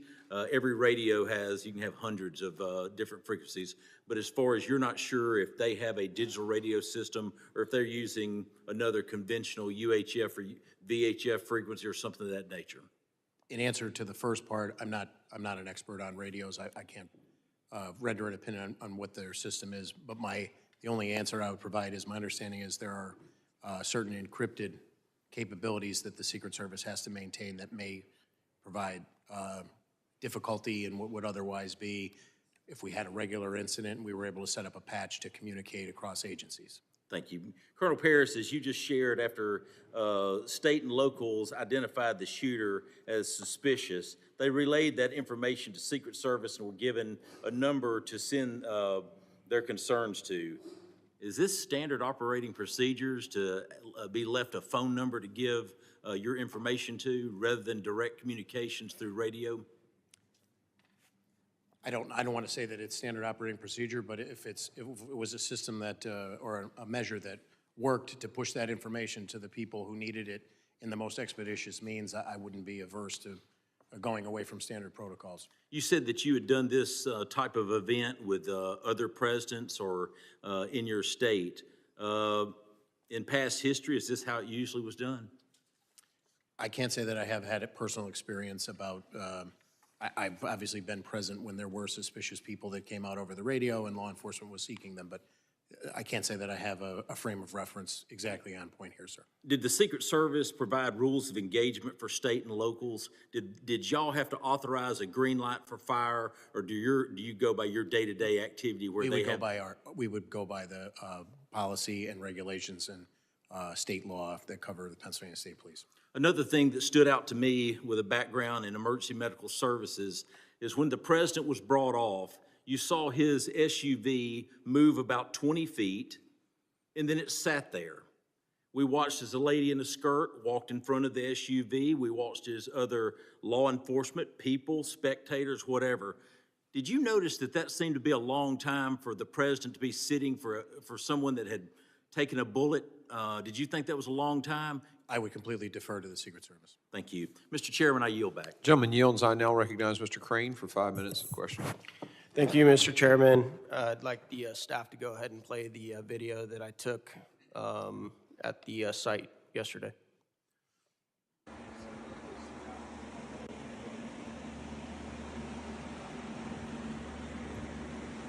right, guys, I'm up here on the building where the supposed sniper took his shot.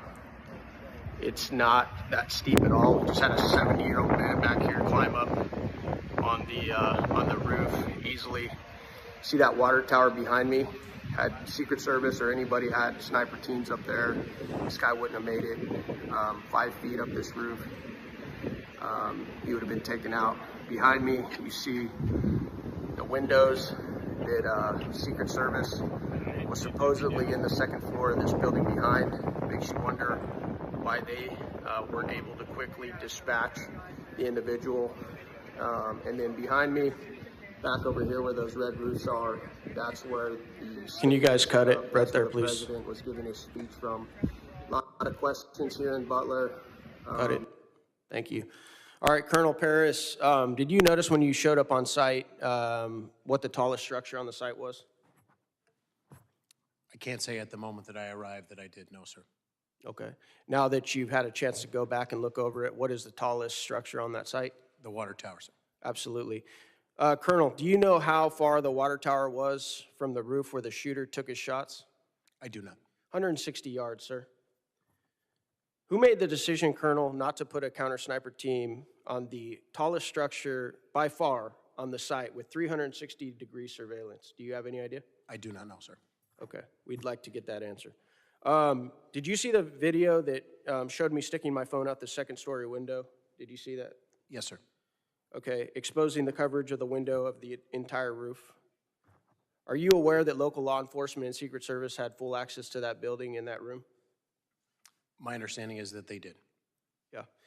Why weren't security teams, sir, on site able to spot a 20-year-old kid with zero camouflage crawling up a white roof with an AR-15 that several rally goers were screaming and yelling and pointing out, and they noticed him, and they weren't even there to conduct security. They were there to watch the president. Do you have any idea why the security teams couldn't find that guy? I do not, sir. Would the gentleman yield for just a second on that? So just for clarification, it was the ESU guys that were manning those buildings? Yep. And they left because of the call of the suspicious person, so they left their post there to go look for him. They're the same individuals who attempted to climb up the building and were scared away by the shooter pointing the gun, right? I reclaim my time. Thank you. Okay, I'm that's just fine. wondering why. I'm just wondering why they weren't able to find him, because even while they were looking, they could have still looked out that window that they had access to. All right, Colonel Paris. I'm just going to say it. Are you aware, sir, that many Americans believe this was very likely not a lone shooter, but a coordinated assassination attempt? Have you been getting those messages from people like I have? I have not, sir. You haven't? Well, there's a lot of people in this room that have been getting the same messages. Why do you think that is? Why do you think that a lot of Americans are like, this doesn't add up, this doesn't make sense, guys? How could this many things have gone wrong, right? Like the things I pointed out, a 20-year-old kid, got 150 yards of the President of the United States with an AR-15, flew a drone to conduct site surveillance, was spotted with a rangefinder ranging targets, then lost, had advanced explosive devices on him with no military training. Nobody was placed in the most obvious spot to conduct counter-sniper operations. I was a sniper in the SEAL teams, Colonel. As soon as I got out of the SUV and I saw that that water tower, I was like, that's exactly where I'd be. Put me right there. So obvious. After partisan attempts to bankrupt him, imprison him for 750 years, and countless depictions as a modern-day Hitler, are you surprised, sir, that a lot of Americans are like, maybe there's more to this story? I wouldn't begin to speculate about what the American people think, sir. Colonel, did your team make entry and conduct investigation at the suspect's home prior to this shooting? Excuse me, sir? I asked that question. Did your team make entry and conduct any investigation at the suspect's home? I believe we had people that participated in that securing of it. There were bomb assets that we provided. Mr. Chairman, can I have 30 more seconds? Yeah, I'm letting everybody kind of. Okay. On the night of. Since then, none. Did you get any reports from any of your agents of anything fishy at the home? I was briefed on. Was there any silverware found in the home or trash? I have nothing in the briefing that I was given, sir. Was it extremely clean, almost like a medical lab? Were you given any of those reports? I was not giving any of those details, sir. Okay, that's what I'm hearing. Interesting. The last thing I want to enter into the record, Mr. Chairman, this is article, opinion from, I believe, the Washington Post by Robert Kagan. A Trump dictatorship is increasingly inevitable. We should stop pretending. This article compares Trump to Caesar and attempts to justify the assassination of President Trump. And I think even though we want to dodge around it and not make this partisan, I think we all know that a lot of this has to do with the rhetoric, the very violent rhetoric that has led up to this. Thank you. I yield back. Gentleman yields, and so ordered on the entry of that into the record. I now recognize Mr. Burkeen for 5 minutes of testimony, or witness questioning. Thank you, Mr. Chairman. Alexander, would you mind moving that just a little bit forward here so I can, Colonel Paris, can you see that, or am I obstructing your view? I believe I can see it, sir. Alexander, would you mind, I'm sorry, can we shift it just a little bit to your left, Alexander? There we go. Okay, better? Yes, sir. Okay, so this is a picture I took yesterday on the grounds, looking out of that second-story window that has the corridor that connects the AGR building, the American Glass Research Building, with where the shooter's location, and I'm going to stand up and I'm going to point to the shooter's location as we were made aware. From that X is where the shooter was shared with us. His body was found. From this viewpoint, there's some videos that make it look like he's more this direction, but from the perception, it kind of is confusing. But he was more towards that opposite side. This window, second story, it's the second window from the right side. That window has this view where they could clearly, those ESU officers that were stationed, given access by the property owner to that window, could see the shooter had they been stayed in that man position. This is there moving towards the location of President Trump with the red barns back here. His stage was right in front of that. And you can see a window here that is absolutely going to obstruct the view to be able to look to the 20 or 30 different barn structures, the cattle building, the sheep building, the hog building, the rodeo arena by the pond. The many structures, there's 50 buildings within a 500-yard radius of where President Trump was at. So many vulnerabilities.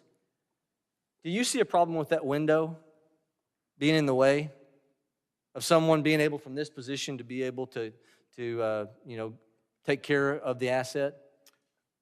A casement window would present a tactical concern for full field. And I understand potentially, this was air conditioning on top of this second-story building wasn't, and so maybe that was a consideration. But ultimately, Secret Service is the one who made the determination of placement or contacting or making sure the plan was in coordination with the property owner for gaining admittance from the property owner for this second-story window. Is that correct? That was Secret Service's plan. Correct. Ultimately, it's on the It's on Secret Service for that plan. All right. My question is, if it's their plan, did they not indicate that someone had to stay manned in that location? Because we're being told that when the two officers, local PD, were trying to lift themselves on the opposite side to get a look at the gentleman, and he turns his gun and they dropped off the building, this would have been a perfect opportunity, someone to be on the radio, they could have taken him out from this location. Did the Secret Service plan not include directives from staying in those positions? I don't know, sir. You don't know. All right, here's another question. With the 2 minutes that you said that there was an opportunity from the time that they were hoisted up, looked at the shooter, you're given the responsibility, it's just as delegated in the outer perimeter, to secure the area. Why weren't they able to immediately call their supervisor, who would then be authorized to issue a hold on the asset or a get him off the stage call? Why does it have to be, as your testimony says, they took a picture, sent it to Secret Service 20 minutes before the incident of the shooting, and they have to wait for a response?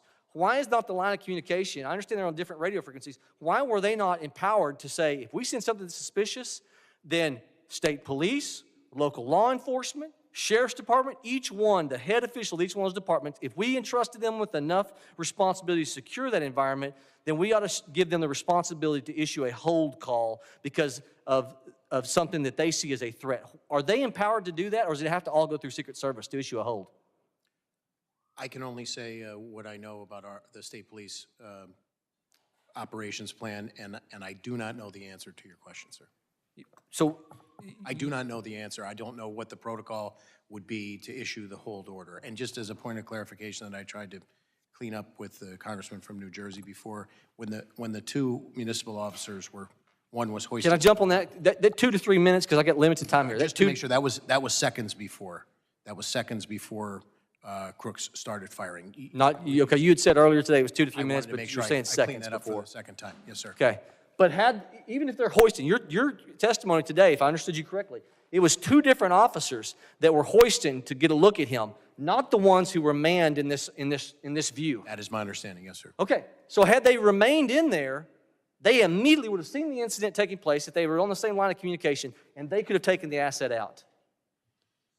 I'm remiss to say that because I don't know what their general rules of engagement and assignment were from the Secret Service. It just looks to me like a major breakdown of communication. This procedure looks to me like it is lapsed with the ability of someone who, if they entrust them with the ability to secure these perimeter, they ought to be empowered enough to be able to give the authority on their comms to issue a hold. I don't understand that. With that, I yield, Mr. Chairman. Gentleman yields. And I'm going to say this because I have thoroughly enjoyed both of your testimony today. And there are a lot of guys up here on both sides of the aisle that are charged about this, that their emotion is not intended to communicate a lack of trust in the Pennsylvania State Police or, I mean, you're being incredibly helpful today. Some of the things that we've discovered from your testimony have brought some frustration to our folks, and I hope you'll understand it in that context, that it's the energy is not directed at you. The failure to set up appropriate communication systems and to make decisions when they become aware of someone pointing a rangefinder is what's got people upset. And that's on Secret Service. So I just wanted to make sure y'all heard that from me. Yeah, Mr. Chairman, if I was amped up a little bit, I concur. So greatly respect what you're doing. I now recognize Ms. Lee for 5 minutes of testimony. Thank you, Mr. Chairman, for having this hearing and for organizing this committee's trip to Butler, Pennsylvania. For us, being on the ground in Butler, Pennsylvania yesterday made clear the severity of the security failures on Saturday, July 13th. Those failures that almost allowed former President Donald Trump to be assassinated. Unfortunately, what has followed that failed assassination attempt is an erosion of public trust related to those responsible for keeping the president and the attendees of the rally safe. We've heard that because of a sloped roof, law enforcement was not able to safely secure the area that day. We've heard reports that certain officers abandoned their posts due to weather conditions. We've heard the Secret Service attempt to shift blame to state and local law enforcement, asserting that they failed to secure certain areas in the perimeter. Secret Service Chief Cheadle's resignation this morning is the first of many steps that need to be taken, and today's hearing is just the beginning of our process to get clear, accurate information about this issue, about the failures associated with that day, and ensure that not only Congress, but that the American public get the answers that they deserve about these events. Mr. Yoes, I'd like to start with you. The Secret Service is always the lead in providing security for these types of events that involve one of their protectees, but they clearly rely on their partnerships with state and local law enforcement as they move to different locations around the country. Are you concerned that former Director Cheadle's comments to ABC News, which many people heard as blame shifting to local law enforcement, could undermine the level of trust between state and local authorities and Secret Service when they come to communities around America? Yes, I absolutely do, and our organization actually issued a press release stating just that. Our relationship, it's impossible for a federal agency to do their function without including local law enforcement. That's a given. And that relationship is built on trust. And when comments were made, like what made on ABC, then we felt the need to call her out on it. And do you believe that the federal government's statements to the public, to the American people after this attempted assassination have helped or harmed public trust in law enforcement overall? You know, I'll say this. The very powers that we have, or the ability to do our job as law enforcement officers, is directly related to trust.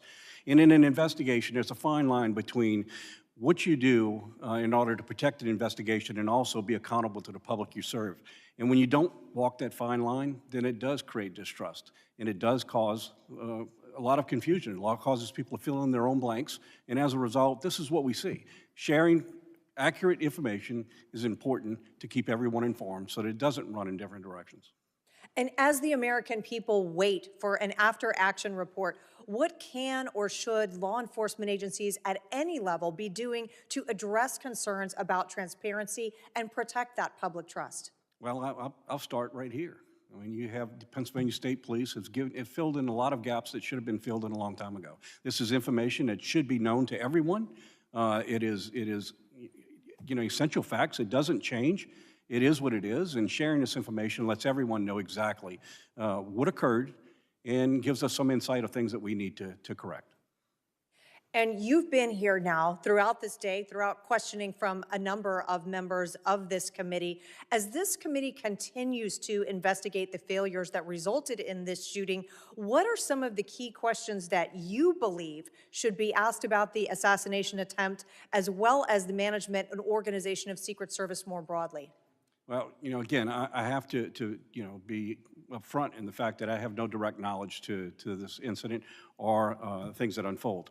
I'll just speak in just general terms. The first question that I think we all need to ask is, with so many elevated positions available, what steps were taken to protect those assets? I don't know the answer to that, but there were a lot of places. I mean, we learned a lot of lessons going back to President Kennedy. Higher locations create unique problems, and as a result, they should have been part of any action plan. I'm not saying they weren't.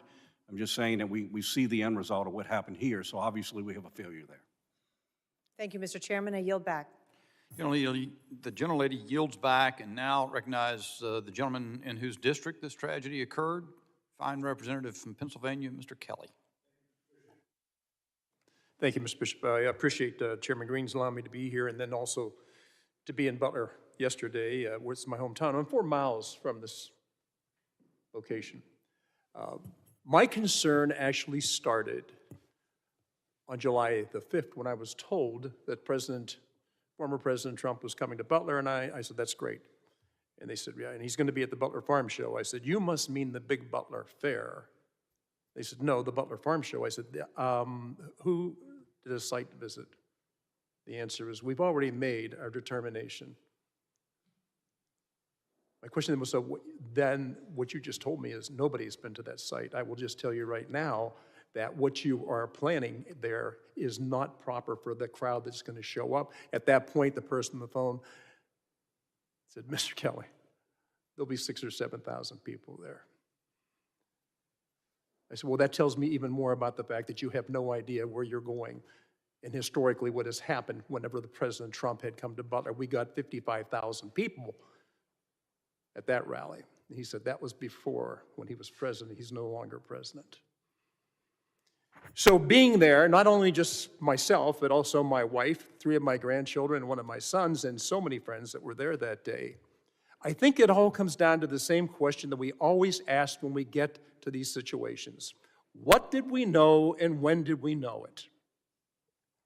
And I think forever now, people are going to look at what happened and say, we knew there was something wrong. We could see it. I would just put to you that had we acted quicker, Mr. Quantower would still be alive today.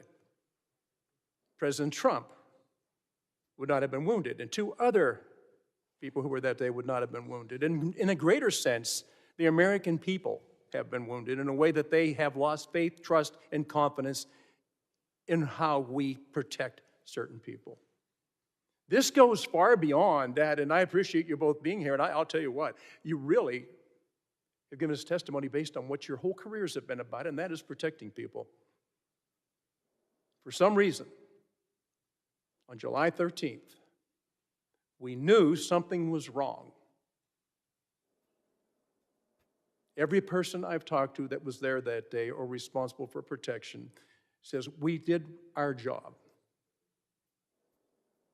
And I said, so then you're saying that somebody else didn't do their job? And the answer is, well, that's to be decided later on. So I would just say, first of all, I meant what I said. I think the American people now are deeply wounded, and the faith, trust, and confidence we need to have in our government has been fading for too long. I was there with the Pennsylvania State Police. I've talked to the Pennsylvania Police since then. Mr. Yost, thank you for your career. But at the end of the day, we don't have the answers we need to have. And I said it earlier, and I mean it. There is no reason for Corey Quantower to be dead today. There is no reason for President Trump to have been wounded or 2 other members in the audience that day to have been wounded had we done what we knew before we let it go any further than that. That could have been stopped early on.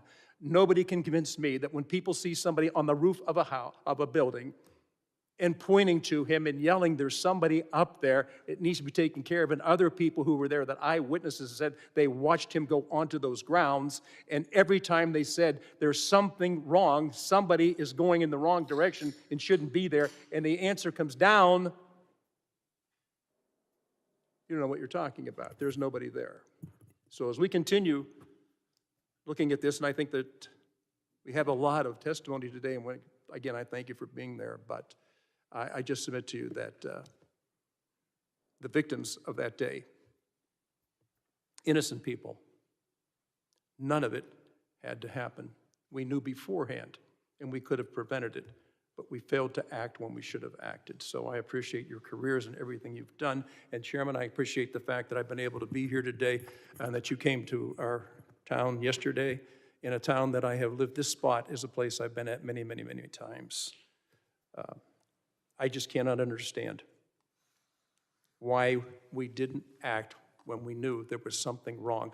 At the very least, they could have taken President Trump off the podium, and some of the other activity after that never would have taken place. So thank you for having me here, and thank you both, Colonel. Mr. Yost, thank you so much for being here. I appreciate it, but there is far, far more we have to learn. Thank you, sir. Thank you. We're going to do another round of questioning, and I don't know, Mr. Gray, if you're going to want to ask any other questions. Or, I'll have a couple, okay, sir. sounds good. So you'll follow me, and then we'll go around. I just want to get back to this text message that was sent at about 20 to 25 minutes prior. That text message was a picture of Crooks. Was it a picture of him pointing the rangefinder or of him just looking suspicious? Chairman, I have not seen the picture that was sent, so I don't know. But my understanding is, to the best of my briefings, it was the pictures that were initially taken by Butler ESU. Okay, so that was the 62-minute prior. Okay. At 20, 25 minutes prior, though, someone saw him pointing a rangefinder and taking range estimation or range readings, right? I don't want to speculate as to what he actually was doing with the rangefinder, but the rangefinder, my understanding is, was the heightened suspicion. Yes, sir. And he was pointing it. I mean, because a rangefinder, I guess you can have it digital and do it like this, but there are also rangefinders you look through and you have a reading. Do you know description of the rangefinder? It was not briefed to me. I can't. Okay. But there was concern, and that was relayed to the command post, and that was a PSP guy in the Secret Service command post via a text message 20-something minutes before, and you think it included the fact that the guy had a rangefinder? My understanding is, yes. Okay. Then you mentioned that the two ESU guys that were in the second story, in truth, to me, it appears to be a second building behind it that got joined by all these different, the breakup of that whole complex and the intricacies of, places to hide and move around, all the little alleyways, is because they built tunnelways, or not tunnels, but hallways that were covered between each of these different buildings. So it's actually a separate building with a amended. Connector. Yep. So there are two guys in that building. They leave to go look for the guy, the suspicious person. My understanding is, yes, according to interviews. So they were not manning, they did not have oversight on that rooftop because they were out looking for the guy. Correct. My understanding is it was the grounds around there, to see it photographed now or on your tour yesterday, without scores of people traversing from different parking areas to make ingress into the secure perimeter, that there was a concerted effort to try and identify and make contact with him. Sure. In conjunction with other, I was briefed that there were two other suspicious individuals that simultaneous to this, not terribly too far away, distance-wise, I don't have the specifics, but those this is all occurring contemporaneously. But one of them, Crooks, had a rangefinder, and so they leave and they go look, he's suspicious. That leaves that building with two sets of eyes that could have observed it, granted, by exposing themselves. And by the way, I would think they could stay in the building as opposed to being on top of it for their own sort of defilade position. I get that as a sniper works, but you got to be able to see it. So anyway, they leave. Did they know, was Secret Service notified that they were leaving to go look for this guy, and thus those eyes on top of the building not? I do not know, and the other thing that I do not know is where else Butler ESU sent that information. I have not been briefed on that. Who told them to go look? Do you know if they were told to go look? I do not know, sir. We just know that they did go look. Yes, sir. And I said a very concerted effort with all of those alcoves and all of those buildings was made. There were two additional officers who, again, I don't know the specifics of the timeline. I don't know the specifics of the logistics of how that information was relayed, but I'm briefed that they came and they made a very concerted effort to try and locate Crooks. But it seems to me that that was leaving that extra set of eyes on top of the building you know, it would be something if I were the site commander at that point, I'd want to know 2 guys are leaving a post where they have observation on a building, and that somebody relayed that to me so that I would know, oh, wait a minute, now 2 sets of eyes that were on the building. You know what I'm saying? It's like if you pull security, if you pull your lateral security in an ambush or something. I'm talking like an Army guy now.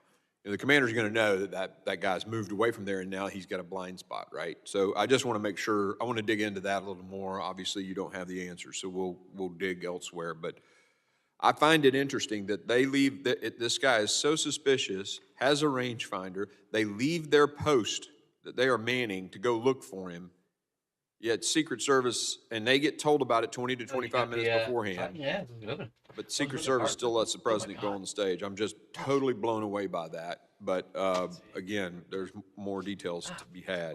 Thank you for being here. I really appreciate it. I'm going to turn it over now to the ranking member for his 5 minutes of questioning. Gentlemen, thank you for being here today. Wow. So I was like, all right. So I went back to this one. Commissioner Paris, I get like this upper back. Mr. Yost, we're looking at a rearview mirror of what happened. Ripping my muscles out. A lot of good questions from both sides of the aisle. I was like, you know what? I'm just going to get one that's like that. Commissioner Paris, you don't have the luxury of time. You're protecting governor, and you'll be protecting high-profile candidates in your battleground state, like right about now. And this one, yeah, it has like you can adjust the lumbar and stuff, which I'm trying to figure out how we help you do your job a whole lot better. Mr. Kelly, his line of questioning was interesting. And I considered it important because that's his background, that's his backyard. And he asked, who decided the site of the event? It's a good question. Bigger question is, who okays, who approves the site of an event? And I come back to what I said earlier, which is one of those officers on the ground said, Lou, he said, who's in charge? The Secret Service says good or bad. Does the campaign they then say good or bad, or does the campaign have the ability to override the Secret Service at an event? And I say, and I ask this question from you, Commissioner Paris, you're going to have to make these decisions here real soon. Because if I'm here where you're at today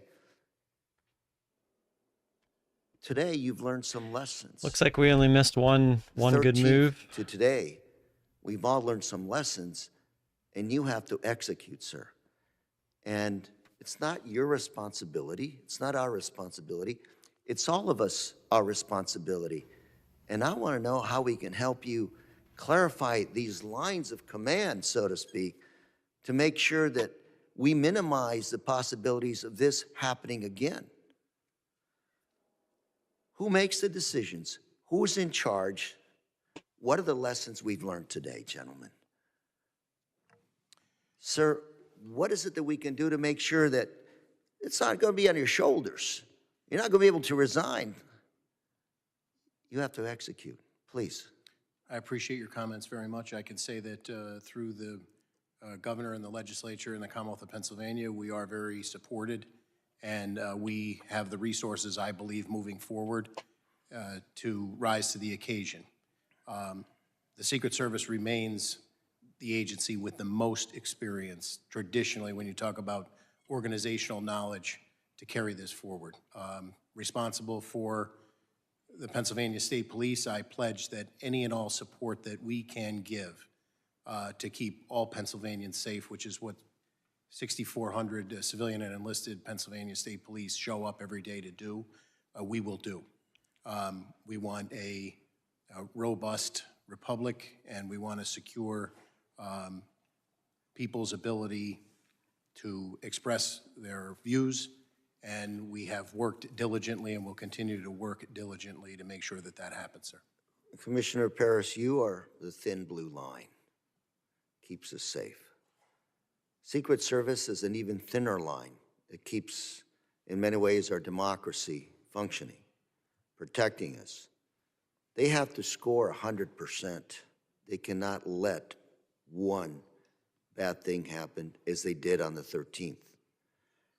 I want to make sure that we know that we give the Secret Service the ability to make those decisions when it comes to the safety of our candidates and elected officials. And for the third time, I'm going to repeat those words that were told to me by an individual, law enforcement individual on the ground when he said, Lou, who's in charge? Is it the campaign or is it the Secret Service? And I'd like to get to the bottom of that and make sure it's the Secret Service that's in charge. I don't know who is in charge, and I hope to God that we do find out. And I hope it's a Secret Service, and if it is a Secret Service, that reaffirm that they are in charge, because the buck stops somewhere, and it's got to be here. This committee, the government, with us in Congress. Gentlemen, thank you very much, and Mr. Chairman, I yield. Gentleman yields back. I now recognize myself for 5 minutes of questioning. Colonel Paris and Mr. Yoes, I appreciate your patience in continuing through this questioning. And I would submit that I think your candor, Colonel Paris, has been very refreshing, and it paints a clear contrast from what was the testimony of the director of the Secret Service yesterday, who's now resigned. But her resignation doesn't resolve a thing. And in fact, the criminal investigation that your department is undertaking, that presumably Butler authorities may be involved in, FBI is undertaking, those don't really resolve anything. They affix criminal liability of someone who's presumably, if they acted alone, is dead.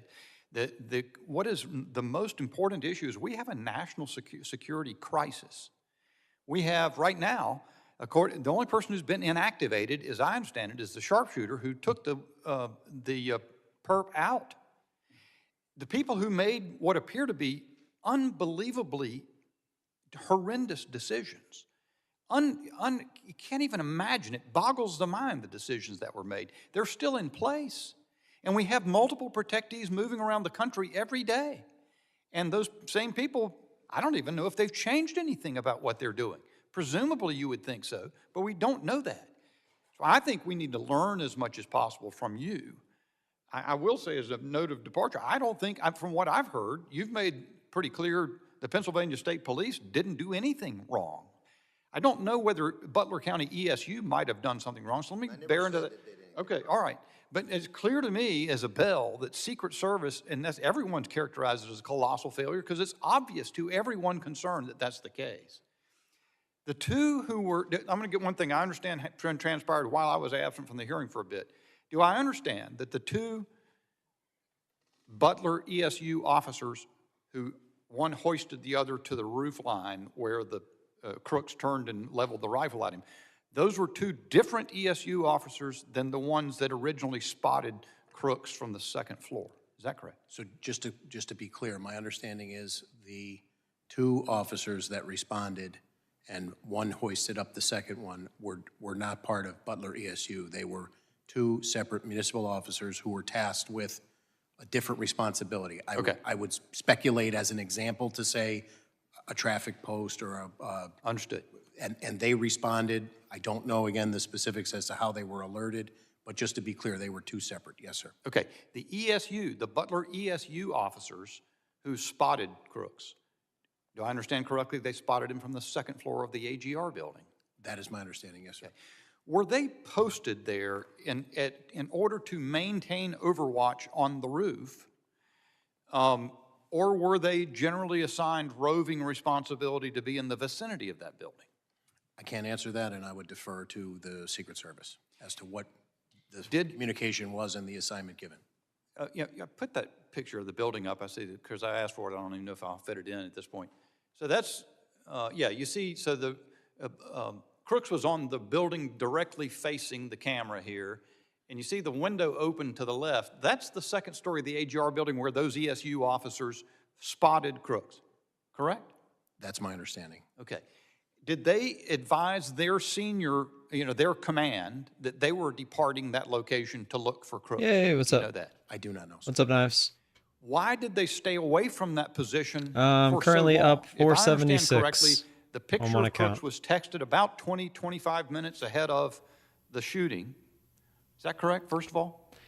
If they spotted him on the roof from that window, couldn't they have yelled at him? Like, hey, what are you doing up there? That they took, did they take that picture about and send it to up into to their command about 25 minutes before the shooting? What I want to be specific about is when the PSP member in the command post received it, and I believe that's in the vicinity of 20 to 25 minutes, with the caveat prior put on the record about a series of events, not a timeline minute by minute. So you don't know whether they... I don't specifically know. I believe the pictures of Crooks were taken at some point before that, when he was identified as being suspicious based on my prior testimony from the briefings that I had, because he was... Okay, I get it. At least we've got a fairly long numbers of minutes, 10, 15, 20 minutes. Why did they not return to that post? Do you know that? I do not know, sir.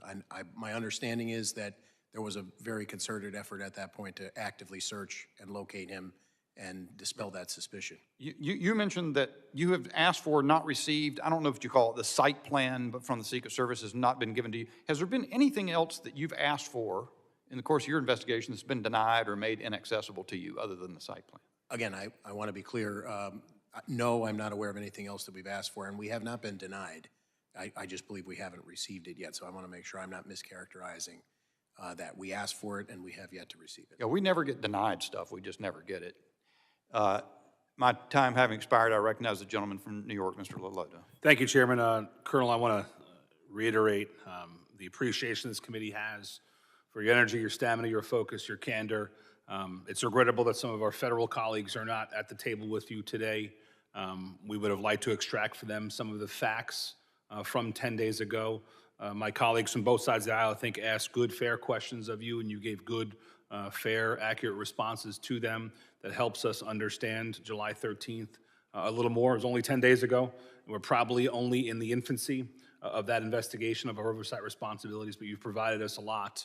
I want to use the remainder of my time to look forward.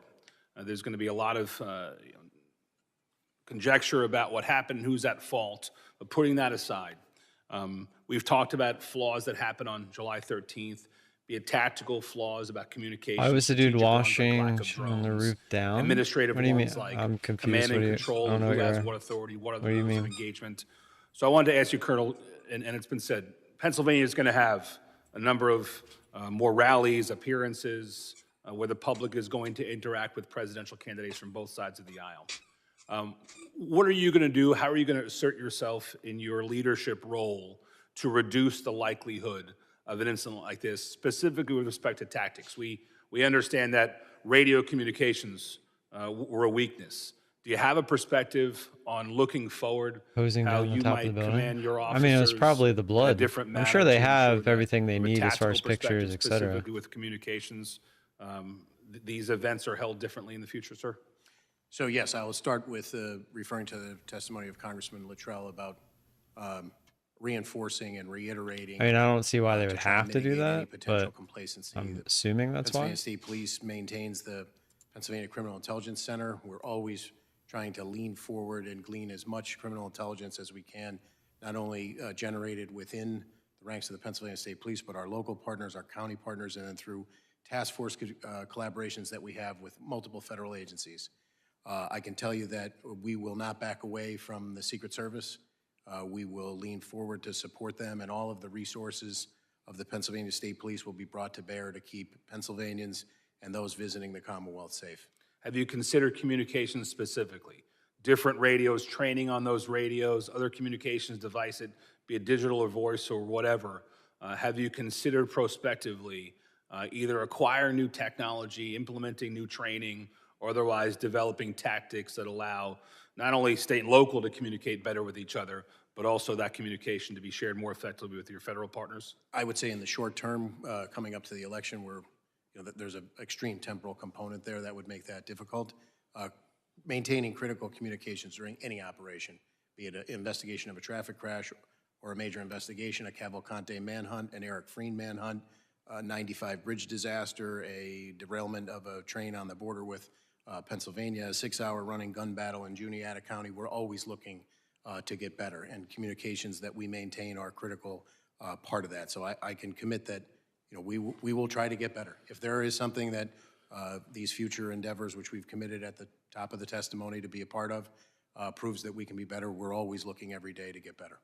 I know that members are allowed to, through the appropriations process, advocate for more resources to come to their state and local their state and local law enforcement partners for things like communications devices. I know that I've been able to lean into that process here, and I would sure that Mr. Kelly and others from the Pennsylvania delegation would endeavor to use federal funds to help augment your ability to increase your ability to communicate among each other and also with federal partners. I want to move to strategy, thinking a little more outside the bubble in the days and weeks leading up to an event.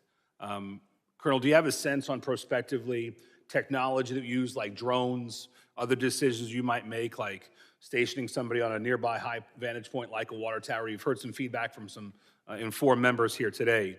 Are those things helpful for you to plan moving forward to seize opportunities, both technological and physical, for events moving forward? Short answer is yes. Our undercover assets and the surveillance and intelligence gathering is something we rely on heavily. We do have some drone capabilities that we're always looking to augment, but they're a phenomenal tool, and certainly their use will only expand into the future, probably long after my career and somebody who comes well after. But we're always looking to lean forward and do the job better, sir.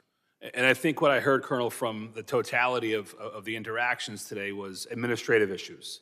Issues related to command and control, rules of engagement, who thought they had what authority, who thought they had to call somebody to do something. Colonel, do we have your commitment that you'll lean as far forward as possible and essentially command my negation, that you'll do everything that was within your power until you're told to stop to ensure the safety of presidential candidates? Yes, sir. Thank you, Chairman. I yield. Gentleman yields back, and Chairman Green's going to return momentarily, so I want to keep the hearing going pending his return. And I've got a few more questions, and so I will call a third round of questioning. And let me then recognize myself for 5 minutes. Colonel Paris, did you say, I think I heard you say in the course of the hearing that you believe Mr. Crooks fired 8 shots and that 8 shell casings were recovered? Did I hear that? Yes. Okay. Were they all recovered in the vicinity of his body? I'm told that they were. When the information, let's see, the information It's weird, he's actually answering concerning questions.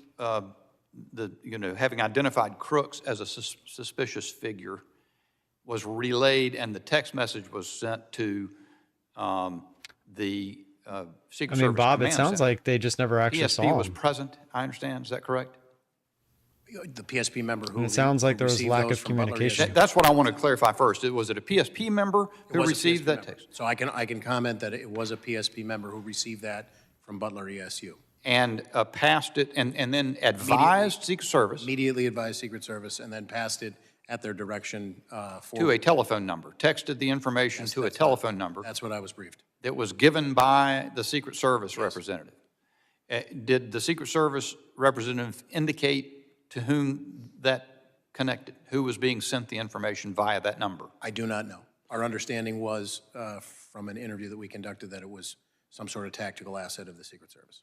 Was there any comment or discussion in the command center about the advisability of keeping the president off the stage until the matter was resolved, either at that moment or later? I do not know, and I would only underscore what I said before, the distinction between suspicion versus a threat. At that point, I think concerning, but it was still, the perspective at the time was suspicious and not yet a threat. How did, so the information was relayed from ESU officers to a PSP officer. Do I understand that correct? Yes. Did ESU have command officers in the command center? That was asked earlier, and like I said, I received a briefing that my understanding was that there were Butler County representatives in the command post, but I cannot definitively tell you from any briefings that I've had who and when they were there. Do you have any insight why the Butler ESU officers transmitted that information to a PSP representative rather than to a Butler ESU representative in the command center? I understand that there was, the Butler just, like, ESU turn their person from mics whom up? it came and the PSP member to whom it was sent they essentially knew one another. Was there any mechanism in place to monitor the location presence of the ESU officers who were at the second floor window and departed from there to go look for crooks? Was that any kind of communication ongoing in the command center with that, about that? I don't know.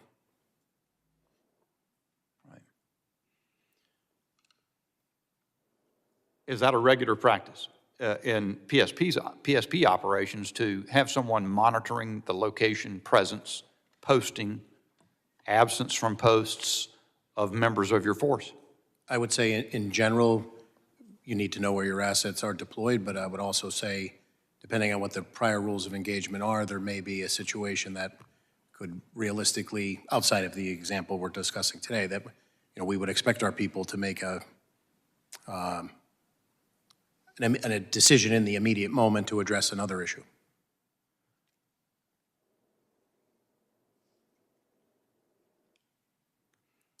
All right, I yield back and recognize the gentleman from California, Mr. Correa, for 5 minutes.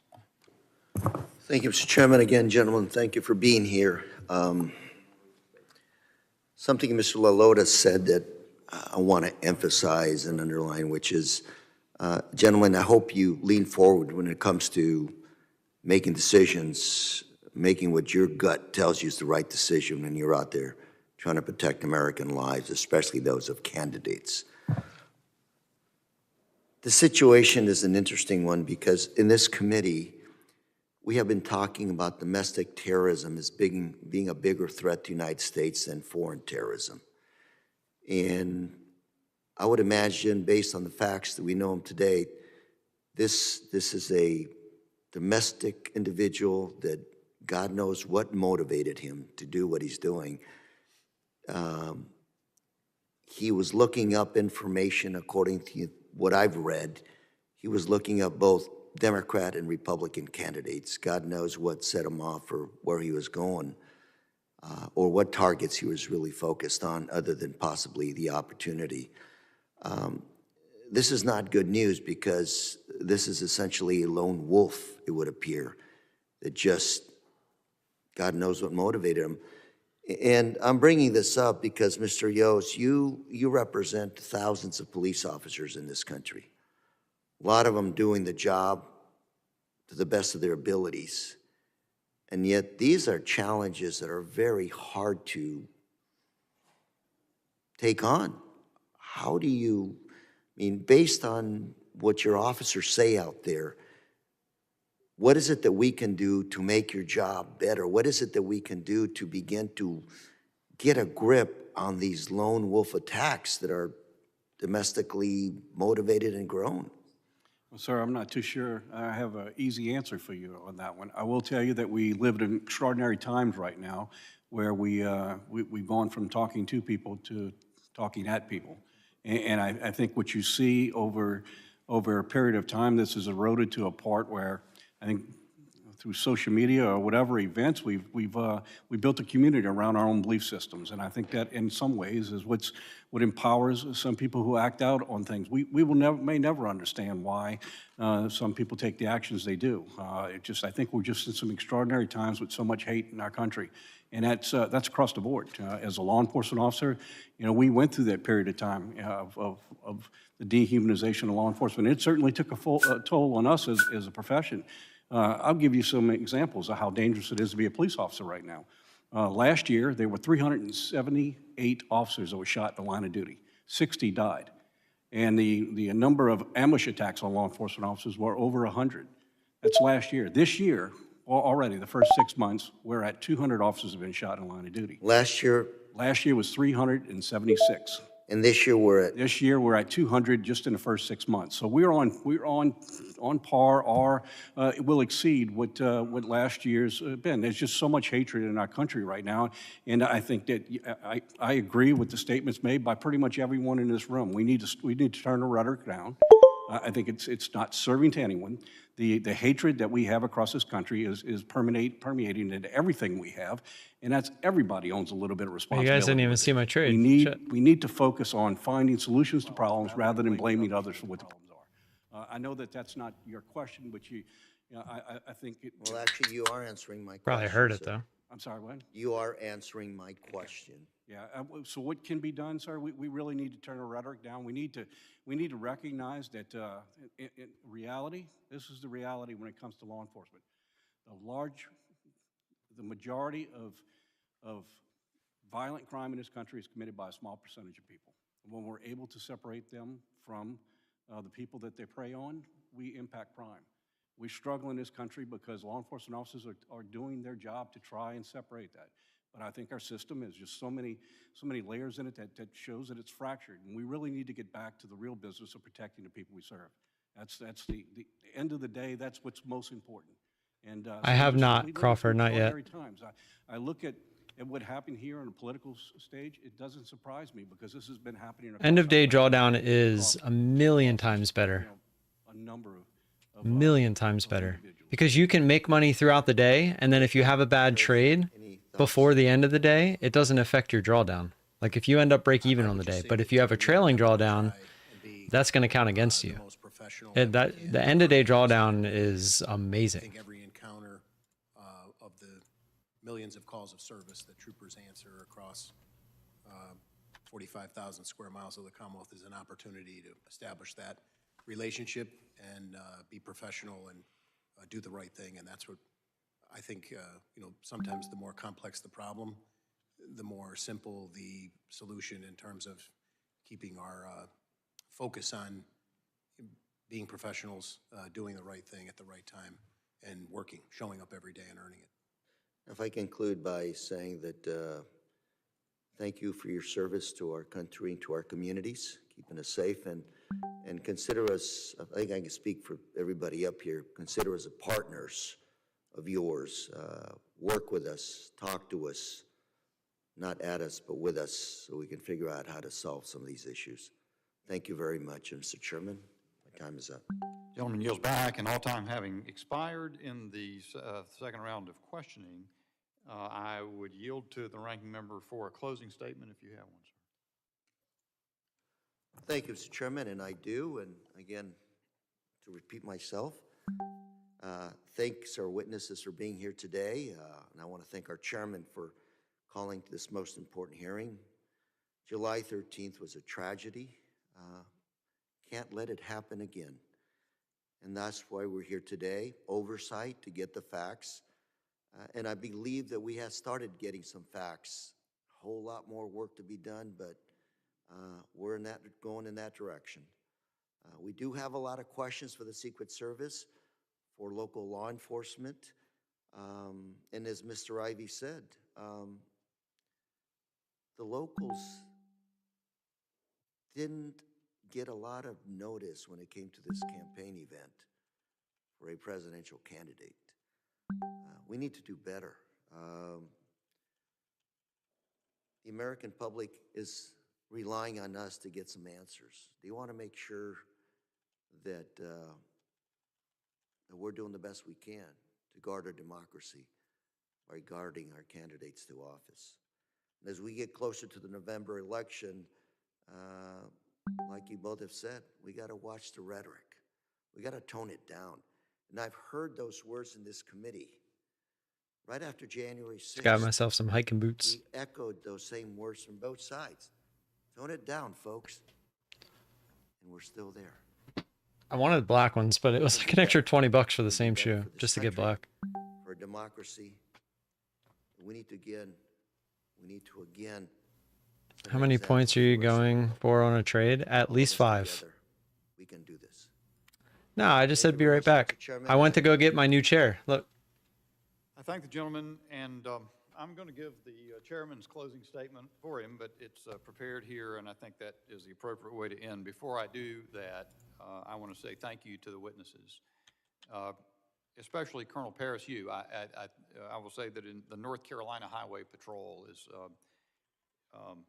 is an institution in my state that Yeah, it's the I Titan. have not, until I had occasion to serve in the legislature and then subsequently run for Congress and serve districts that have constantly changed in North Carolina, and I have seen institutionally how the State Highway Patrol has then fed the sheriff's offices over the course of time with elected sheriffs who've come up in that institution. And I don't know that much about your organization, but you remind me of the fine men and women of the North Carolina Highway Patrol, and I really do appreciate your candor. Tomorrow, the director of the FBI, Christopher Wray, will be testifying before the Judiciary Committee, on which I also serve, and I hope he'll be candid. I believe there are moments when the sanctity of criminal investigations needs to be tempered by the fact that the nation It's actually really needs nice. through a national security crisis. So I got get some music playing real quick. So I got the. Here, I'll just show you. It'll be easier.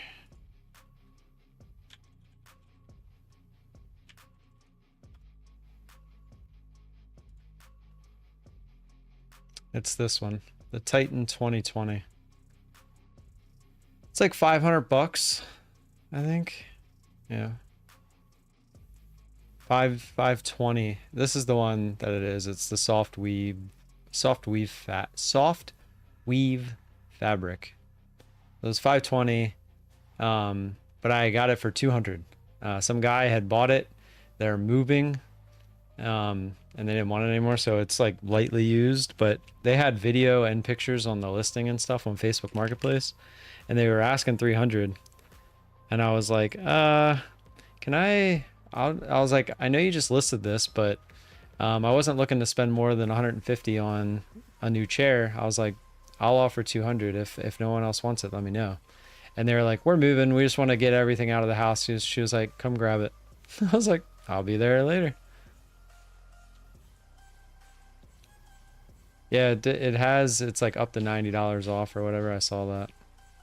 I wonder, let's see what it would, oh, it says currently unavailable, so I can't even get it.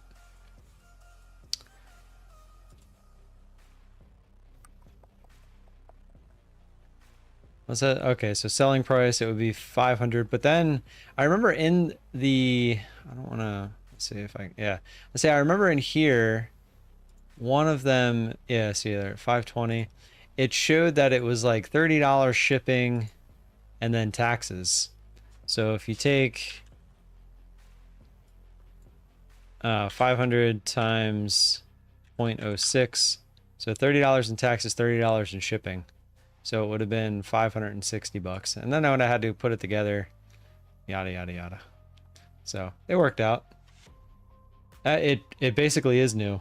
I got there and I was expecting, because sometimes you can see the picture, like the pictures look not great. Well, here, I'll just show you the ad. But she like took a video and everything. So this is the ad. And I mean, I was like, I looked at it a bunch of times. I'm like, man, it looks brand new.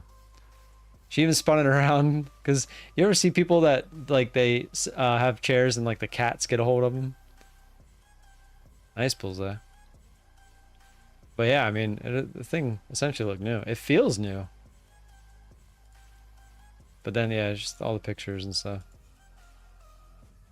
I might not even need to add my lumbar thing, because it has lumbar that you can adjust on the seat itself. Unless I need a PC and second monitor. Yeah, dude, I'm telling you, Facebook Marketplace is full of gems, especially like higher priced stuff, because a lot of people aren't on there to buy higher priced stuff. So a lot of times you'll find higher priced stuff at like a pretty steep discount. Like I basically got this chair that would have cost me $560 for $200, and it's just gently used. And look how far back it goes. It goes back even further than my other one.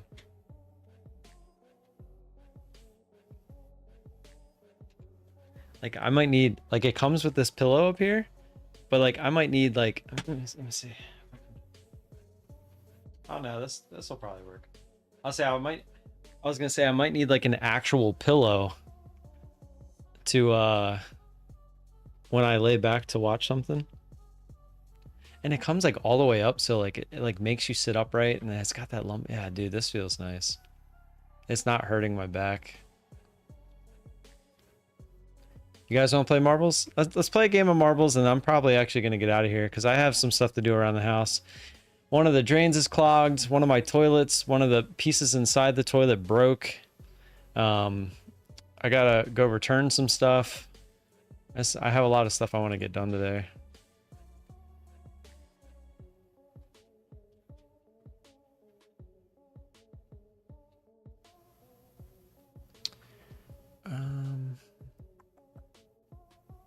Give me one sec. I'll load it up.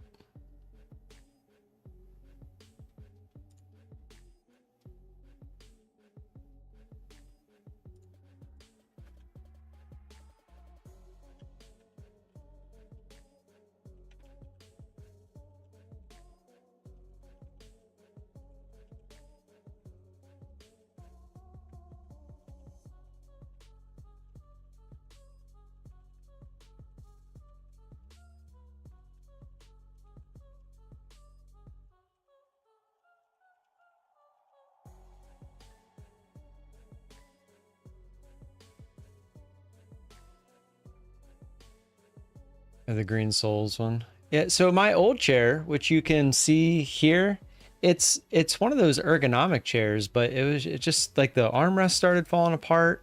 It didn't have the back, like the lumbar for my back.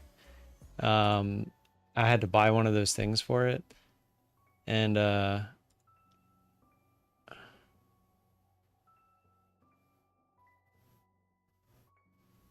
sorry, I was reading something. And it was just, I was just ready for something new. Oh, of course.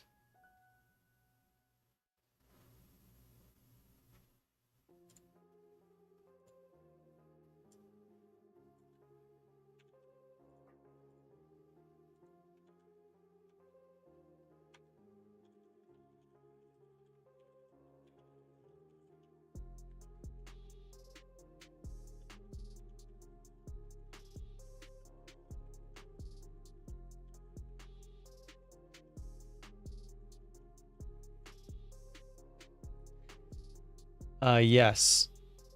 Bob means they do have Tradeovate and Rhythmic.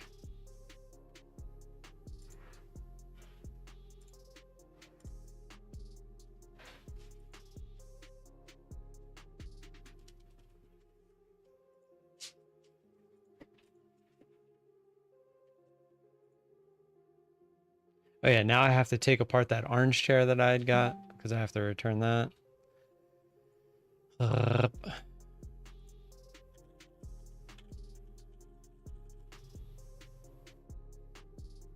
All right, let's play marbles. And I'm out of here. No problem, Bob. Exclamation point marbles if you're not in yet. There's only a few of us here, so.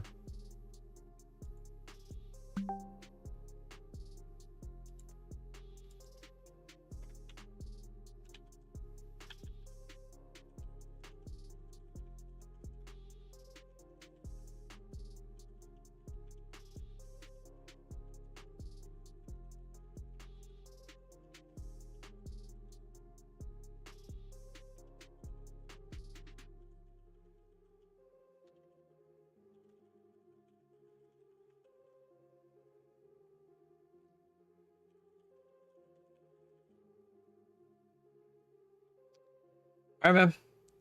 You don't want to play marbles? I'm gonna play one game of marbles real quick. We're gonna do my favorite one.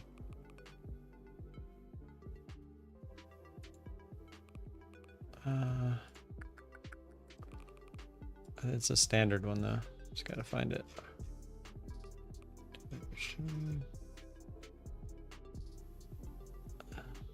It wasn't the Marble Factory. Here it is. Pixels Raceway.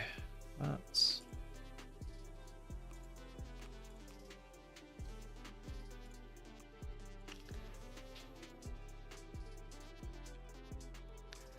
All right, let's get it. Thanks, Sean. Appreciate that. You need a new one, Crawford? As in, did you pass it or did you blow it? 3, 2, 1, go.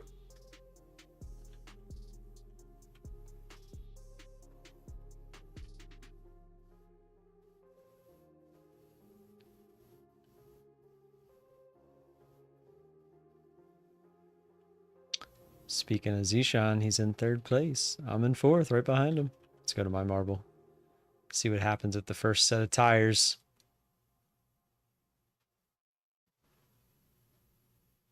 Oh, kind of. I'm in the lead, even if it's for a second. Here comes Star. Man, Star is on fire. Oh, look at Steve. Okay, Steve. Okay. Ooh, him and Anonymous Giraffe all at once. You blew the Apex account and going with a different prop firm, never had one. Well, you said you need a new one. Oh, so you're just saying in general you'd like a new one. Oh, Steve almost made it. Oh, he got caught on the tire. No. Still kind of in the, nope, he's not in the lead anymore. Well, like I said, it's $76 using code VOLA, and that's all in. You pass the eval, that pays for the funded as well. And if you do blow the eval for some reason, you can reset it for $47.50 as long as you use the code again. Look at Lucas way out there. Why is it not? Oh, I was hitting 2, not 1. See if anyone can catch up. So even if you do blow it, it does become cheaper to reset it, which is good. And then that accounts for everything. Ooh, look at Star. Star's gonna be so mad. He finds out he wins again. He's like, I always win when it's not for money. But this one, we know how this works. Wow, look at this. Everyone's so far behind. They're about to play catch up. Go, Steve, go. Go, Steve, go. Go, Steve, go. Come on, Steve, you can do it. Come on, Steve, you can do it. Oh, Star's trying to get around. No, come on, Steve. Who's going to get through first? Who's going to get through first? DT? Who's it going to be? Who's it going to be? DT, huge erection. DT get around? He does. DT with the win. Oh, I came in 3rd. Look at that. I got a podium. Crawford in 4th. Good stuff. Good stuff.